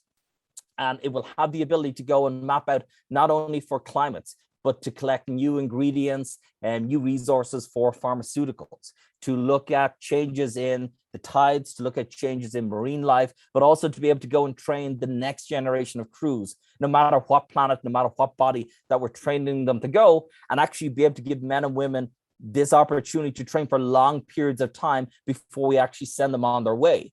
So these are just some of the visions that there are so many explorers and visionaries out there that are creating the next step of what the conversation of the future looks like. What does tomorrow look like? This is what it looks like. And these stages and these platforms are being built right now to make sure that we have the most extraordinary next step in our future to come. And one of the biggest things is, like, people would ask, well, it's too expensive. We're not going to do it now. We're going to do it tomorrow. And I would always ask, when does tomorrow start? When do we actually go and take the first step towards tomorrow? well, this is how we do it. We go and take these small steps now with visionaries of people that are looking to answer those questions, both from health, from medical technology, from vehicles, from training. All of these components will be done right now to make sure that as we look forwards, our next and our best chapter is still ahead of us. Wow, thank you so much, Mark. So much information packed into just 30 minutes. And I would love to see the job posting from when you were hired, because you just grew it, and it clearly wasn't all foreseen before you got started. So thank you so much for sharing that. Unfortunately, we don't have time for questions until the panel. Perfect. So we'll come back to you for that, but really fascinating presentation. Delighted to be here. Thank you so much, Lee. All right, and now I'm going to invite Michael Lane to join us to do Q&A and moderate our panel in this next segment. Mr. Lane is CEO of the Liftport Group, a company founded to develop the subsystems and precursor technologies needed for a space elevator, and then to commercialize those technologies in order to pay for the larger, longer-term project of building the elevator itself. Areas of focus are robotics, nanotech and material sciences, finance, and media. Michael has been a fundamental driving force behind Conversations for the Future since the very beginning. Our next speaker is Jennifer Fogarty. She is Dr. Jennifer Fogarty. She is the Director of Applied Health and Performance at Sophic Synergistics, LLC, a human-centered design firm specializing in the integration of human factors engineering and human health and performance into a business model. Jennifer's division develops and expands the application of medical technologies to remote medicine, telemedicine, and home healthcare. Jennifer has over 25 years of experience in medical physiology and extreme environments, and was most recently the NASA Human Research Program Chief Scientist. She has dedicated her career to enabling human spaceflight and is passionate about improving quality of life through health and performance. Jennifer, thank you for coming back to talk more on Conversations for the Future. The screen is yours. Thank you, Lee. Appreciate the introduction and the opportunity, of course. Really appreciate my panel members, both Mark and Sarah. Amazing presentations, information, and hopefully I can connect some dots for folks while I give a little bit higher level view of things coming from, I'm going to struggle a little bit every time I go to share. It's a new opportunity to learn how technology works.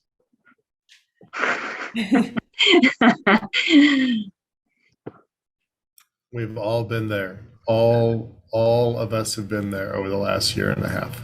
No way. Yes, every Zoom, Teams, WebEx. I'm looking for, here we go. Get there.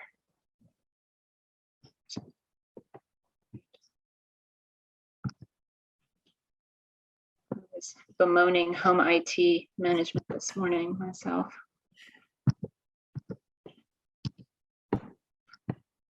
So as Lee said, coming from the struggle with this.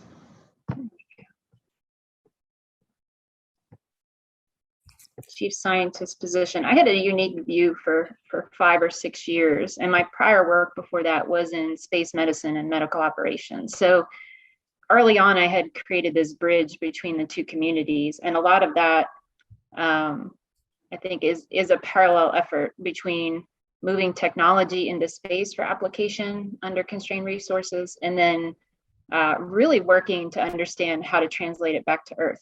And I'll go into a little bit of that, because space medicine, by its foundation, is terrestrial medicine, right? That's how we understand biology. That's how we understand the humanness of it. And then we put people in extreme environments, which Mark talked through quite a few, and we use a variety of analogs that provide stressors and look at how humans respond to that, and how do they adapt, and where does that adaptation take us. So I'm gonna believe I'm sharing. No? You are sharing. We can see your slides. They're not in presentation mode, but we can see them. Moving along slowly. There we go. Should take one more command. I like the owl logo. I didn't notice that before. Yeah, so Sophic, small woman-owned business, really proud to be there. So Sophic meaning wise, and synergistic meaning good partner. And from a human system and a human-centered design company, we really do partner with people to help them get to solutions that are optimized really for human use.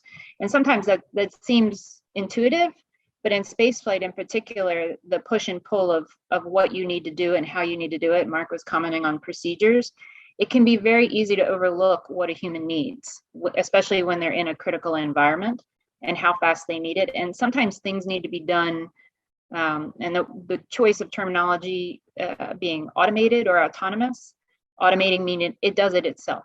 You know, you start to set up a bunch of commands and the hardware can function in a way that the human doesn't have to interact with it very much. It does it for you. And autonomous meaning, particularly with spaceflight, we're going to get into that, especially with the concept of COVID and home care and remote medicine, that the individual can operate it without expert advice. So how do you integrate that into tools, and it can anticipate what the person's going to need? And when we say person, again, like maybe someone who doesn't speak the same language. So how are you having them interpret icons? Maybe they're under duress, so cognitively they're compromised. Maybe they are physiologically, out of reserve. So this happens in many different paradigms, but spaceflight puts like a exclamation point on the issue. So came across, this is actually a NASA image, which I really was stunned by. They produced some quite beautiful products. And this is just, giving you that imagery of the relationship between the Earth, Moon, and Mars. That because humans are striving to achieve, a presence in other planetary bodies, but the idea of maintaining and restoring our planet it is not secondary. It's woven in the fabric of what we do. Some of the components of NASA are more directly chartered, like the Center for Aerospace for the Advancement of Science and Space, Keatis, the International ISS International Lab, has it written in particular into their charter. But as a former NASA employee, it was a part of our everyday conversation. It was never a secondary part of it. But it is a challenge. There are different markets and financial incentives on Earth that weigh in on whether it will be adopted or successful or not, and regulatory guidelines. So there are some practical aspects to it that you have to think through. But I would say to folks out there that from a NASA perspective and a commercialization perspective, it is part of the conversation. It's woven into it. So I usually start out, again, showing people a picture of Earth and the beauty of it, for sure. And that's commented on by astronauts. And as Sarah and Mark pointed out, that eventually, the psychological challenges associated with leaving planet Earth, but then leaving the ability to see planet Earth, are not trivial. There's a level of attachment here that's inescapable and undeniable and has to be dealt with. You can't just pretend it's not going to be problematic, but it's also a time to step back, given this view of Earth, of what it has to offer us. And in some ways, what we take for granted, the access to oxygen, breathable air, water, nutrition in some way, shape, or form. And anyone who watches kind of survival shows, like even under the greatest of duress, usually you're in an environment where you can access things. Mark rightly pointed out that for the undersea analogs, there is a level of danger, leaving the facility that heightens kind of the stress of it. Same thing with the Antarctic winter over. If you choose to leave that facility, you're probably in a susceptible to death environment. And so that ups the level of anxiety. And then also the concept of your ability to exercise free will is removed. You might have volunteered to go in, but if things change over time, if you choose to leave, the choices are staying and being under duress or leaving and dying. And that is very similar to spaceflight. So that kind of psychological stress that has a physiological implication to it is present in some of those extreme environments, which makes them, a very particular tool that's used to understand spaceflight, but also with respect to stressors in our everyday lives and the amount of inflammation that is produced by that process, which is an underlying disease causing state, is where we get benefit out of all of that. And then, of course, there's Mars, the most extreme version of a planetary gold right now. It does not look anything like Earth. We can land on it. It has a solid surface, but it doesn't have anything there for us. And as some of my colleagues used to say, like, between the vacuum of space and then this planetary surface, it's out to kill you, right? You are going to have to make extreme efforts. And I started to describe that this is no longer a vehicle taking you. This is an exoplanet you're creating. You have to provide everything the human needs to go and anticipate future needs, especially as the body changes and adapts to the mission, which can have some pretty profound demands on the human. So it's just this juxtaposition of kind of a rich resource that we would like to restore and renew to this really austere environment, and what you have to anticipate and how do you get there? How do you decompose this problem, which is pretty significant, to doable things? And so we've used low Earth orbit, of course, to be our test bed, and going back to the moon as a near test bed, as far away as it might be. And then, I think both Sarlin and Mark touched on this, but why do people dare to go? I mean, humans have dared to do exploration even on our own planet and struggle with some of the challenges that are still there for the deep ocean, but it is a human endeavor. And I think, as much as we do have problems to solve today in our everyday lives, it's kind of in the gamish of all the things you have to do. Whereas taking a very pointed objective like an exploration mission really causes you to synthesize how it is you're going to go off and accomplish that effort and solve some of the hardest problems, and also meet the constrained nature of the resources, which we have a lot of latitude outside of such an endeavor, like almost too many choices, and so we don't narrow in on kind of a solution that might work for everyone, even in the most austere conditions.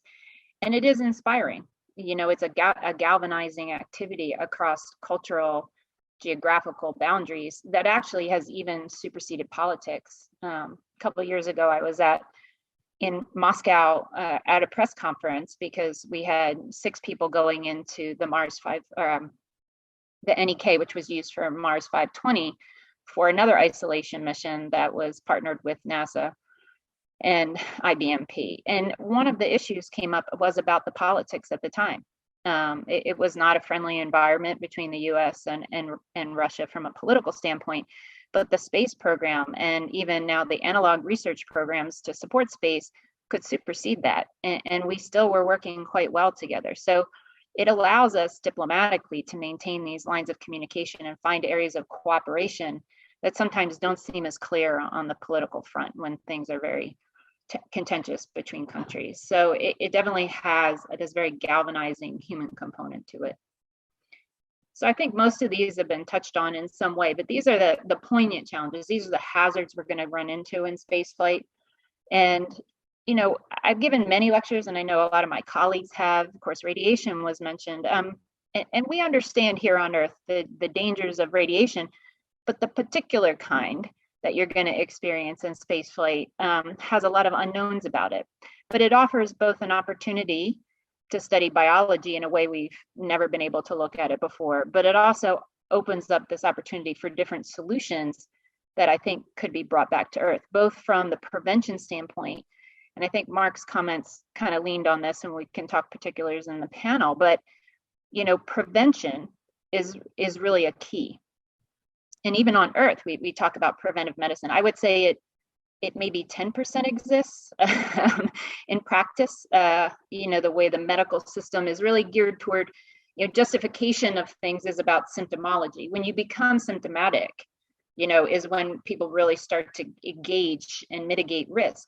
But there is more and more data about prevention, but we have to get to a point of understanding cost benefit. So in spaceflight, we're pushing the envelope on healthy people. And this will become very relevant in the discussion later about trying to interpret in the context of the data that comes out of monitoring very healthy people and where the challenges are, and why I think precision medicine is going to be a key going forward. But that's a huge knowledge base that continues to grow, but interpret is the challenges. But radiation is one of those where it can impact you in 2 generic ways. One is DNA damage, and that one is actually pretty well characterized. We have a lot of Earth-based data, whether it be people who have mined in radioactive mines, whether it's, post-atomic bomb, Department of Energy workers, exposures, even interventional cardiology teams get quite a bit of radiation, and understand the impact, the accumulation over time. But it's DNA damage, and damaging cells, and how the more, concerning case is you have DNA damage and a cell survives. What does it become? So you actually want to be able to go in and direct some things and encourage cells that didn't die, that should, in the concept of, cancer prone, like how do we target them? And that's where your immune system comes in. It can kind of pick off these cells with these errors. And now you want to enhance the immune system's ability to do it. And I think that's going to also, align with this conversation about how we encourage people to use tools that help your immune system battle back. And to Sarah Lynn Mark's point, dosages could be more precise for people, going back to precision medicine. So titrating exactly how we know who needs what and when, and the measurements that give us that guide. But the other part of radiation in terms of DNA repair upregulation within the body is an interesting concept. And we do have DNA repair genes. So some of the research that's going into just upregulation of them. You don't have to take in anything exogenous to do the job, but you want to know exactly how do you prime the body to do its job better. So there's some interesting tools that are going on in cancer research, of course, but the partner effect of radiation is inflammation. You say, and that's a very generic word. And, I think we hear it a lot, and the exact components of inflammation could be described very differently depending on kind of the expert you talk to. And there's more than one right answer or way to describe it. But a lot of it has to do with free radical damage. And, you want to be able to find tools that help your body, get rid of these free radicals. They're called free radical scavengers. We've looked at nutritional mechanisms. They're out in the world. You hear a lot of resources, whether it be your red wine or tart cherry juice. The leafy green vegetables are all really good for that. And in spaceflight, it's hard to provide those. And we know that. And then these people are in extreme environment. So this is where we start to touch on some of the other hazards that drive solutions that maybe can come back to Earth to connect to the solutions we'd like to bring to bear that are just for these underlying disease states. And actually, I'm going to skip altered gravity for a second and go to hostile closed environment, because this is where, in terms of building an exoplanet as a vehicle, you need entire recycling systems, like a self-contained, completely off the grid ability to recycle water, power, waste products into new raw materials. So when we build, and I still say we, I still feel very attached to being part of NASA and contributing to NASA. It's going to be a while before I can change to them, maybe never. But in a hostile closed environment, I think it's really put the emphasis on kind of the ultimate in recycling, especially water, air quality, monitoring those things to make sure that the water is still potable and the water is still breathable, and the right components, oxygen, carbon dioxide, nitrogen. So those systems and the engineering behind those systems, when I think of them, I think constantly of the impact it should have on Earth and the buildings we build and how we're trying to maintain the most efficiency possible. And I do know that from the funding of studies throughout NASA as an agency, and even some of the Department of Defense and Department of Energy have led to those innovative changes, because that's where the seed dollars come from. The high risk money to go in and see if this engineering philosophy or solution could actually work. And then in practical nature, what does it mean? The space program needs reliability before it's going to fly it. So we test the heck out of it. And we try to test it for long periods of time. So something's going to go into an analog or even low Earth orbit before it's going to wind up probably on the moon. And if it goes to the moon, it might be in service in an experimental paradigm before it goes into an operational paradigm. And that's okay. And I think that stepwise progress gives us confidence that these systems will work and continue to do the job that they were designed to do. If I flip back to altered gravity fields, the second hazard, I think Sarah Lynn Mark poked on that a little bit with changes of pressure and where fluid is going. And there was a question I believe she answered that was very interesting to me about disease states and maybe flying people who have different conditions that may make them seem vulnerable, but actually they're equally robust. And so one of the areas that we use are actually disease states on the ground that have kind of parallel symptoms to what we saw with the crew members. So for the space-associated neuroocular syndrome, which is changes in the eye and the brain due to an influx of fluid. And one of the areas you have to remember, we have to study physics again. It says, fluids are not compressible, gases are. So when you move a large bolus of fluid into a compartment and you have something hard like your skull, you're going to increase pressures rapidly, right? Because it has nowhere to go, but your eyes, are a very convenient pressure valve, given that the pressure flow can come from the optic nerve in the brain out the orbital, which is your access to the pressure that's in front of you, which is atmospheric. And we do at this point keep vehicles like International Space Station at 1 atmosphere. That is actually not projected for future vehicles. So we're going to have to be very mindful when you change that external pressure, how that relates to the pressure in and behind the eye in the skull. And we keep reminding folks who do engineering about that there's a delta P that you have to think about for anyone who wants to do the calculations. But we do look at disorders like idiopathic intracranial hypertension, which is more prevalent in women, and that's a little opposite of how we see space-associated neuroocular syndrome. But we had a lot of parallels, and that's really where you start to understand the cellular level changes and the cellular messaging that goes on in disease states. It says we might have a different cause, but we seem to have a similar outcome. How do we understand the biology of what's going on here? And how do we understand who is vulnerable and why? Isolation and confinement, we touched on that a little bit. Sarah and Mark did for sure. I think Mark did as well with light cycles. The psychosocial stuff is real as well. I mentioned not seeing Earth again, but having a team go away for 2 years, 3 years, 4 years, be limited communication with Earth, limited contact with family. Just, you can't go for the walk when you have a disagreement. You can, these volumes, these habitats are relatively small that are being designed because of the propulsion systems. So you have to really prepare. And I think going on missions like NEMO or going to an Antarctic winter over, or it's called Caves in Europe for leadership training, it's really expeditionary training. It's to start to get comfortable and understand how you even understand yourself and your responses to stressful situations when you can't remove yourself, and learning tools, how to manage your own emotions and how to get a handle on things so they don't escalate, and to know what your triggers are along the way. And then the concept is, what is the mitigation? So whether it be therapy or an external advisor, this is where artificial intelligence, augmented reality, virtual reality all start to weigh in for exploration. But there is a parallel to being able to deal with people at home. And I know during COVID, there was an emphasis put on remote medicine, even with therapy sessions that I think people found very successful.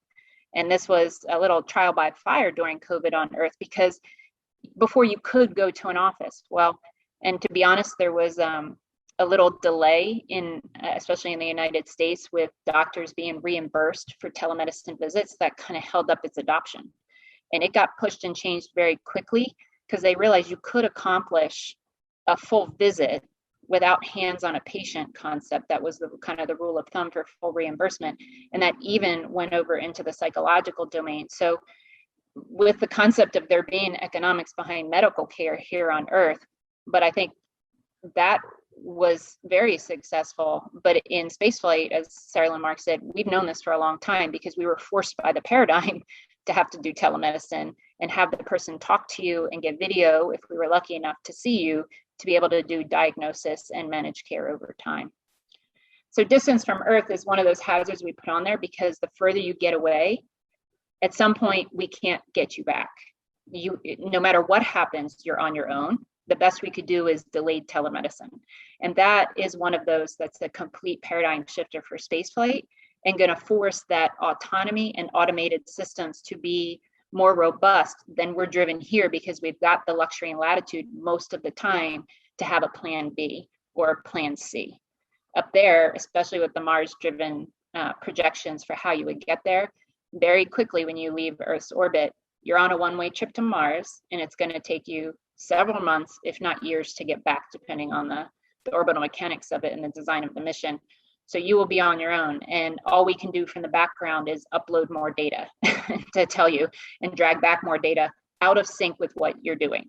So lots of challenges there. So when we talk about kind of the solutions we need, just mentioned robust, autonomous, light and lean always, that would also be ideal for Earth. You want people to be able to take stuff in a backpack. When you think about, third world medicine, remote medicine, extreme medicine, you need to carry it, and it needs to be pretty compact and multi-purpose. So that's comprehensive. You can't just solve one problem at a time. You're not going to take a backpack with 30 to 50 items. It's going to be one item has to do 30 to 50 jobs. So thinking about integrating capabilities, a lot of data and predictive analytics going on, that you're constantly making sure you're bringing in a lot of data because it needs to be analyzed to determine if you're on target. And if you're not, that data has to be analyzed for how do you get back on target? What's your path forward? And then how do you do your corrective action? Agile and responsive to a changing environment. In spaceflight, we change environments quickly, and depending on the mission, determines the frequency. Going to the moon in the Apollo era style, within a couple of days, you're in lunar orbit. You could be on the surface in a couple of hours, and then within a couple of days, back off the surface in lunar orbit. But in the Mars projection, there's much longer periods of time. So at some point, the shuttle sortie model works for using our prior human data with respect to spaceflight. And that also would segue into kind of Earth-like conditions when things are very rapidly changing dynamic environments versus long sustained chronic exposures, which you could imagine being more like long-term disease states, is more like the ISS model, where you're for long periods of time, you're going to be in a stasis kind of microgravity environment where your body may be adapting over that chronic exposure, but what is the rate of change, and how does that imply how your body is going to manage compensatory mechanisms? And then suddenly we drop you in a planetary field, a gravity field again. And in the case of Mars, after 9 months of microgravity exposure, if we don't provide artificial gravity, now you're back in 1/3 G, 3/8 G, and you have to suddenly respond. Because again, that G transition happens pretty quickly, tends to be very disruptive in trying to help people understand how to help the human help themselves. Because when you return to Earth, we usually have a greeting committee of about 100 people to scoop you up and keep you safe and take you to tertiary medical care if you needed it. On Mars, you're on your own. No greeting committee. You are it. So here's just like a compilation of some things going on that just touch on very briefly. There's a lot of resources out there to understand the elegance of actually the water recycling. And I harp on this a little bit because I think with, the constrained water resources, even within the continental United States, due to extreme drought, we do not engage in water recycling on any scale in our living paradigm, neighborhoods, buildings. It really is a struggle. Like how do we get there when we do have systems, to Insta-Hot, that it can be a small device under your kitchen sink to deliver immediate hot water versus the waste of having a tank 3 rooms away. Well, when you talk about recycling water, there's plenty of water that goes down the drain that could be really repurposed and perfectly potable, or used for a secondary surface if we didn't think it was completely potable. But we need to start move that needle forward, and it's been done for spaceflight. We are recycling urine and condensate as a needed resource, and that will continue to be our way forward. Growing plants, and we see this in different countries, but like the hydroponics. On orbit, we have different capability led by Kennedy Space Center and Ames Research Center in terms of the fundamental biology and then the plant biology of really how do we manage this and how do you ensure good crops, because these people need it for calories and nutrition. And also maintaining a diversity of food supplies so the crew can get what they need. And that's true across Earth. We have food deserts within our urban areas. And you do see people planting gardens and trying to manage that. But given the environment, it can be really challenging to make sure those crops are successful. Medical care, telemedicine has come up from both our prior speakers. We're heavily dependent on tools like ultrasound and to keep on expanding the use of ultrasound. It is such a safe imaging tool, amazingly safe, as opposed to some of the other tools. They are very good, but they have a different safety vector because of the tools they use, whether it be X-ray or the magnetics of MRI, wouldn't be something you would put in someone's home. But ultrasound, given something like Butterfly IQ and some tools on a smartphone, we could get some really good imaging off of people and do diagnostics remotely. And NASA has continued to pursue not only ultrasound as imaging, but ultrasound as interventional for treatment of kidney stone. And they even, we have one of our principal investigators looking at it as ways to assess bone density. So Sarah Lamarck was talking about, the musculoskeletal injuries, issues of the loss of bone density, and then the risks that are associated with that. And postmenopausal women are at particular risk for fracture, because that's where the rubber meets the road, right? You say, well, how much bone density loss can I tolerate? Well, it depends on where you started. And then it also depends on some other things like what you choose to do. And in some cases, being active is great, but if it makes you more likely to fall, that's when the break happens. Some force has to be exerted to have a traumatic fracture. And what we worry about are both traumatic fractures on a planetary surface, but over time, eventually, if you lose enough bone density, particularly in an area, and there's in the bottom center, there's a picture of a femoral head, the top of your femur. But I don't have a picture on here of your spine. And I know in postmenopausal women, atraumatic fractures, meaning fractures without any kind of trauma in the spine, are particularly problematic, and it's a comorbidity. Why? Because it reduces your level of activity, your quality of life, and other things start to happen after that lead to an early death. And really, if we can never prevent death in its totality, but I'd like to think that we can extend the best quality of life for as long as possible, meaning you get to live a life of the level of activity and engagement that you desire, and stay as healthy as possible to do that. And then it goes back to precision. And of course, Mark mentioned the twin study and the 1-year study. There were lots of interesting findings. It's going to be very challenging for an N of 1, essentially, which was Scott, who was on orbit, to tease out what they may mean.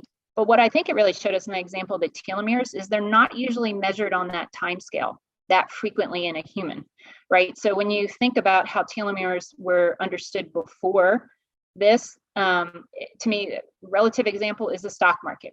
So if you look at the stock market from 100 years across, it's a trajectory with a positive slope. If you go into any 1 year, you're going to see a huge amount of volatility, right? So we went and looked at, somebody who has a 80-year lifespan. If you were to take telomeres once every 5 or 10 years over a lifespan, you would see them going from higher to lower. They would be disappearing, the telomeres, right? And we know that implies less protection for your DNA. Then the cells become senescent, they become old, they're less functional. And that all kind of, we get it, the gist of it from cell biology, that's what aging is. And we want to go in and say, okay, well, when do we interfere? How do we interfere for a better outcome? But when we looked at it for 1 year, and particularly a person under stress, he had an elongation, which was antithetical than what, as Mark said, anything anybody expected. And when he came back, that lengthening reversed, at least in the subpopulation. There's all about technique for specifics. I think it's very interesting work. And I think what we have to do is invest in studying people more. And that is going on even with NIH and the Million People Study. So there are activities to characterize people over their lifespan to understand their genetics, their genomics, their metabolomics, physiome, all of the ohms, because that's how you're going to get to a picture of predictability. Like, knowledge will be power, and it'll be more about that precision component of where are your genes taking you. And often when I talk about it, is like most of your genes are not deterministic in that they don't link to a single outcome, but they are impacted by environment, and they are impacted by other genes. But we actually, if we knew what to do better in terms of our environment, we can make some choices knowing where our genes could take us toward a better outcome. And how do you monitor that over time? So that would be the goal of precision.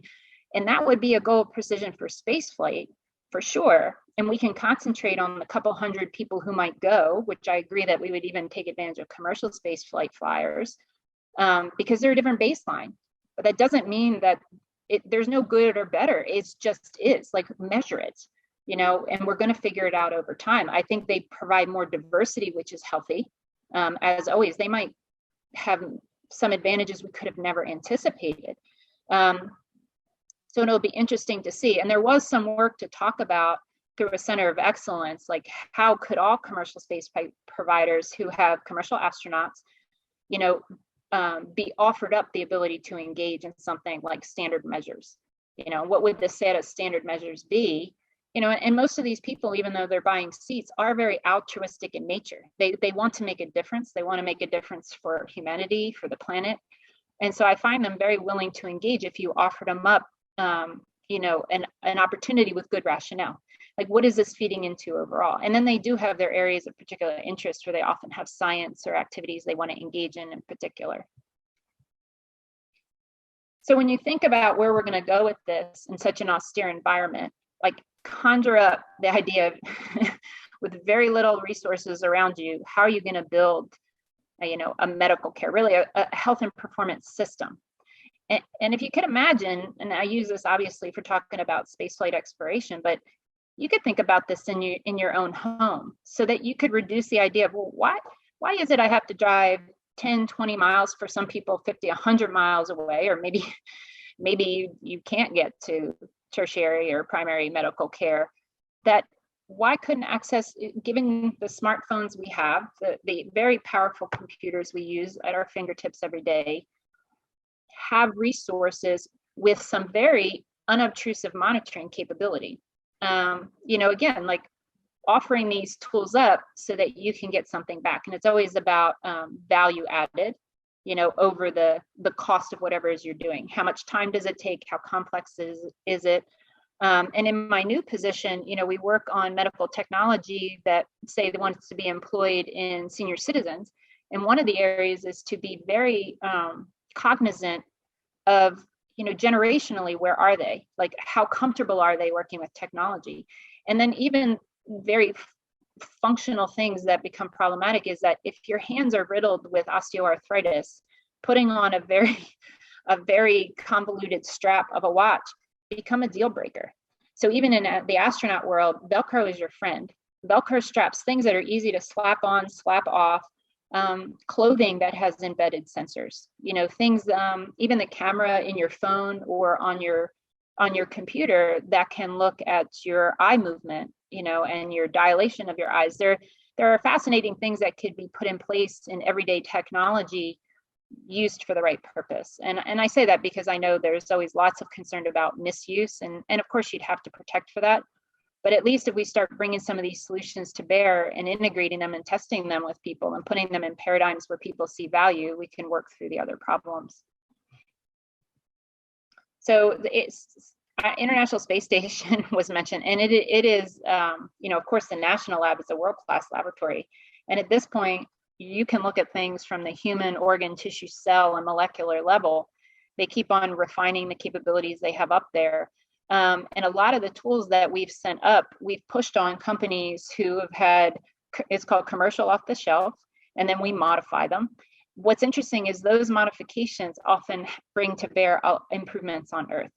And a lot of them drive self-application, meaning like typically you would go to the office and someone has to manage the device while you're the recipient. You're the patient looking in something and someone else operating complex hardware. We said, well, we don't have time for 2 crew members to do that. So we want it in one person's hand with minimal interaction, could be even voice command. And they have responded. And I think, again, coming back to Earth, whether it be, in healthcare provider settings where you're trying to reduce the number of people who are touching things and touching patients, or home healthcare where you may have an individual doing their own exam or, an untrained family member or care provider who doesn't have 5 hours to, school up on how to operate a device. They just need to put it on correctly via the instructions, which should be mostly icon driven, kind of like your phone when you turn it on and it kind of walks you through the setup. And gets images where it can actually verify that the images are diagnostic quality. Butterfly IQ is another one that has kind of running commentary that helps the operator know you got a good scan, that's diagnostic quality, move on. So very much quality things happening that I think, again, the pressures of spaceflight, the constraints of time, the idea that not everybody is a trained medical provider, but all have to be ready to use this hardware is pushing on refinement of the techniques that are going to spin back to Earth. And we're going to stand up. I think there's a policy element to it, and I think there's an education and awareness element to it to help people understand it's available. It's just maybe not the marketed choice to you, but it could be if we pushed a little harder on helping people understand the choices that are really out there. Analogs have been discussed quite a bit, and I don't even have NEMO on my chart, but we do have areas where we study space radiation. Again, it's really a lot of cancer research, as radiation being the causal agent. But at the biology of it, I think it's fundamental to understanding how cells are transformed and how cancer emerges and the various types of cancer that could occur.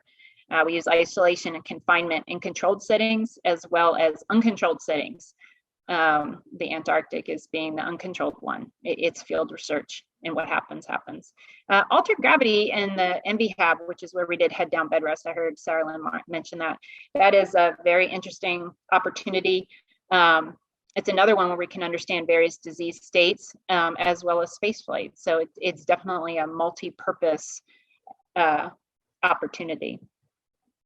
And talked quite a bit about Scott Kelly 1 year, but I think the message here is that genomics, precision, and personalization is really the key, not just for spaceflight. This is where, if I were going to put my energies, which I do, is going beyond the idea of sex, race, at a genetic level. Like, none of that actually exists, right? I get the chromosome difference, don't get me wrong, I'm a biologist at the heart, but the idea was, how do these genes interact with each other? How do they interact with their environment? And where's that prediction? Where's our ability to predict where that's taking us? Because that's when you're going to know how to do precision and make sure that you have the risk benefit to do prevention. I think that's right now where we struggle at the global level of symptomatic medicine, that it's hard to say to do an intervention before the symptoms have arisen, because you're like, I might do harm. I don't know that I'm really in a space where pushing something lower, such as cholesterol or, other bio markers of interest that normally, align with a disease state. Like, how low or how no visibility do we get them? And also, the precision of where we measure. For a lot of it, we don't measure at the cellular kind of RNA expression level. You measure mostly at the protein level. The biochemistry of it. So what if we did get to the expression level? Because that could be more predictive than waiting for the protein to show up at the biochemistry level. So trying to learn those connections, and you see probably hundreds to thousands of papers out a week on those things, kind of feeding the data, and then understanding how confident we are in the data to act on it. So that's kind of a charge to the research world as we know it, that you're at some point you're going to have to help us understand, how do we apply it? Finding new stuff is cool, but connecting, who's going to take it that next step to say, well, what does it mean? So I think the challenges of human space exploration really drive innovation. They drive completely different solution paradigms. And it really forces us to look for solutions on extremely constrained resources, fundamental ones that we're struggling here on Earth with, particularly with extreme changes in climate. So we got air, water, food, and medical care, all being really dialed in when it comes to human space exploration. And I really think the solutions can and will address challenges here on Earth. Now we got to figure out how to translate them back to Earth successfully. So I'm going to wrap up there.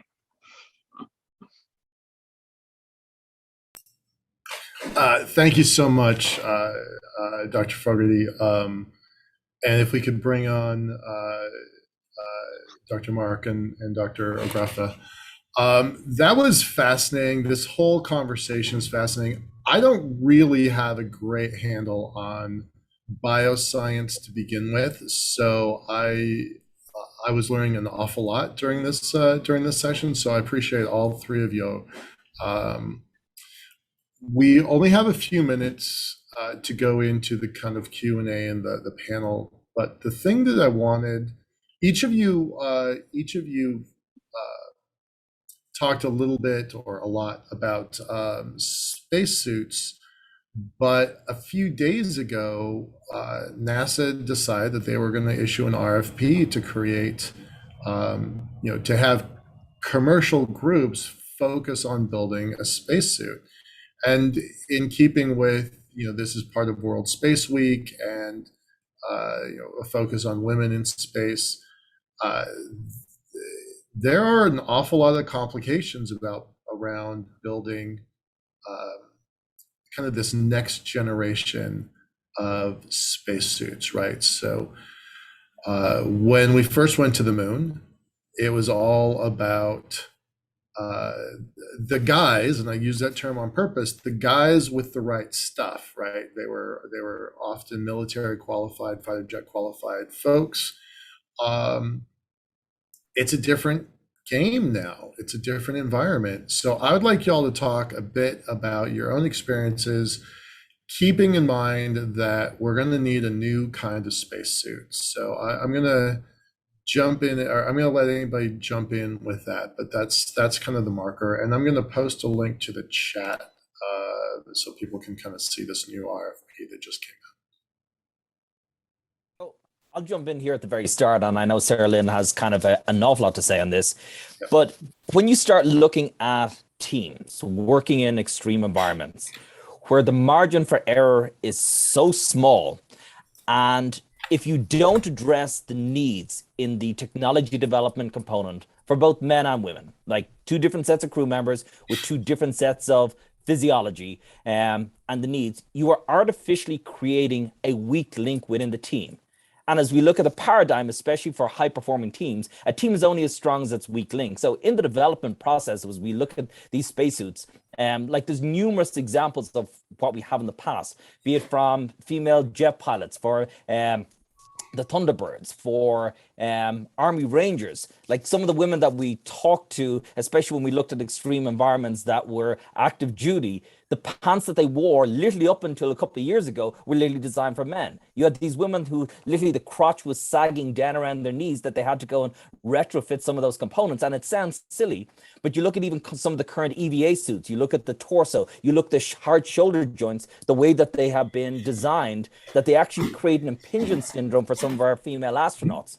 So as we start looking at the technology components and physiology, I think it's crucially important that we look forwards and address the individual needs as we go and design these elements to make sure that there's no way that in low Earth orbit, when we go and have to switch out a torso for a different crew member, that we'll be able to do something similar unless it's custom designed for each individual crew member as we push beyond low Earth orbit. So I just want to follow up on Mark's comments. And by the way, I want to thank Mark and Jennifer for really outstanding, stellar presentations. Yes. Every time I listen to you, I learn so much, and I know the audience certainly appreciates your wisdom. In regard to definitions, I think, we've been talking about sex and gender, men and women. Let's just backtrack for a minute. Let me give you some quick definitions that the National Academy of Science has used. When we define gender, we look at it from a psychosocial construct. When we talk about sex, it's more the biological construct. And then, as Jen and Mark both mentioned, the issue of genomics certainly plays a role. So we have epigenetics. As you interact with the environment's interaction with you, especially at a genetic level. We often use the biomarkers, as I've determined, as human factors or social determinants to help us engage in the discussion. So sex, gender, race, age. And again, keep in mind, as we move towards precision medicine, precision innovation, all these factors will come into play. So let's just talk about the spacesuit for a moment. I held a summit at NASA many years ago to look at the impact of sex and gender on innovation novel technologies. The spacesuit issue certainly came up. We had military representatives as well as our astronauts. And one of our female aviators, really one of our top guns, said that she experienced emotional, physical, and spiritual harm trying to get her equipment to work for her. And then she described a 12-hour sortie where she was flying and needed to urinate, and basically had to unzip her harness, which was connected to her ejection seat. And here she's flying this multi-million-dollar vehicle and had to do that. And others were discussing that just flying the vehicle, that they would not urinate and that they required to be catheterized when they landed because they went into urinary retention. Completely unacceptable, and we know we can do better. And the military, fortunately, over the last year or two, has brought back individuals to have better design. We hosted a challenge competition at NASA. This was in May of 2017, and the winner of that competition was an engineer from Armstrong who designed a modular spacesuit design to take into account how the body adapts to the space to environment, microgravity environment, which was really quite clever. So here you can have sort of off-the-shelf type of approach, but yet it can be a modular, which can also take into account how the body adapts. I think as we go into precision, we have to take into account very small differences as the body adapts have significant impact. And this is so important. As Jen mentioned, you are basically taking your habitat with you. It has to be comfortable. It has to allow you to have excellent stellar performance, and it has to be able to adapt to you as you adapt to the environment. I'm interested to hear what Jen has to say. Sure. Yeah. The suit is another vehicle, right? So it's going to have to protect you from the vacuum of space. It is so close to your body, right? It's an intimate interaction. The level of complexity is extreme. I think accommodating all those things, it requires a completely new way of thinking about the solution. So a lot of times, having been on the other side, what goes on with that RFP that you described, the request for proposal, is the government projecting its requirements. And they're supposed to be at a level at which they don't imply a solution, but that's really hard because most of your requirements are derivative of your past experience, which is already solution-based. So the problem. Yeah, so you get into this do loop with it. So really, if you look at the requirements, I think if you step back and you say, well, what are they trying to achieve with that requirement? Not the specifics of it, but just what are you trying to achieve? How are you trying to allow the body to function, both physically, physiologically? And it has, even NASA, with the years of collaborating with the different companies on a government suit, with all the brain power that's gone into it, it still can't meet all of the different needs, especially for something like an extended exposure where how do you eat in it? We figured out drinking a little bit, but then you got to deal with body waste, right? Even perspiration, urine, fecal matter is really problematic next to the skin. So when you read these things, I think people are going to have to really imagine a different approach. I think the suit itself, again, I'd like someone to almost like set the requirements aside for a second and go back to and just derive what's trying to be achieved with the requirements and open your mind up, or don't look at their solution. Like, don't get in that box yet. Right. And MIT has been working on that soft suit for a long time. And I think that's been rejected for a lot of different reasons that may not all be great. This is where you get into some politics and some choices that were made early on. And again, like there are these key decision points, they call them, where there's a bifurcation in the road and you had to take the right fork or the left fork. And maybe it's time to go back to the fork in the road and take the left fork. That's an okay option. Explore it. They worry about robustness. Well, get it tested. My thing is always about get the data. Like, we spend a lot of time speculating about what won't work. You're like, damn it, that's not science. You go do the experiment and you get the data, then we can argue. Put them head to head against each other in a vacuum chamber. Put it up on station. Get some safe space with it. We have lots of different avenues to test it, but it's kind of like history is written by the victors. And we need to rewrite history a little bit with options that have not been explored.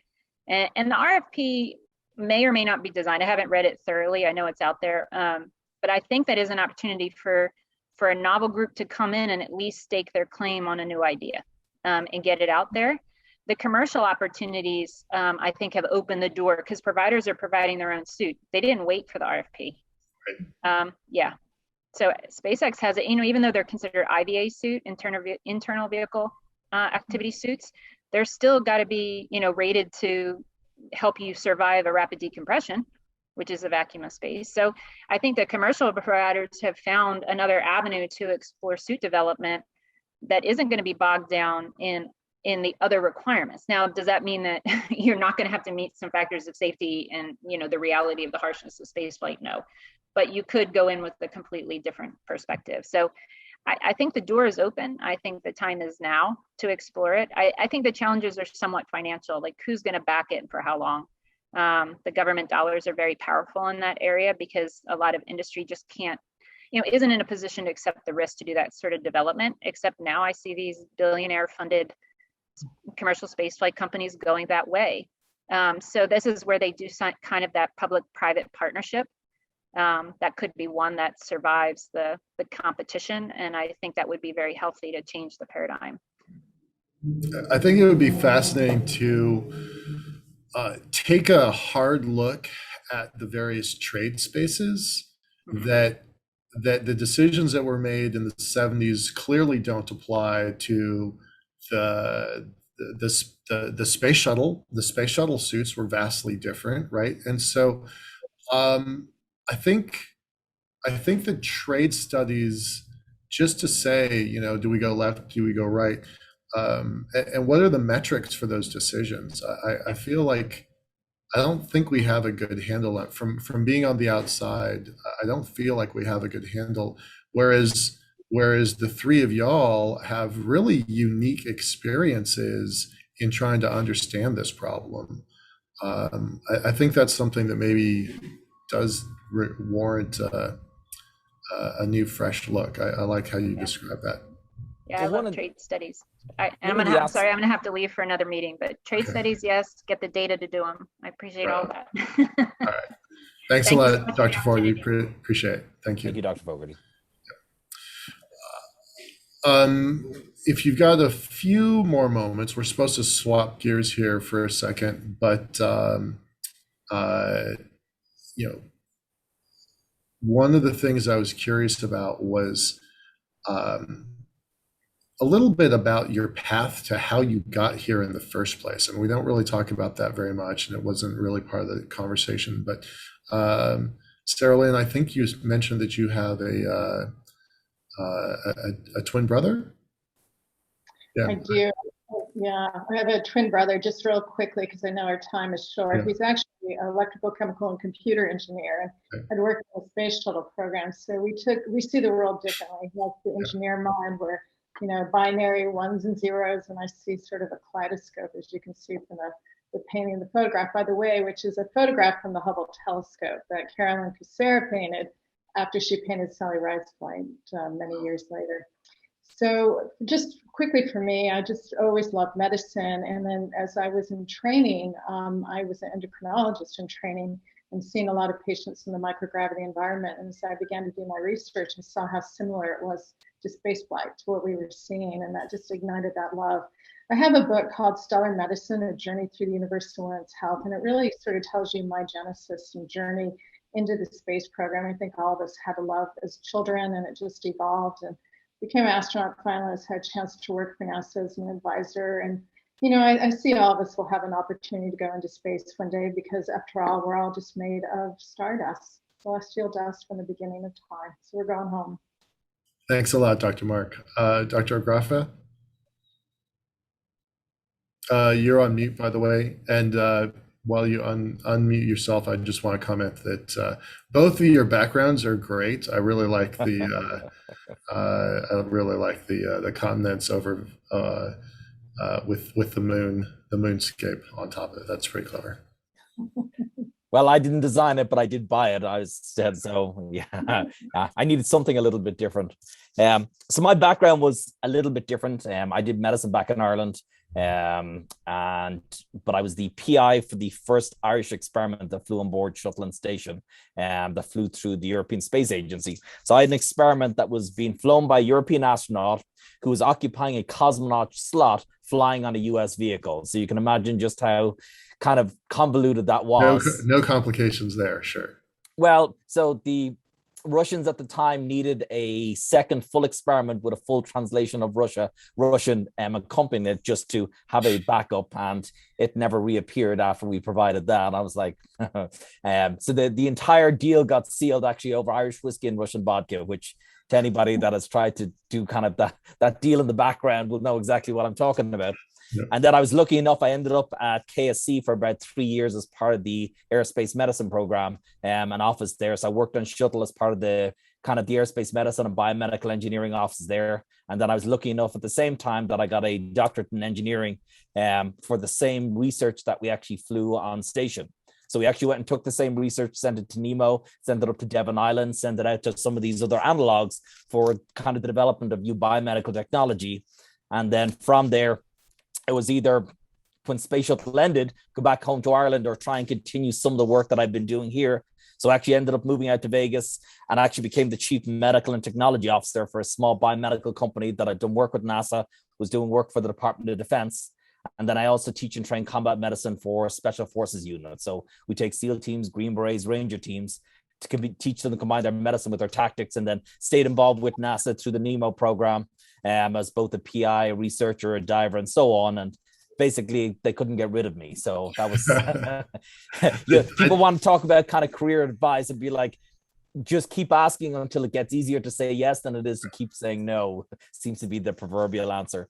I keep telling people that once they get bit by the space bug, there is no cure. So, well, you'll never make money. There aren't any jobs. It's a long career path. However, once in a blue moon, you will get to do something extraordinary that most people consider a once in a lifetime opportunity. And that's really what it boils down to. Right on. Thanks a lot, folks. Really appreciate your time and your insights. We're going to pass it over to Lee. Thank you. Appreciate y'all. Bye-bye. Thank you so much, folks. Absolute pleasure. Bye. That was great. Thank you, everyone. And thank you, Michael, for moderating. Our next speaker is Meredith Garofalo. Meredith Garofalo is a certified broadcast meteorologist and space science journalist with Weather Nation, a national weather network based in Colorado. Next month, she'll be transitioning, she'll be transitioning into an exciting role in New York City. Meredith also serves as the chair for the AMS Station Scientist Committee, which focuses on raising greater awareness and outreach when it comes to science education for viewers. So big need there. Her accomplishments are widely recognized in both the science and space communities, including her passion for motivating and inspiring girls focused on both STEM and space industry careers. Plus, she sang the national anthem at a Denver Broncos game in 2018. Meredith, we're so excited to have you today. Thank you for joining us. Thank you so much, Lee. It is awesome to be here. And this is my first Conversations for the Future. And I'm just so excited to be involved in Foundation for the Future. I think I went to one of them, and then I got to meet you and Tim and a bunch of other people who participate. And since I've kind of got bitten by the space bug myself, I'm excited to be part of this, and I hope I can do more events with you guys moving forward. Great. Awesome. Well, I think, so if we can share my screen, I put together a little, how do I do that? Just, is it shared? Then I just put my PowerPoint? Yep. You have to do the green button, share screen. Okay, let's see. Share screen and PowerPoint. Okay. I think I just hit, let's see here. Bear with me. Now we can see your slides, but they're not in presentation mode yet. How's that? Perfect. Now they're perfect. Awesome. All right. Well, great. Well, just to give you a little bit of an introduction, although Lee already did a fantastic job introducing me to you, for those of you that are not familiar with my work, I am on camera doing weather by degree and long-time goal to be a meteorologist. So I was actually 3 years old and I had an interest in space, but my mom actually survived one of the biggest tornado outbreaks in history. It was the super outbreak of 1974, April 3rd and 4th. And for those of you that might be familiar, that was the tornado that wiped out the town of Xenia, Ohio. And it also really started the conversation of, storms like that coming through and devastating communities. And something clicked inside of me as a 3-year-old.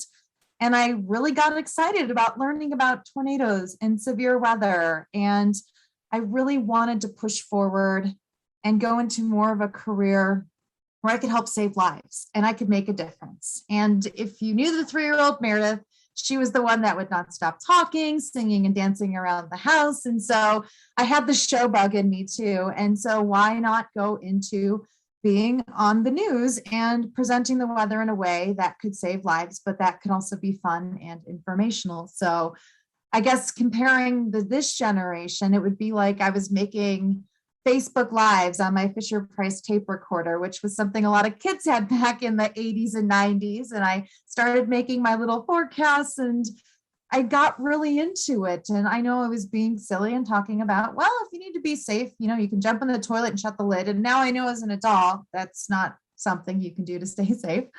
But it just went to show that I was trying to, as a 3, as a 4, as a 5-year-old, to come up with ways that people could be safe from storms and from tornadoes. And then I learned about other types of severe weather. And I literally spent my whole life learning about weather and storms and presenting weather and storytelling, which in a little bit is something that's really brought me into the space industry, which I'm excited to share with you. But I went to school for a Bachelor of Science in Meteorology.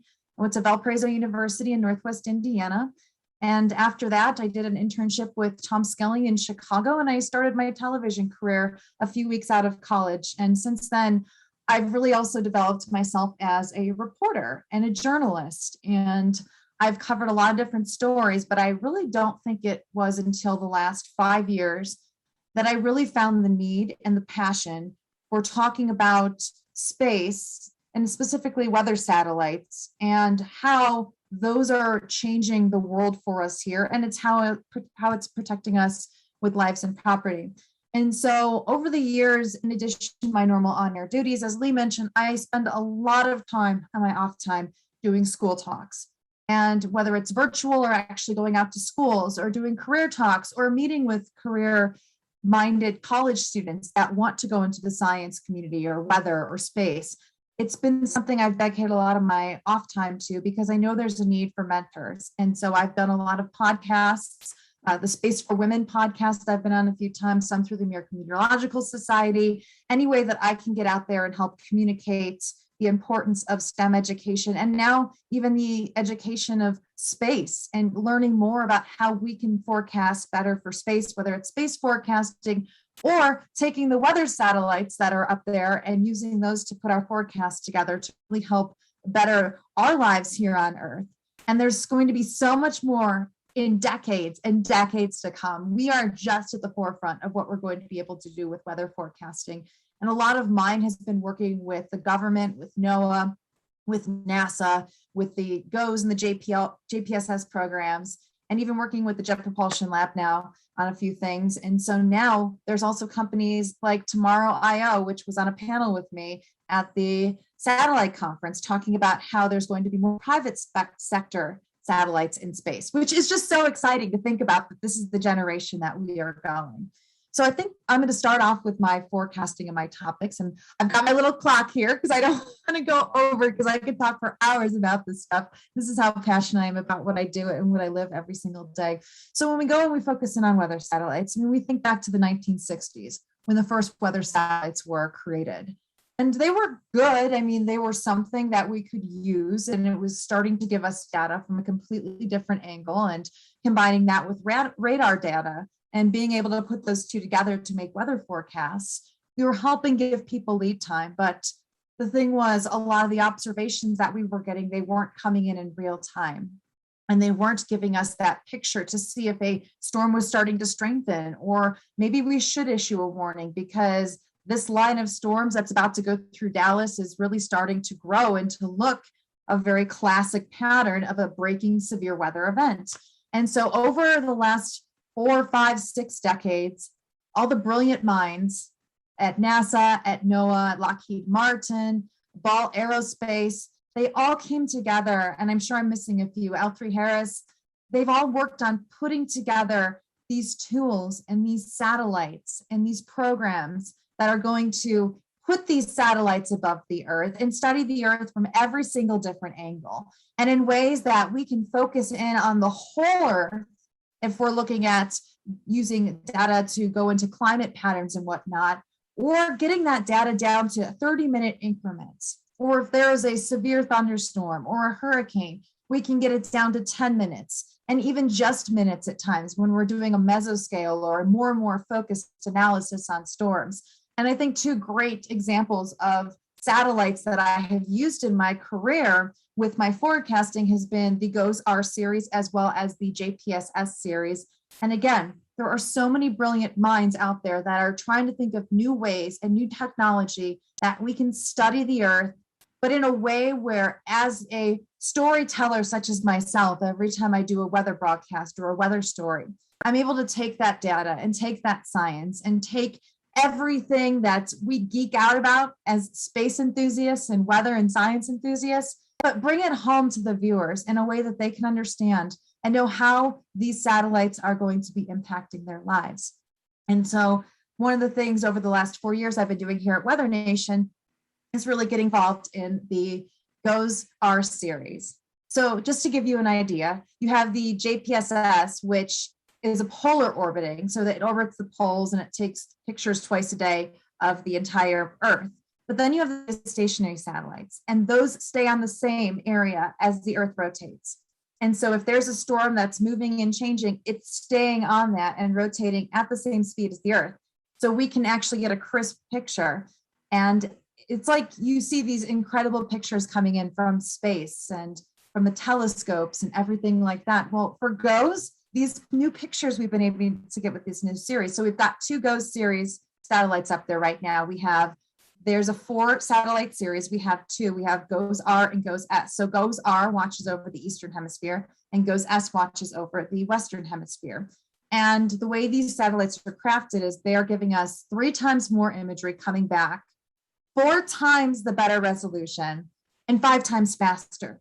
So just to give you an idea, if I'm forecasting a line of severe thunderstorms, earlier in the day, I know the ingredients aren't going to be there for severe weather. There's certain things and certain patterns that I look for and that the National Weather Service looks for and the Storm Prediction Center looks for. And it's really, to somebody at home, it's complicated. It's a lot of things to think about as, okay, well, if this has to come together. So my challenge is taking that and bringing it home and bringing it to a way that your grandmother would understand, or your 6-year-old watching the TV would understand. And so one of the ways I do that is I try to use everyday examples and combine that with satellite data.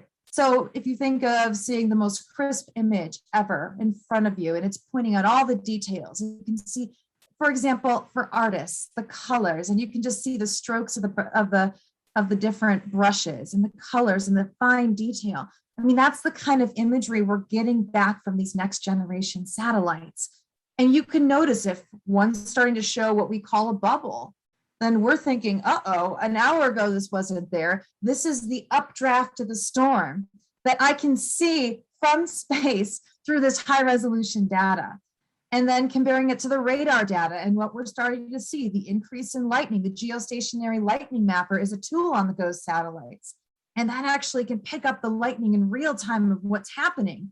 And if you go back an hour and there's no lightning strikes, and go forward an hour and there are 200 lightning strikes, that is a very clear picture of a strengthening line of storms. And that helps the Storm Prediction Center get out alerts and let us know where these areas are going to be that we need to be focused on. You'll probably hear us refer to them as outlooks. And the higher the category, the more likelihood we'll see a type of severe weather. And then the local National Weather Service offices can issue tornado watches or severe thunderstorm watches, because we're seeing a pattern of what's going to happen versus waiting for that storm, like our former satellite series, to happen. And then by then it's too late. People don't have enough time to get to their safe places. If it's watching for flooding, people don't have enough heads up to get to higher ground if they're going to be somewhere that it's threatened. And so I think that's one of the things when we're focusing on how are these satellites changing lives and how am I using the data to save lives? I mean, this picture right here, it gives me goosebumps every single time. You've probably seen it on NASA's website. You've probably seen your local meteorologist sharing it. You probably have seen it just on social media or in the newspapers. One of the astronauts, actually, Thomas Pesquet, I think. Thomas Pesquet. I interviewed him actually when he was on the space station. If I botched his last name, I'm sorry. I didn't take my notes on that. But he took this great picture. But this is the kind of images we're talking about that are coming back to us here on Earth. And we can see the structure. And then when you can zoom in and get a crisper picture and look at these bands and see the bubbling and knowing that, or really get that structure of the eye wall and see when it's starting to become defined. That's going to be helping us with tropical system forecasting, because that could show if a storm is weakening or it's strengthening, or if all of a sudden a storm is going into a cycle where, okay, just a little bit, we might be making some changes. These are the kind of things as a meteorologist I'm looking for. And I'm using this high resolution data and I'm getting it in much a faster time. So if I see, for example, let's focus in on flooding.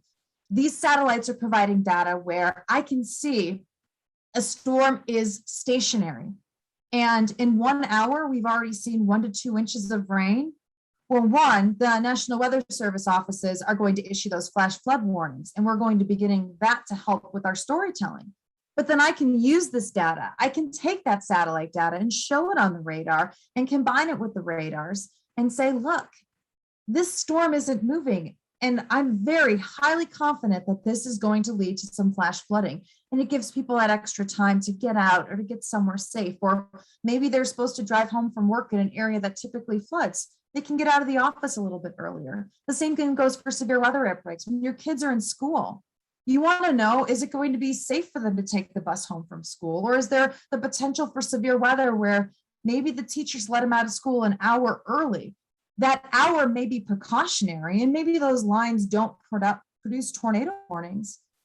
But we use these satellites to help give us the tools to make these calls and to be confident enough in our forecast because we're seeing it in real time.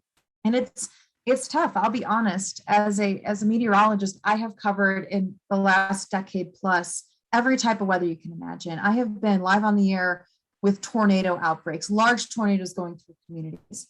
I have been on the air during the worst hurricanes in the last decade, Harvey, Irma, even Ida most recently. And I've had to give the bad news of what I was seeing and how it was matching the forecast from NOAA and the National Hurricane Center and the National Weather Service office, that this is going to be a life-threatening, possibly unsurvivable storm based on what we are using this data to produce for us.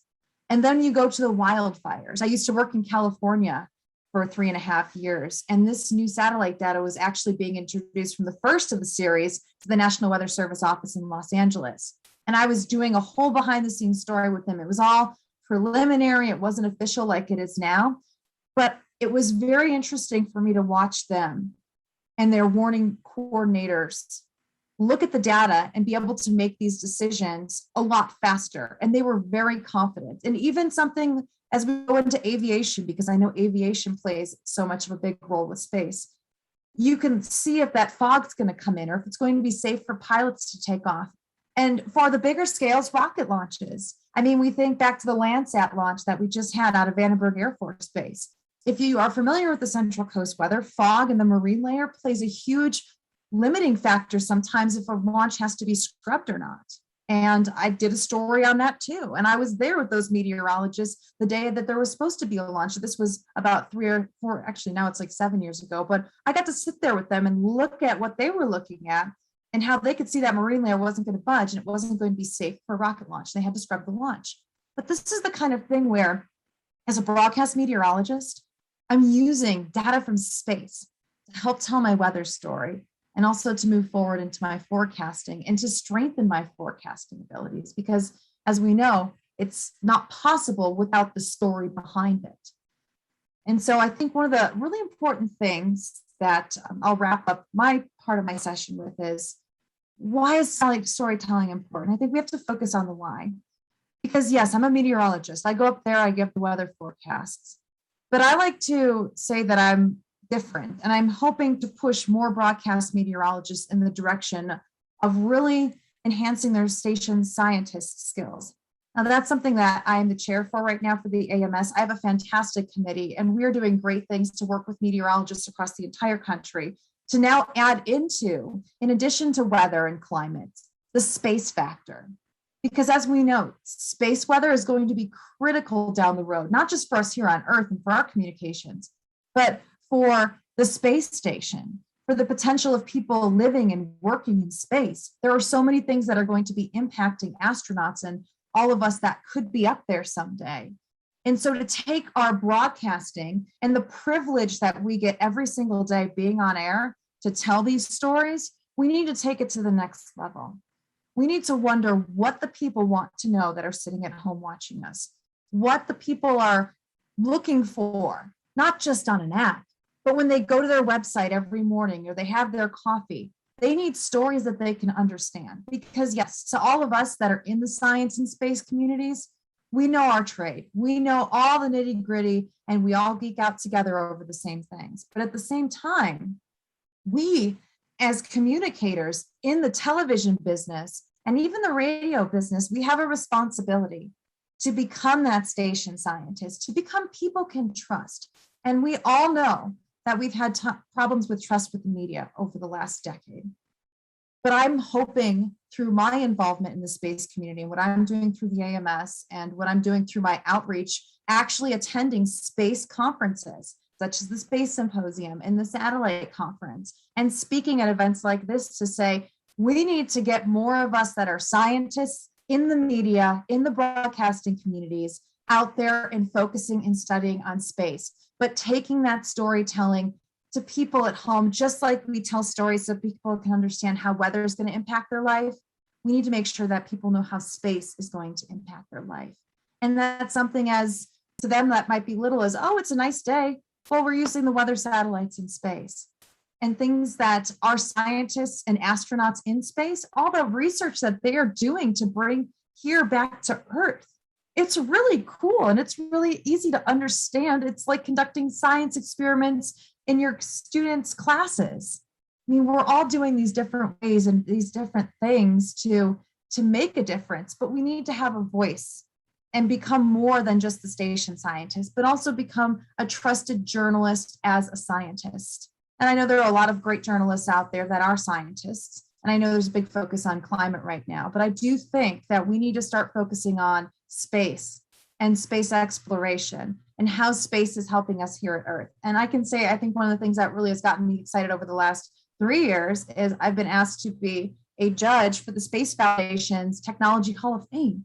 And it blows my mind, some of these technologies that are happening, but their stories aren't getting told, and they need to. And so I think that's what makes me unique as a broadcast meteorologist, as I'm also becoming Rocket Girl. I'm also getting that passion for space, and I'm turning it into stories that I can tell in a way that the people at home can understand. It doesn't matter what age, where you come from, what your nationality is, you're going to understand what's going on. And just like people love to read a good story or watch a good story on TV, my goal as a journalist and a broadcast meteorologist is to become that science and space reporter that people can trust. And so I'm excited to see what happens in the next 5 to 10 years, even in the next year. And I'm always going to be looking forward to people like you that are watching something like this, to start the conversation with me, to start these conversations for the future of reporting and journalism, and getting more and more scientists out there to not just be doing weather, but also to be doing the science behind what's happening in space. So we have about 4 minutes left, and I figure I said a lot of things out there and a lot of intense information, so I'm open for questions as well. Meredith, that was great. Thank you so much. I had never thought about the fact that every news station has an actual live scientist as a resource. I mean, I knew meteorologists were scientists, but I never thought of that as something that they could draw on for other science reporting, which they usually have done by an auxiliary. I think it's a terrific idea and very much needed in today's world, understanding how to talk about data and how science works. Even people who are fans of science today don't quite know how to talk about it. How has that been received? So you have this organization, AMS, that you're working with on this concept and promoting it. What are the challenges in that process? I think the challenges are, this is something new, just like you said. Mm-hmm. If we go back a few decades when talking about climate was new and people didn't know which way to go with it, and they didn't have some of the data that we have now to really feel confident in that. And so I think I've been getting some great feedback, especially this year. I've actually moderated panels at 2 conferences for space. And when I go in there as the media, I'm not just going in there as the media to just cover the event. I'm going in there to find these stories and find these opportunities where I can work with CEOs of companies or people that are doing incredible things that the public needs to hear, and using my background as a journalist and a scientist to tell those stories in a way that are easy to understand. And I've probably spoke to 100, I'd say maybe over 1,000 people this year about this idea and what I'm doing. And I really have been getting great support and feedback. I've been getting great support from my stations, both my current and my future station, about the idea of starting this conversation and having somebody that actually has a background in science talking about science and space.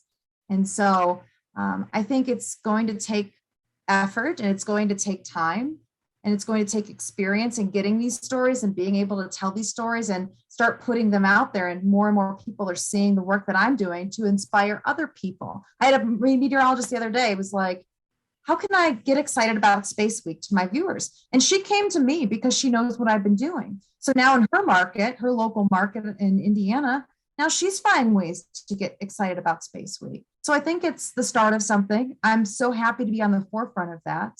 And my goal someday is to be the first female meteorologist in space and get up there and do storytelling, not as a reality show, but as real life and as a real life scientist who is on television, to be up there and to tell a story in a way like nobody's seen that before.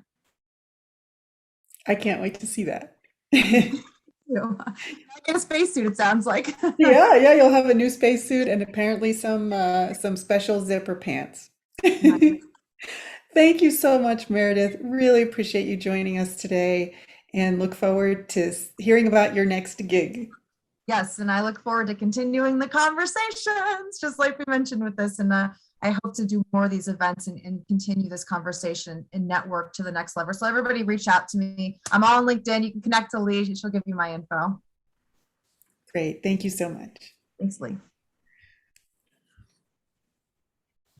All right. Our next speaker and final speaker for the day is Dr. John Olds. He is the founder of SpaceWorks Enterprises, Inc., or SEI, and serves as the corporation's chairman and chief executive officer.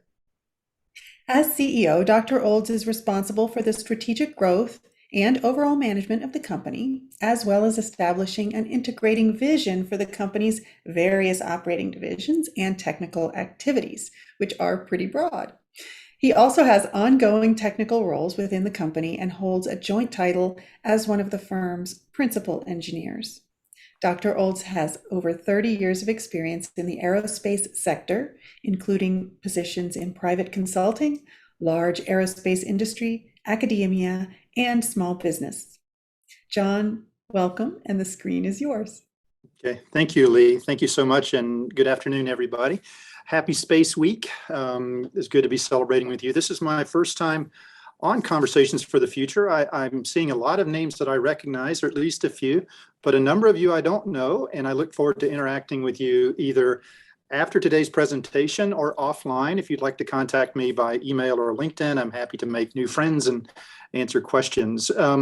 When Lee reached out to me originally, she said, hey, the theme of this month's conversation is going to be bringing space home. And I've prepared a few charts for you today that talk about one of our product lines at SpaceWorks, and I'm going to give you some examples, in fact, some very practical examples of how we're using space to benefit the citizens of Georgia, which is my home state.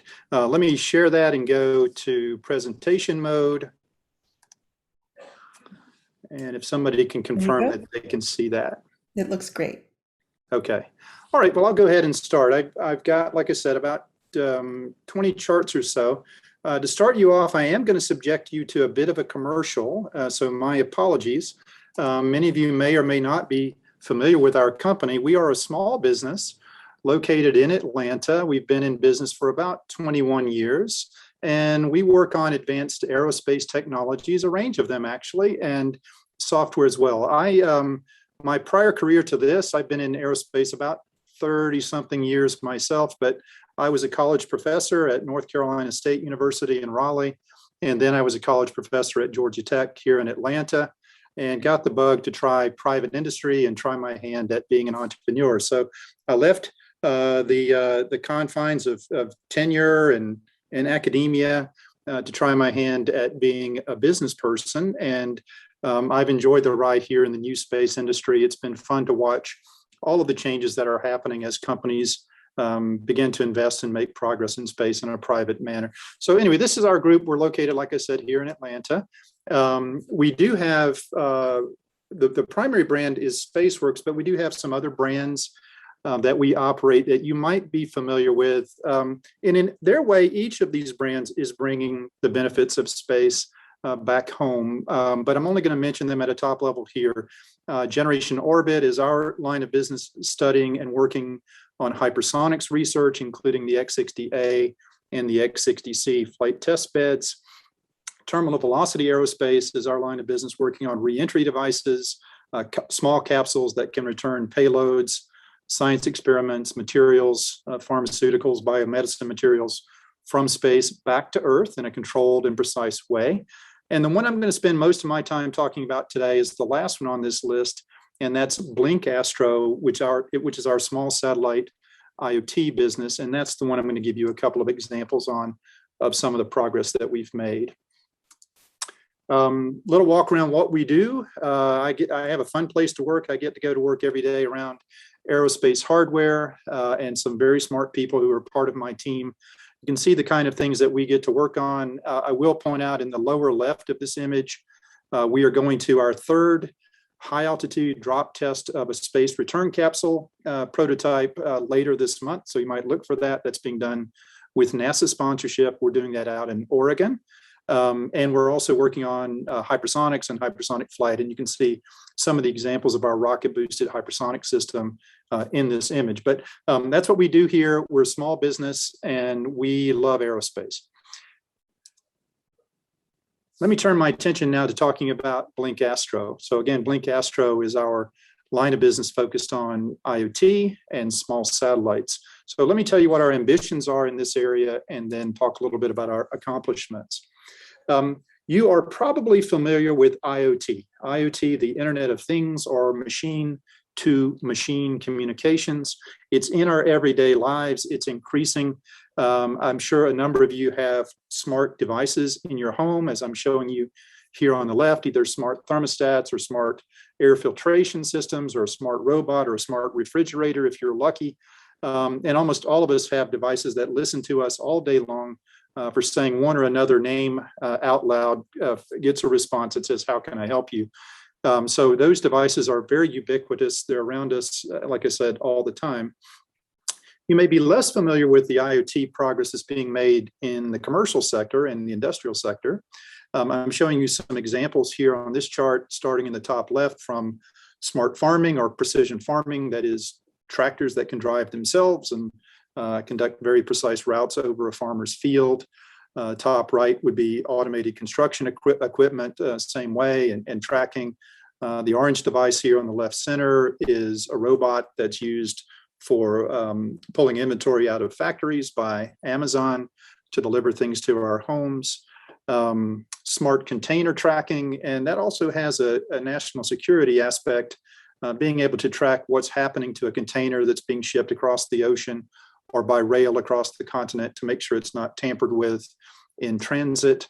Lower left, pipeline monitoring. One of the issues in certain parts of the world is theft of petroleum products from pipelines, above ground pipelines. And so being able to monitor the flow of product through that and making sure that every periodic check the flow is correct is one of the applications that we're foreseeing. And then also smart drones and smart flight devices that are used in industries such as the film industry.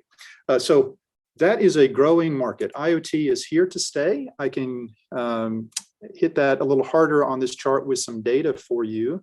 The industry really is projecting IoT to be a $1.6 trillion market by 2025, 1.6 trillion, with over 75 billion connected devices worldwide. And I expect as we become to rely on this technology more and more, that we're going to expect it to be in more and more places. So I certainly believe this, and I think it's coming. The question is, what role does space play in all of this? Most of the devices I described to you in the home are connected by Wi-Fi. They're connected by the Wi-Fi in your home. Some of them in cities are connected by cellular networks where they are available. But the world is quite large, and there are plenty of places in our planet that are not connected by Wi-Fi or not connected by cellular towers that can be connected by space.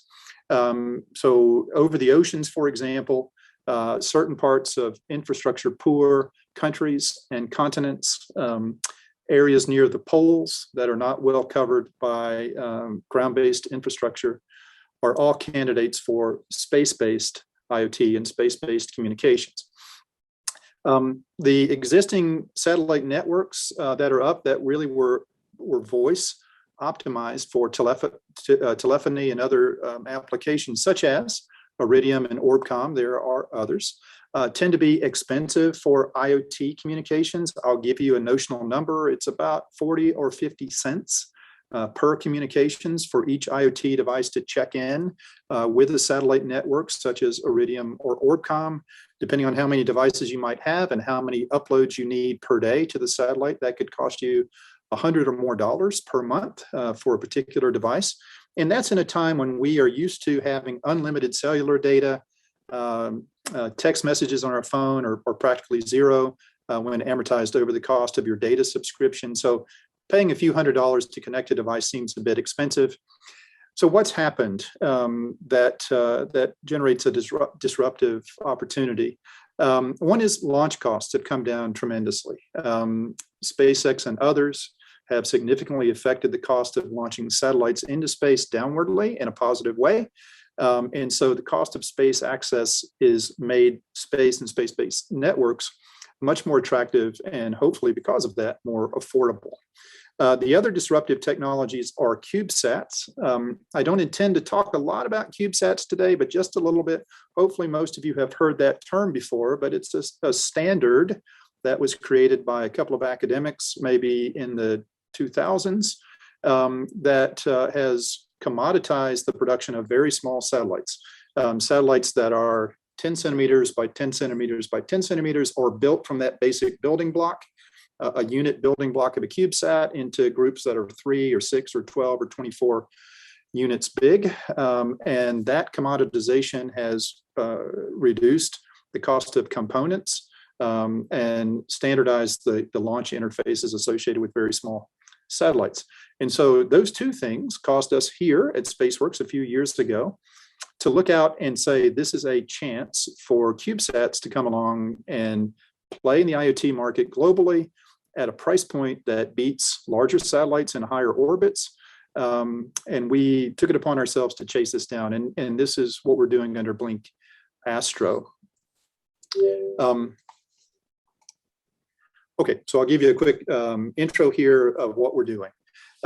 So tens of thousands of globally deployed transmitters. I'm going to show you some of the applications that we see as potentially interesting. The network that we're proposing is up to 100 CubeSats, which we call BlinkSats, in low Earth orbit. One of the keys to success in this market, I believe, is developing low power requirements, low power from the ground data devices and the transmitters to Earth orbit. And you can achieve that by having lower altitude. You can achieve that by having the spacecraft be placed in low Earth orbit or up to maybe 500, 700 kilometer altitudes. Creates a better, more favorable link equation between the ground transmitters and the orbiting spacecraft. All of our devices in our model are direct to satellite communications. That's as opposed to a hub and spoke type of architecture. We believe that there are applications and the devices can be made small enough on the ground that you could put one on the back of a sea turtle if you want to, or you could put one on the back of a polar bear, or you can put one on an iceberg or wherever they need to go and have them communicate directly to the CubeSat without having to work together in a hub and spoke arrangement.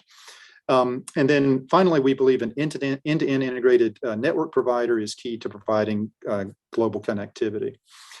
These devices are ears in space, so often we'll consider ourselves to be more like a Horton Hears the Who model and not a eyes in space. So we're not observing the Earth or we're not doing remote sensing of phenomena on the Earth. We're having active transmitters that are part of the network, collect data, and then relay it up to our satellites and back down again as part of an integrated backbone of communication. So we're more like Horton Hears a Who here.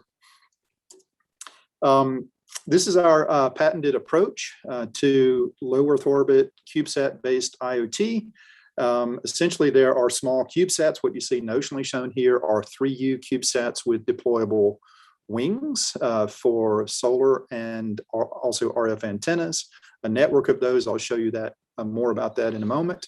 And connecting to a wide range of devices.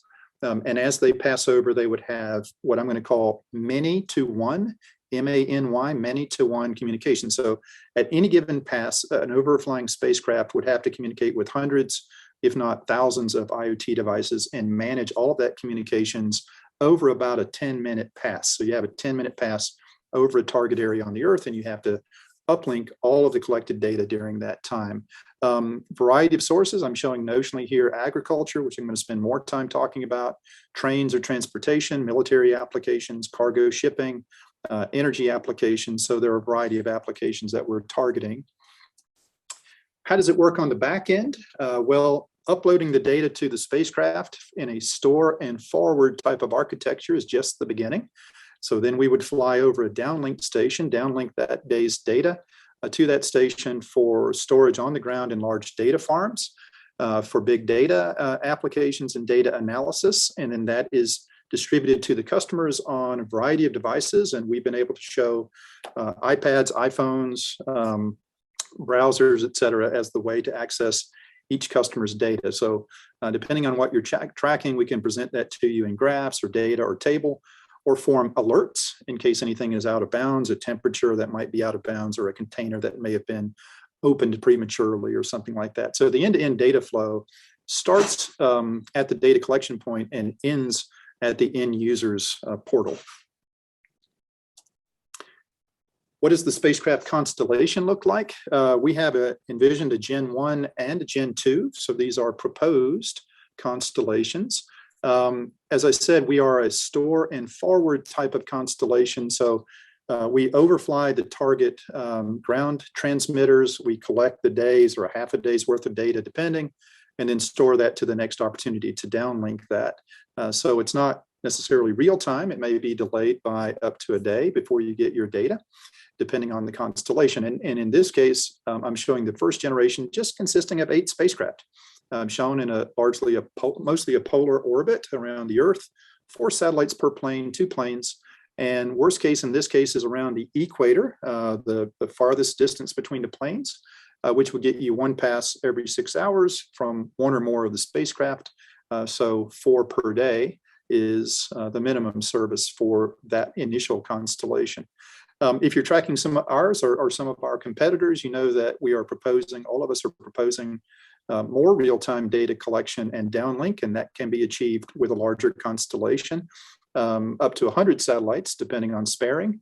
100 satellites could create a Walker type of constellation that would give you continuous global coverage. So that would mean any point on the globe would be serviced by a satellite all the time, 24 hours a day, 7 days a week.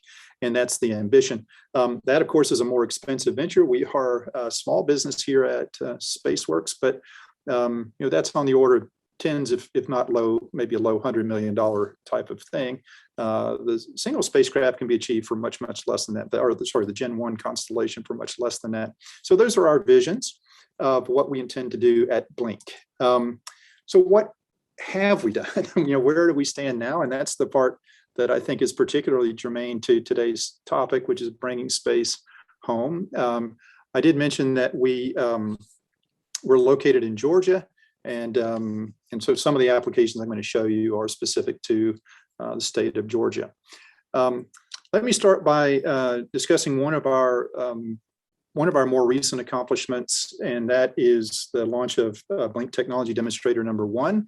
The key to this is the transceiver. The key to it is the radio in space and also the companion radio on the ground, but they have to be low power, high efficiency, tunable radios, and capable of hearing or listening to very low radiated power in orbit and communicating with multiple devices at the same time using domain spanning technologies.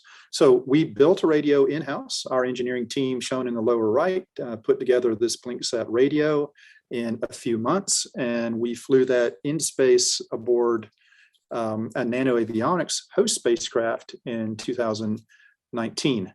It was launched from India, successfully launched from India into a polar orbit.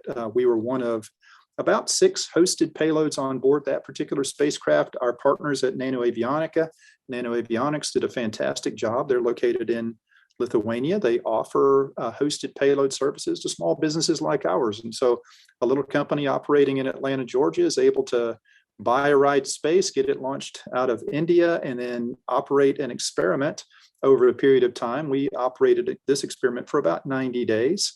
That spacecraft is still in orbit, by the way, but our experiment has ended.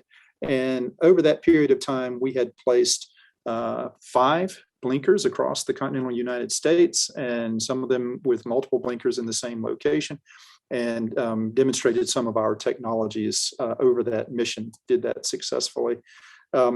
So accomplishments on that particular experiment was the radio itself, the transceiver, which we used in a receiver mode. We built ground transmitters as well. We were able to receive short messages. Now, think of these messages not as a high definition stream from television or even a two-way voice conversation. They're essentially like tweets. They're very small messages consisting of only a few characters of data. How hot are you? Where are you? What's your temperature extreme? What acceleration have you seen? What's the water content where you are? And that's packaged into a small string of data that we then upload this way. So it's more of a short burst message, or more of a tweet really than a two-way conversation. We tested the link performance between the 2 radios, found that satisfactorily, and then of course demonstrated from multiple sites. So this was the key accomplishment for us as we're rolling out our capability, and we continue to refine the radio technology. At the same time, we wanted to test the market. And one of the things we wanted to do is test it fairly close to home here in Atlanta, and make sure that there was interest in having these devices operate out in the field, having space-based communications devices operating out in the field. So I'm going to give you 3 examples. I'll walk through each of them. This was an experiment we did recently in the Chattahoochee River. The Chattahoochee River is a very important waterway to us here in Atlanta. It supplies our drinking water. The river originates in the mountains of North Georgia and then flows into a large reservoir called Lake Lanier. That's to our northeast, and then across the north side of Atlanta, down to the west along the border with Alabama, and intersects the Flint River down in South Georgia, South Alabama, and that becomes the Apalachicola River as it crosses the panhandle of Florida. So this particular river shares borders with 3 states. If you've heard of water wars a lot, Chattahoochee River is subject to that because we have a lot of need for drinking water here in Atlanta, but the politics of what happens downstream is very important to our friends in Alabama and South Georgia, as well as Florida. The Army Corps of Engineers controls the flow of water in the river through release of water at Beaufort Dam at Lake Lanier. They release lots of water periodically. The river will rise and flow quickly during that period of time in heavy rainfall, for example, when they need to release water. And then in addition, Georgia Power does maintain a hydroelectric dam at Morgan Falls that also depends on the flow of water to power some of the homes here in Atlanta. And I guess I should say on top of that, it's a recreational river. So the canoers and the kayakers and tubers enjoy the river. If you heard Alan Jackson's song "Way Down Yonder on the Chattahoochee," you know this is an important a river for recreation here in Georgia. So maintaining that balance between power generation, flood control, drinking water, and recreation is a tension that we face here on a regular basis in Georgia. Our device called an aqua blinker, I have one right here, for example, in my hand. They're floating spheres that are powered by batteries. And we have done an experiment there on the Chattahoochee to understand the flow, the rate of flow of the river from one location to another. So with our devices, we're able to monitor the local speed, local velocity of the device over time, and then upload that to the satellite-based network periodically. And you can see in the lower right here, here's a plot of our device traveling for some portion of the river during this particular experiment. So this is an opportunity, I think, to understand the flow better, understand the impact that it has on all of us who live and depend on that particular river. Next example I'm going to share with you is at Lake Oglethorpe. This was an experiment. Again, you can see the Aqua Blinker device. Aqua Blinker is the transmitter, the satellite-enabled transmitter for IoT. This was with our friends and partners at the University of Georgia. Lake Oglethorpe is typical of the lakes you would find in North Georgia. It's a relatively small lake with homes around the outside of it, and it's located near Athens, Georgia, where University of Georgia is located. The research being conducted here is on cyanoalgae blooms or blue-green algae. Blue-green algae or cyanoalgae is a toxic form of algae that grows under certain conditions during certain weather conditions and certain times of the year that can be toxic to human swimmers or humans or animal life in the lakes. And the theory is that we have a lot of poultry operations in North Georgia. The theory is that some of the runoff from those poultry operations tends to exacerbate the blooms that are associated with cyanoalgae. And the temperature of the water, the temperature of the air, the radiance of solar incidents all have an impact on the growth of that algae. And so we partnered again with the University of Georgia to conduct a months-long experiment at Lake Oglethorpe to try to understand the conditions that could lead to these kind of blooms. Why that's important, other than the fact that it's toxic, Georgia Power does control a lot of lakes in North Georgia, and they're required to treat these algae blooms whenever they happen, but you don't want to treat the water when it's not happening. So understanding when and what conditions could lead to toxic algae blooms is an important financial consideration as well, not just environmental. Let me show you the last example that I have for you today, and that is with one of our other devices called AgriBlinker, which I have one of those here too. It's about this size, very simple device.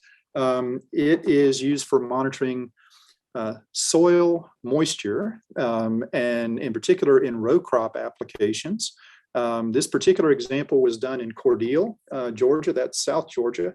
We are an agricultural state, and we produce a lot of peanuts, a lot of corn, a lot of soybeans here in South Georgia. And most of the land, I should say, there is irrigated, or at least a lot of the land is irrigated by large pivots. And the impact that you get, one, that's an expensive thing to do. You don't want to water when you don't need to. And the other thing, it leaches out the fertilizers and the nutrients that are applied to the soil faster than it needs to be if you overwater a field. And so our AgriBlinker devices, satellite based, again, so a lot of South Georgia is in cellular dark areas, so there's not cellular coverages once you get off the interstates. And so no Wi-Fi, no cellular. So you put satellite-based devices out in the field to monitor the water content. And if you have kind of sharp eyes, you can see on the little image we provided to our partner there, that's me in the field with my friend Jay Holder and his dog. But you can see the water content over those days during which we did that experiment, showing an area that's ideal as well as one that's oversaturated. The impacts of the peaks that you can see on that chart are either due to rain, that's one thing, it's great, or to artificial watering that took place over that time. And they don't want to overwater, don't want to underwater. And this particular application proved to be a success. And you could even see in the lower left in the cornfield application that the corn grew way over the height of our AgriBlinker, and the installation is shown in the right there. So this is a particular case where we believe satellite technology and agriculture can work synergistically to try to improve, be good stewards of our resources, be financially beneficial to the farmers and the farmer consultants, and also provide a fun opportunity for us in the aerospace field. Those are the three examples I have. I'm just about out of time, but let me just wrap it up with a summary. I do believe that space technology benefits all of us here on Earth. Exploration is a real reason to go to space, but also economic benefit and economic stability is another reason to go. And there are lots of examples of that. In this particular application that I've described to you, even if we artificially assume that only 5% of the IoT market would go to a space-based solution, that's still an $80 billion market. You can see a number of competitors on the space side starting to enter that market. And well, I do point out a negative here on this chart, the second sub-bullet. Getting the satellite ones to work inside a building is kind of tough. So the examples I gave you were outdoors applications and remote applications. So far, that's what we've been working on. We've been working steadily on our technologies. We're doing field tests. We have 2 patents issued to date, 2 US patents issued to date on our approach. And these examples I showed you are just the tip of the iceberg. There are a number of examples. We get calls every week from somebody that says, could you solve this problem?